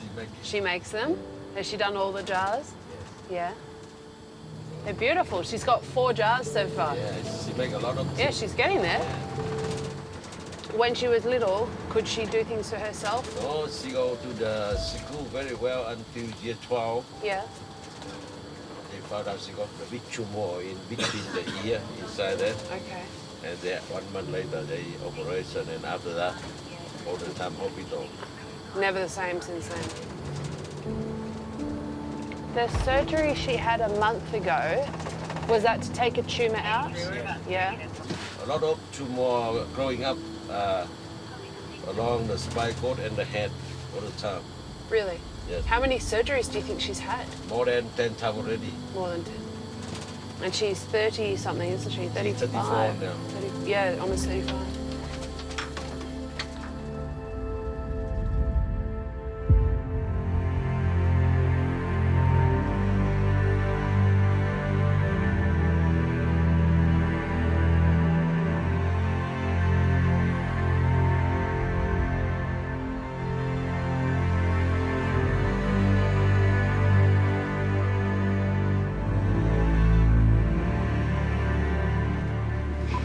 Come out this way, mate.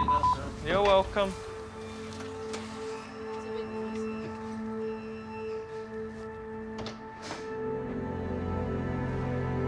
For me, it helps me sleep easy at night to know that I did all I could for this person at that time.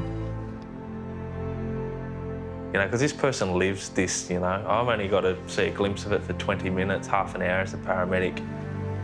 All right, do you want to follow us in? They battle and their life is hard. You know, they haven't given up. And that's what's grounding about being a paramedic.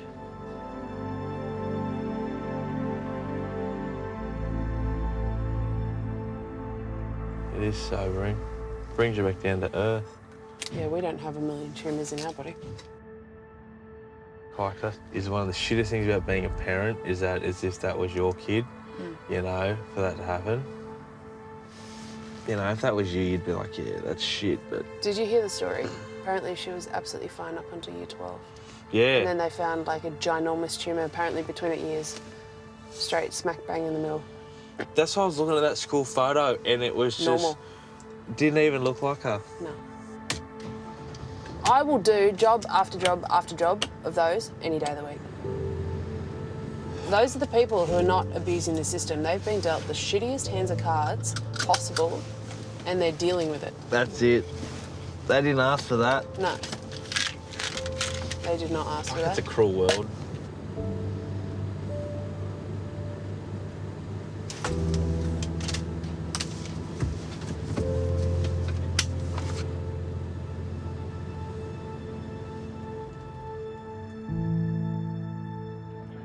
Sydney, very good morning to all crews standing by for the 5:45 sign on this beautiful Saturday morning with the blood moon going on at the moment. If I could please get Marrickville Station up for sign on, thank you.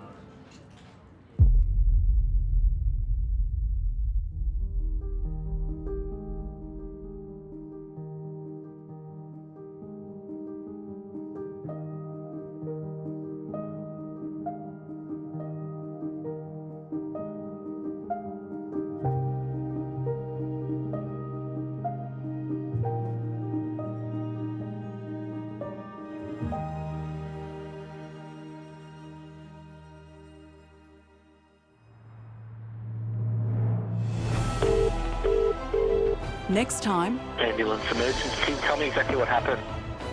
Motorcycle accident. I'm a lady that crashed into the guy in the back. A routine shift... Oh, it's gone into a power pole. Is that car gone into a power pole? ...turns to carnage. So is this where he landed? Can we get another ambo over here, please? A devastating crash throws crews to the streets. Hey, hey, hey. Open your eyes for me. Open your eyes. We'll start moving to the helo. And then... Ambulance emergency, what is the exact address? The ambulance state headquarters. One of our students is having a severe asthma attack. It's a race to save one of their own. 25-year-old female at ambulance headquarters. Shit's really hit the fan. Bring everything. When a student paramedic goes down. Is it Laura? Yeah. When it's a fellow paramedic, you don't want to let them down. Open up your eyes for me there. Open your eyes.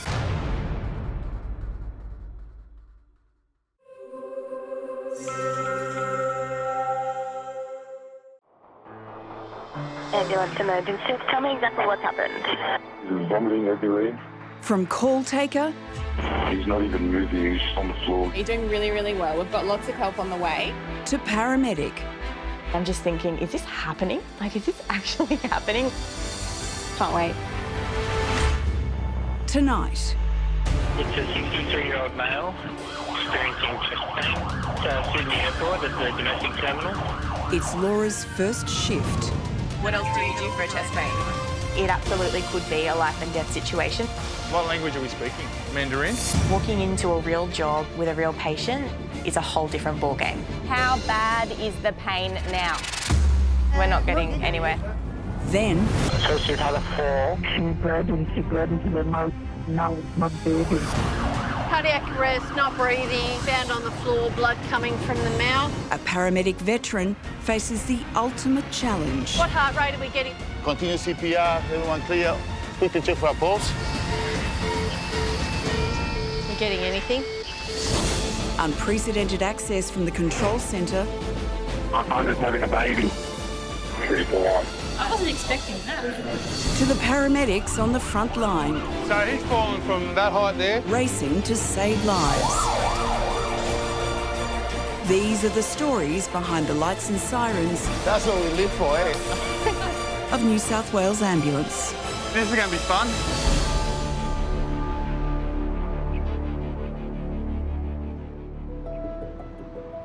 It's the beginning of the morning shift.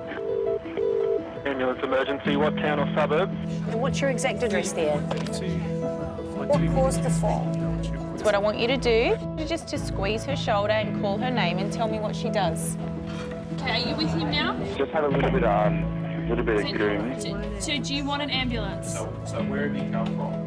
At the control centre, trainee call takers and dispatchers are paired up with mentors. Are you happy to stay with Mackenzie until the paramedics arrive? The mentor listens to the same call and guides the trainee in real time. We're going to stay on the line with her. Okay, I'm going to stay on the line with you, okay? I'm not going to leave you. We're going to get through this together, okay? Go unstable. Close that map down. Close that map. This one, just here? Yep. And I go to the... 8:33, your case has been cancelled. You're right to take it back to Liverpool. You're doing really well. Really? Yeah. Trainee Ashley is being mentored by experienced call taker Jess. Ambulance emergency, what town or suburb? We're on the way. My partner's having a baby. Okay, I'm going to organise an ambulance for you. I need you to stay in the one spot, so pull over into a safe place and then give me the address. She's out, the baby's out. Is the baby breathing and crying? She's fine. Yes, we're going to get it to you as quickly as possible, okay? Without pulling the cord tight, put the baby in the mother's arms or on her belly and be sure the cord is not wrapped around the baby's neck. Okay, I'm staying on the phone with you until they get there, okay?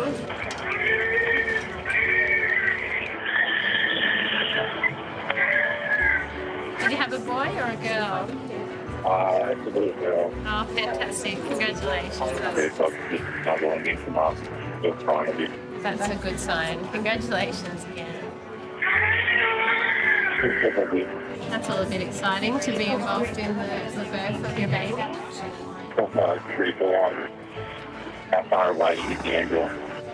We're working on that. 5 minutes away. 5 minutes away. Every minute feels like forever when you're in these sorts of situations, but the best thing we can do at the moment is to keep a close watch of mum and baby. Yeah, they're pulling up behind us now. Are they right with you now? Yeah, they're with us now. Okay, I'll leave you with the paramedics. You did such a great job. Bye-bye. Thank you. I wasn't expecting that.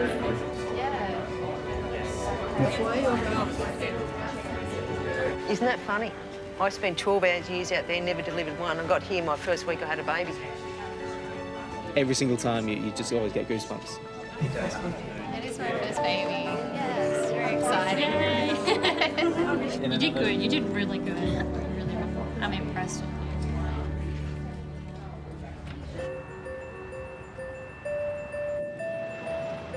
In the eastern suburbs, new graduate Laura is getting ready for her first day on the road as a trainee paramedic. People keep asking me, if I'm excited for my first shift as a paramedic.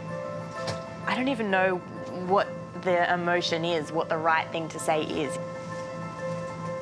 I'm just thinking, is this happening? Is this actually happening? Her mentor today is experienced paramedic Blake. First day on road. First day on road. You'll be right, don't worry about it. It'll all be good. You familiar with the car? Ish, yeah. This is the phone that we use to phone the cardiac unit. Should we? Laura spent the last 2.5 years working as a call taker. You really can only go so far as a call taker. Not getting to find out what's happened with the patient, that's one of the really difficult aspects of the role. You don't get that closure. I love it, but it's time to take the next step. We come to the back of the car. These are all our kits, okay? They're labelled. The thing that I'm most worried about is the unknown. It's not knowing what's going to come and being able to deal with things as they happen. I am feeling petrified. Ambulance emergency, what town or suburb, please? In the bush, on the other side of the creek in the swamplands between the... I'm not sure if she had a full packet last night or half a packet. Of what, sir? Of heroin, okay. Ambulance emergency, tell me exactly what's happened. A bloke was just going for a run. He's smacking his knee against like a bench, and his whole knee's split open. Like we can see the bones and everything. Ambulance emergency, what suburb are we coming to? Hello, it's at Sydney Airport at the domestic terminal. Okay, so tell me exactly what's happened. It's a 63-year-old male. They're experiencing chest pain. Okay. We're going to go to chest pain at the airport. Pick that up. Go 423 on the 1C. 423 on the 1C at the airport. Laura and Blake are the closest crew, only 10 minutes away.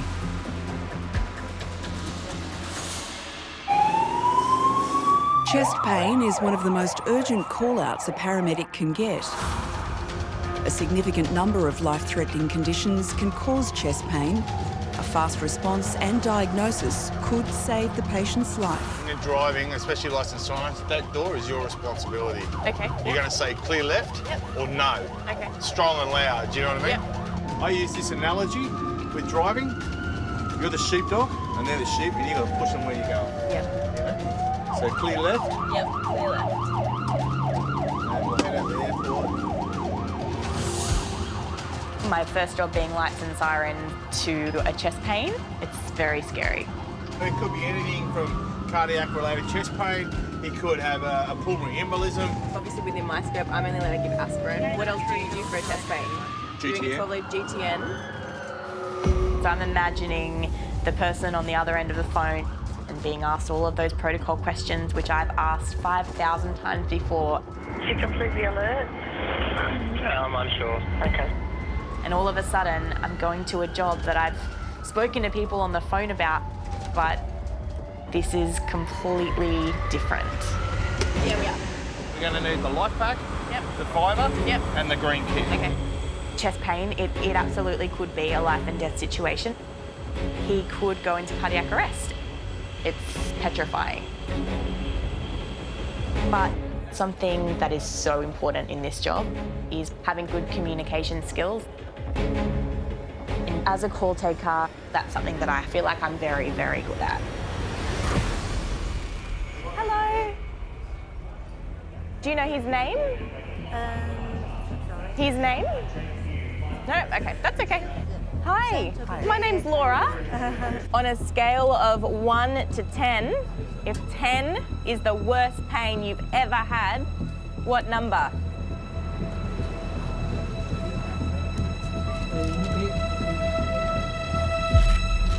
The patient can't speak or understand English. Okay. It's a very scary thing, no English, and you're trying to work out what's going on with people. In this job, a mistake could be life or death. On a scale of 1 to 10, if 10 is the worst pain you've ever had, what number?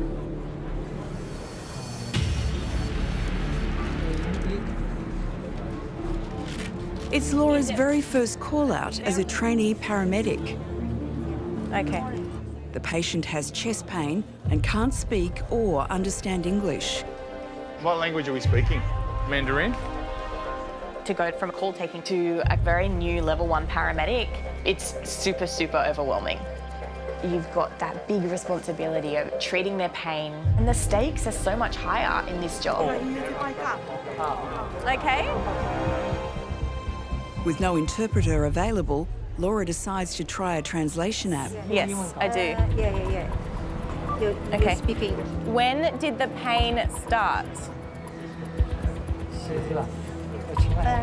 This morning. Yeah. Okay. 6. Yeah? Okay. All right. How bad is the pain now? Let's go a different way. Yeah, we're not getting anywhere. No, it's fine. Let me just jump in here. All right. So, I'm just going to take his blood pressure. Okay. Has he ever had aspirin before? Every day about 100. 100 milligrams.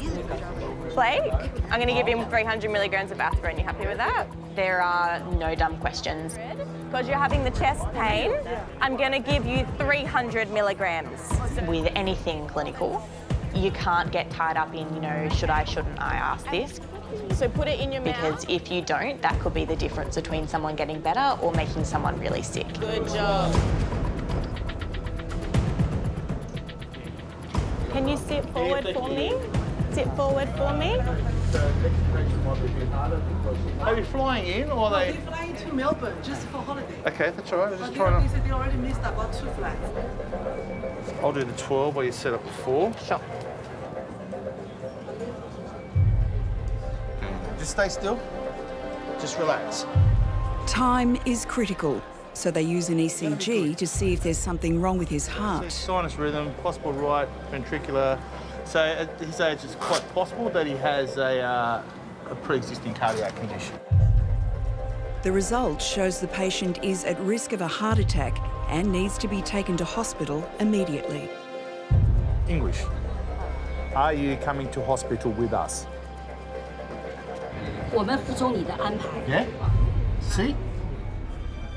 We did a lot of practice on mannequins, but walking into a real job with a real patient is a whole different ballgame. Thank you, Sissy. Oh, that's okay. Don't be afraid to clear people. So don't be afraid to clear people out of the way because he's got chest pain. Which way are we going? This way? It's all right. You'll be good. Okay? Stay in the back. Stay with your patient. Thanks, mate. Stay with your patient. How's his ECG looking and how's his pain? It's normal. Pain's the same. Are you happy for me to move? Yeah, I'm good. I'm the paramedic now, and I have to keep pinching myself. I can't believe that I'm doing it. It's huge. It's massive. So just run through a checklist in your mind of what's done, what you've got to do, you know? His stats are back up at 99. Pulse is still 80. How's our pain? Stats are good. Blood pressure has gone down, but the pain's the same.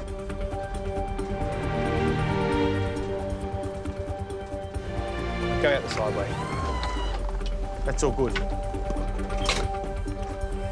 There he is. He's good, isn't he? It's nice to know that I'm on that other side now, and I can't imagine going and doing a normal job after this. I don't think I could do it. Laura, how do you feel? How did you think that went? Yeah, it was full on, and obviously we did kind of like a brief in the car on the way up, and you were like, these are the questions you need to ask. So I was going through that in my head, and then we got there and I asked the first question, and then I realised you couldn't speak English, and I was like, okay, well, I'm done. I think you did well. That's a pretty nerve-wracking first job in public at the airport. Yeah, thank you. No worries.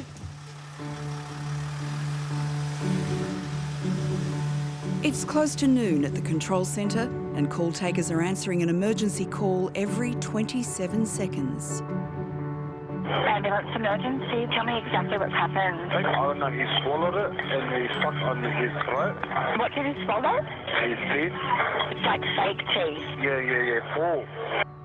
Not every call requires an ambulance. Learning which ones are priorities is a big part of the job. Okay, tell me exactly what happened. No, you drink something. Can you tell me what's happened? My son, he drinks drugs or anything. He's drank too much? Yeah, I don't drink for that. You take something. Yeah. So has he had alcohol or drugs? I don't know. So now, okay, I got down, but now you got to take it for you. You know what? You just take it as it comes. You never know what's going to be on the other end. So once you answer that phone, that's what you've got. Ambulance emergency, tell me exactly what's happened. There's a man that's just taking his clothes off, running out in front of the traffic, now actually laying down on the ground. All right. He might need some assistance. Is he awake? Yeah. Is he breathing? Yeah. I feel like you take a lot of calls on a daily basis, generally of the same nature. Some person just trying to get him a jacket. Bless. Thanks for your help. Bye. It's kind of hard not to laugh at those kind of things because you get a bit of a visual in your head of some man running around naked in the middle of the street. Going to be one of those days. The way that my morning has started, it's going to be one of those days. We can roll with it. Ambulance emergency. Tell me exactly what's happened. It was at a former guard. Had a call probably of 3-4 metres. Is there any serious bleeding? He's got a gash to the back of his head. So we just don't want him moved unless it's absolutely necessary. Just tell him to be nice and still there and wait for help to arrive. Sydney got Inspector 34. Inspector 34, Sydney. We had a call for someone who was fallen in a construction work site. The patient's fallen approximately 4 metres. Okay, no problem at all. I'll advise. We're not far off location. So it's a guy fallen off some scaffolding or something. Each year in Australia, approximately 25,000 falls occur in the workplace, resulting in serious injury. 3 emergency vehicles are converging to the building site in Sydney's west. 2 ambulances, including an intensive care paramedic, are coming from the east, while Duty Operations Manager Brian is driving from the west, 9 minutes away. Oh, mate. That's where I wanted to go, dude. Well, he's the hardest working person in the ambulance service of New South Wales. And the smartest one too. I've been in the job 28 years. For me, after being exposed to so many different types of incidents over the 28 years, having that sixth sense about what's going to happen or how something's going to play out potentially may save your life. Seriously, come on, people. What I do know, experience has told me that time and time again, patients who have fallen from height, generally, there's got to be consequence for them. Inspector 34 is on scene now. A bit of a hard hat, I reckon. Where are we going, guys? Hello. Yeah. How many stories? Couple, because you go up, it's still on construction office. Yeah. Intensive care paramedics are already treating the patient on one of the upper floors, but the full extent of his injuries is unknown. Yeah, you there, Brian? Yeah, mate, we're just making our way up to you now. We've got a Stokes, spine board and some straps. You need anything else? We're priorities. Collar and spine board first, Stokes second. Yeah, roger, mate. Just give us 5, we'll be up with you. Who's the supervisor? No, I need to show us the way up. We know statistically for people that fall from heights of greater than 3 metres generally end up with a significant injury. And in most cases, the obvious injury may not be the most life-threatening. So we just have to minimise the on-scene time. I'll go up there, you can pass that to me if you want. Is this the only way out? Wow. I mean, this is going to be fun. Straps.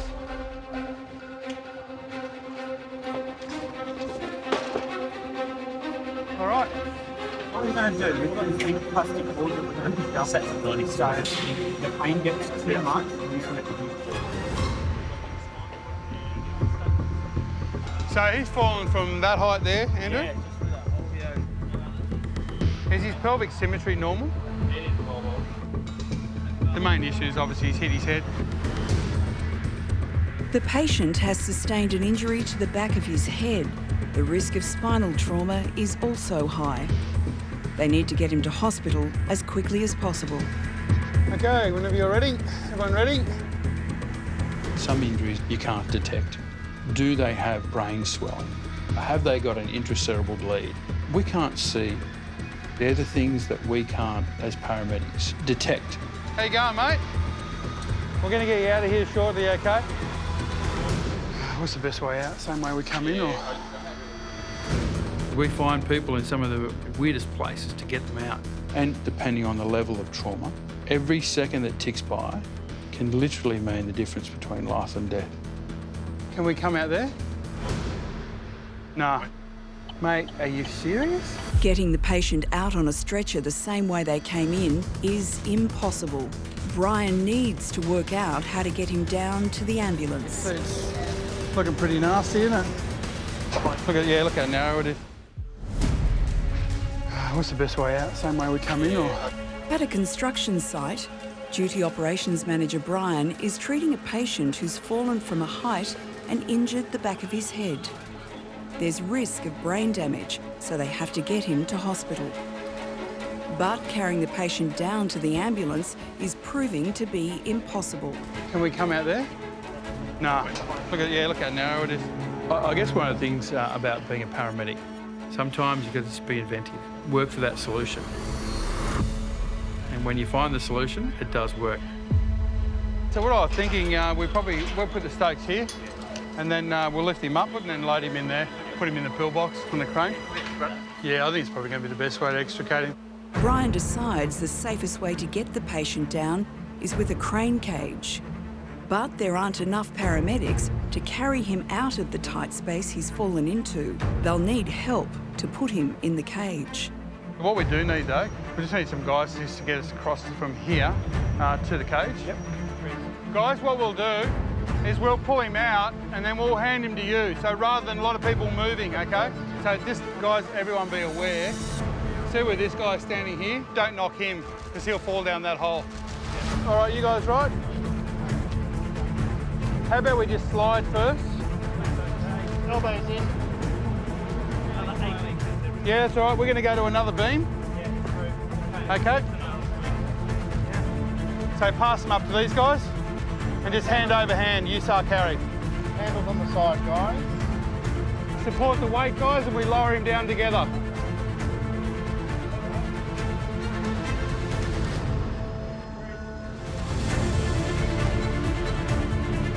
It's going to be easy going across here. Billy there, mate. Billy there. Let's Drop him down this end. All right, that was tighter than it needed to be. Being a paramedic is about having experience. One of the things you'll learn after being a paramedic, as long as I have, is that you need to have a little bit of MacGyver about you to be able to overcome a problem. Get a little bump here, so you're coming down nice and flat. You don't find that in a textbook. That is just paramedics thinking outside the box. Prepare to lift, lift. Hold it up. Prepare to lower, lower. That's a nice way down. Better than walking down, eh? It's a good means of extrication. That's the best way. It's like a magic carpet ride. To be working in such a highly focused team, irrespective of where you work, is very rewarding. We all have a common focus, and that's to provide care to the patient. That's what makes the job. All right, mate. You're in the best of hands, OK, buddy? He did have a long fall, but the patient's quite stable.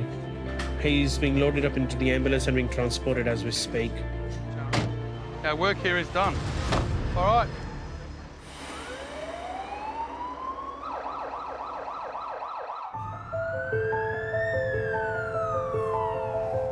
Okay, listen. Stop yelling, okay?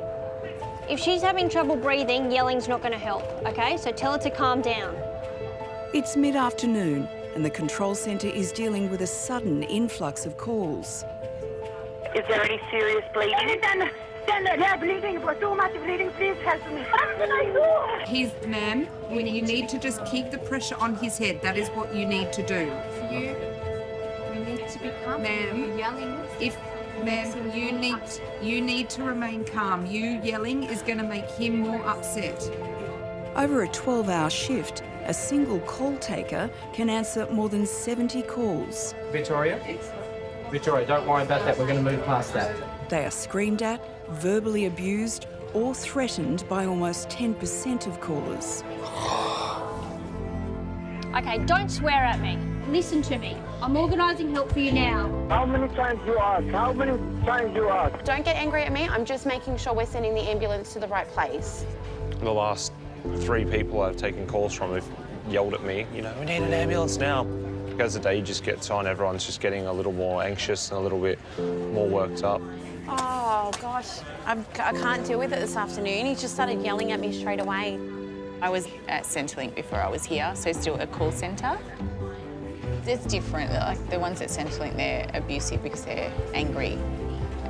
But usually here they're more abusive because they're scared or they're frightened. You just deal with it. That's what you know. That's what you're going to be getting. There's the good things as well, and if you can make a difference, I guess that's why I do the job. I want to make a difference. So I guess that's what keeps me coming back. Ambulance emergency. Tell me exactly what's happened. I've had an alarm activation. Is that the alarm company? Yep. I've tried to call the client on the phone with no voice contact, but I've managed to hear the client. She's calling, please help me. You can hear her? Yes, she just keeps saying, please help me. It sounds like she's a bit short of breath there. I'm not too sure what's going on there. Alrighty. She just keeps saying, please help me, please help me. Okay, so I've got a car on the way to come out and help you. 423 Sydney. So we're going to an alarm. Patient is calling for help, sounds short of breath. City 4, 657, 657. Laura and Blake are the closest ambulance, 8 minutes away. This is a 90-year-old female. She's activated her medical alarm, but we haven't had any voice contact with the patient. I know from co-op that there's a lot of accidental activations. Having said that, though, it says in the note that she's calling out for help, so I would say it's potential for her having had a fall and not being able to get to the phone. In Australia, 1 out of 7 people is aged 65 or older. Clear left. They might also be an invalid, bedridden or wheelchair bound. You don't know. You know, so for sure. We've got to take these things on board and think of all the possibilities. More than 720,000 elderly Australians have received home support services of some kind in the past year. We will take all the equipment with us. We'll take the 3 main kits. Life pack and the drugs. That's correct. Yep. The thing that I'm most worried about is the unknown. It's not knowing what's going to come. It's the ambulance! And being able to deal with things as they happen. Hello. Why are you here? Why have you come? We had a call from your alarm company. Do you have pain? You sore anywhere? No. And what about your breathing? Can you breathe okay? I'm breathing okay. Yeah, good. But not perfect. What about your heart? We'll do a quick assessment, Yep. do some basic Yep. blood pressure. And your ECG, we'll do a 12 lead. So let's see what this one pops out. She's got some ECG changes. Right bundle branch block, and this one here, it's MI at the bottom there. Yep. Is she on cardiac meds? I didn't see anything. Have you ever had a heart attack before? No. Our machine is telling us there might be something wrong with your heart. The ECG shows a blockage in her heart. The patient needs urgent care to prevent a heart attack. We're going to have to take you to hospital. No. I know. No. My cat. Your cat, I know. I have my cat You to need- look after. You need to come to hospital. No. No. I'm not sick. Okay, it's all right. No. Please. I love my cat more than myself. Cat's going to be all right. We're worried if we leave you here. Laura. She's not really capable of making a responsible decision about her own health. Blake calls Duty Operations Manager Paul to come and assist. Inspector 66. Yeah, g'day mate, how are you? Look, we've got a lady, she's in her 90s, she's got some ECG changes. I really want to take her to hospital because of the changes, but they're refusing. You can probably hear the anxiety going on in the background. She's very hard to control. So I'll see you when you get here. Copy that, no problem, thanks. The inspector is now on his way. Okay, cool. Blake's gonna get the bed and we're going to take you to the ambulance. Do you understand? No. Yes. No. It's okay. It's all right.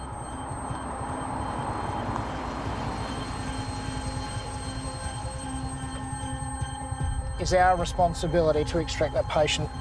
It's someone's mum, it's someone's dad, it's someone's sister, it's someone's important to someone else. Please don't be upset. Hello there, how are you?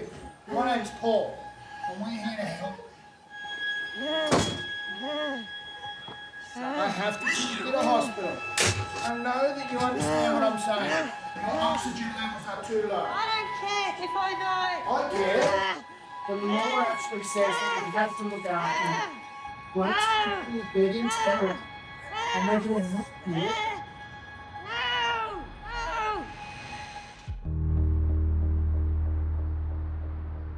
Your oxygen levels are too low. I don't care if I don't. I care. Laura, Blake and Duty Operations Manager Paul need to take an elderly patient to hospital. They suspect she might be having a heart attack.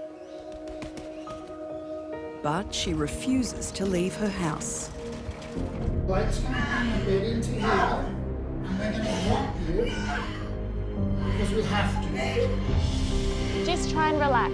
Try and relax. Can I ask you something? I'm just going to help you put your legs up. Hang on. Can you open a tin for the cat? We will feed the cat now before we go. I will. She'll be okay. We know she's very important. She'll be okay. Just try and calm down. Just take a deep breath.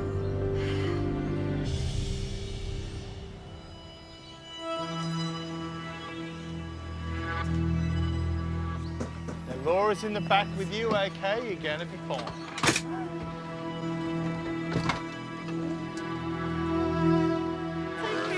Yep. So we've got our prints. One of your concerns was the one of them came up as a STEMI. Yeah, you're right, I know. I just under the anxiety's going to go again. It's going to give you some oxygen, okay? I'm just going to put these are going to go in your nose, okay? It won't hurt. Just going to give you a bit of oxygen. You want to kill me. It's okay. He wants to kill me. Her anxieties are based on the fact that she spent a year in hospital and she doesn't want to go back to hospital. She wants to stay at home. She wants to be, in home as much as possible. And it saddens me to have to do this to patients. I understand. These traumatic experiences, it's very important to keep the patient calm. If the patient's not calm, we can't do our job properly. It's okay. I'm just going to put this on your arm. It's not going to hurt. I just need to put it on your arm, okay? Having been a patient myself, I know how scary, how overwhelming it can be. I am a human being like you. I know, and listen, I know it's really difficult to understand at the moment, but we're doing the best thing for you. If we came to your house and we didn't take you to hospital and something happened to you after we left, then we haven't done our job. We're here to help you. Okay, I know you're very upset. We left food out for your cat, okay? She is gonna be okay, and you will be back. Some people will cry, some people will yell and swear and get angry. You need to recognise the difference between somebody who's just scared and upset and is reacting in that way because of that, and someone who is actually, out to abuse you. Can you understand how much I love my cat? I know. Can you understand how I feel? I can, and I know you're very worried about your cat, but we're very worried about your health. It definitely takes a certain type of person to do this job. You could be the best clinician, you could be a doctor, but if you can't empathise with your patient, then you can't do this job. We have to get the tests, all right? Okay? I know, you're doing really well. Just try and relax, okay? Just sit back and relax. Laura, you good to go? Yeah. If you go to the job and you're nice to them, you make that little bit of effort to, feed the cat or put the baby to sleep, then you're doing your job. Day one. Day one. Graduated yesterday. Thank you.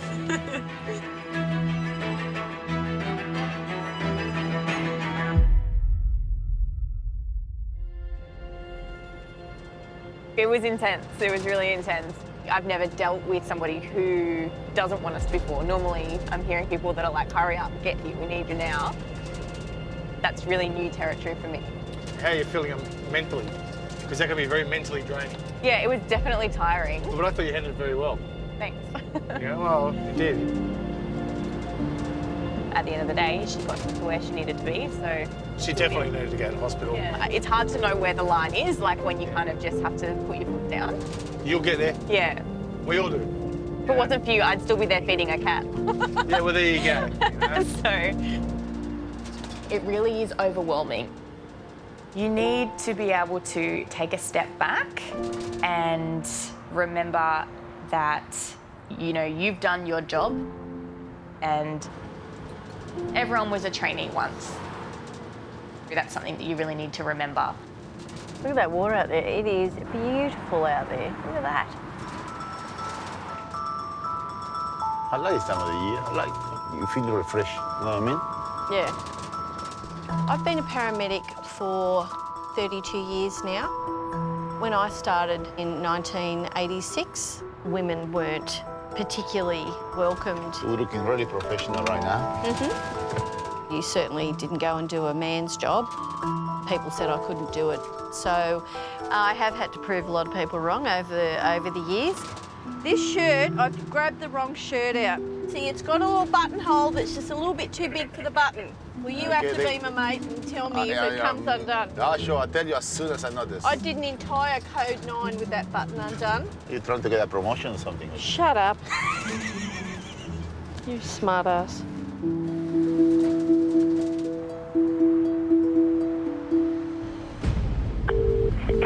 Ambulance emergency, what town or suburb?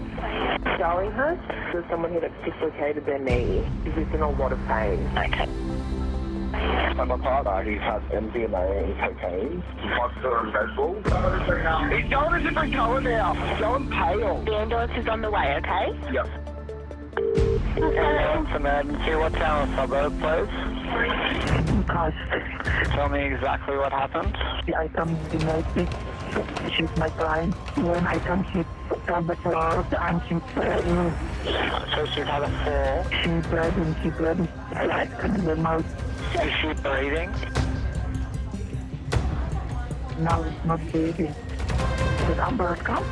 Ambulance come? The ambulance is coming as quickly as it can, ma'am. 685 on the way to that Peakhurst, please. It's a 1A. All right, 45 going to 1A. Life-threatening emergencies like a patient not breathing require an intensive care paramedic. Edward and Carolyn are 7 minutes away. They will rendezvous on scene with another ambulance that's closer to Peakhurst. 90-year-old, it's not breathing, found on the floor, blood coming from the mouth. What are we up to? Okay, patient located in the back of the property. Peakhurst, that I know exactly where that is. It's around the corner from my mum's house. The first paramedics have arrived and send their report. A 90-year-old female who's unconscious, not breathing, and it's a confirmed cardiac arrest. Is the patient actually in cardiac arrest? Yeah, you do the airway, I'll do the other stuff. The patient has been down for almost 8 minutes with no heartbeat. They need to start CPR immediately. Oh dear. It's always the way. Stop. Stay with the issues, don't get out of the way. Just here. When they're extremely unwell and potentially dying, turn right. You have to try and lessen the impact. They keep going up that way. It's going to be We're fixers. We go in and we fix as best we can, and it's instantaneous. You make a difference to people immediately. We go into people's houses. They call us when they're at their lowest. And if we don't get them to the hospital alive, then there is no other care. Hey guys. Hey guys. Excuse me. Hi, how are you? Right.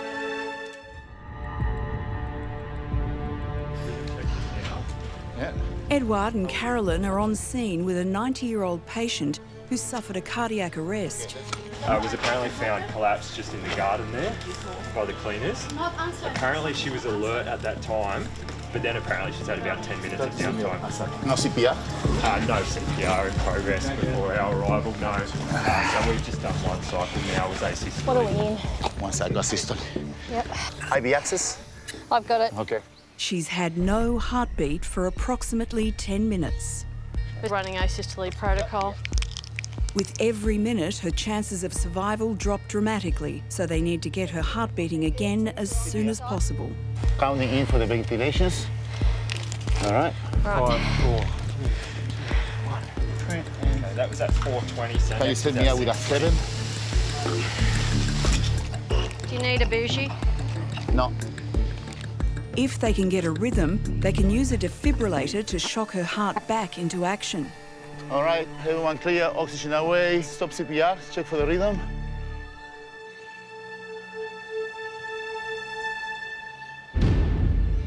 Confirm that's not a shockable rhythm. Please dump that shock.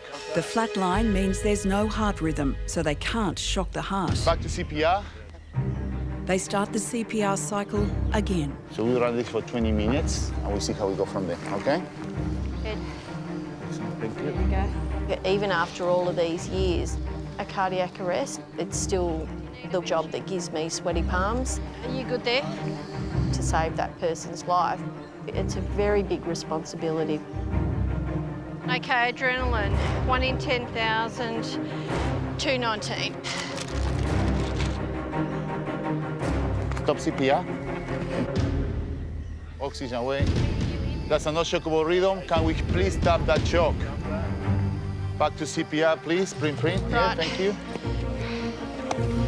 When I was young, my best friend's mother was taken away in an ambulance, and it was the last time she ever saw her. She never ever really got a chance to say goodbye, and I always remember that. Yes, ready to go. There's nothing you want more than to get that patient back to their family. So 4 minutes. Okay, hold on, stop CPR. Yep. Guys, no shockable rhythm. Everyone clear, dump the shock. Dump it. Dump the To maximise their efforts to restart the heart, they also inject her with adrenaline. Please, thank you. They top up the adrenaline every few minutes. 10:18. Fantastic. The paramedics have been doing CPR for 12 minutes. Next adrenaline's ready. Swap again, yeah. Good, ready to go, come on. Fantastic, well done. Okay. The dog What that's on the size? 14. You getting anything? What are her pupils doing? Fixed and dilated. Stop CPR. That's a no shockable rhythm. Please cancel the shock. That could have a print. I could have a pulse. Let's quickly check for a pulse. I had a pulse in that one. All right, let's start to say the tracation. Fantastic. The patient has a pulse and they can stop CPR. But her condition is critical and she needs to get to hospital urgently. I want to keep moving now because she's gonna make it. We need to keep moving. The damage to her heart is unknown and her life is still at risk. There's information on board. Can we get central jump for code 3, please?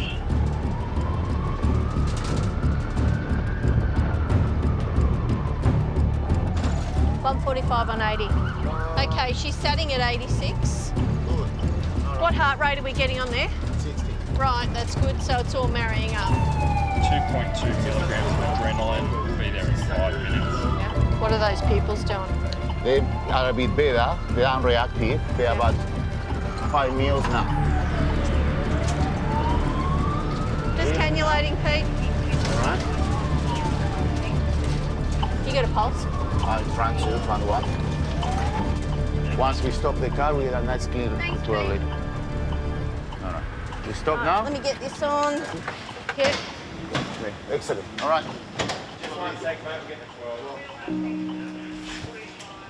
They get the patient to hospital in a critical but stable condition. Right, are you good here? When you're actually doing the job, when you're actually trying to get the best outcome for your patient. You're not thinking that what you're doing is heroic. You are too busy trying to save that person's life. And it's a good day if you do. That's That's what we live for, eh? Good job. You did a good job. That was good. And it's great for the family that they have their loved one back, or they get the opportunity to at least be able to say goodbye. And that in itself is huge. She's reacting now. She has the people are constricted. She's breathing. Like how she goes in the next couple hours, no one knows. But it's the best case scenario for what we found. There is no other job that really, for me, compares to being a paramedic. That ability to be able to make a difference, which is why I've stuck with it for such a long time. 32 years and counting. Do you want me to start? I do the paperwork. Do you want to do it? I do it. Do you want to do it? While we do this. It's part of the IC service. Oh, shut up. Shut up.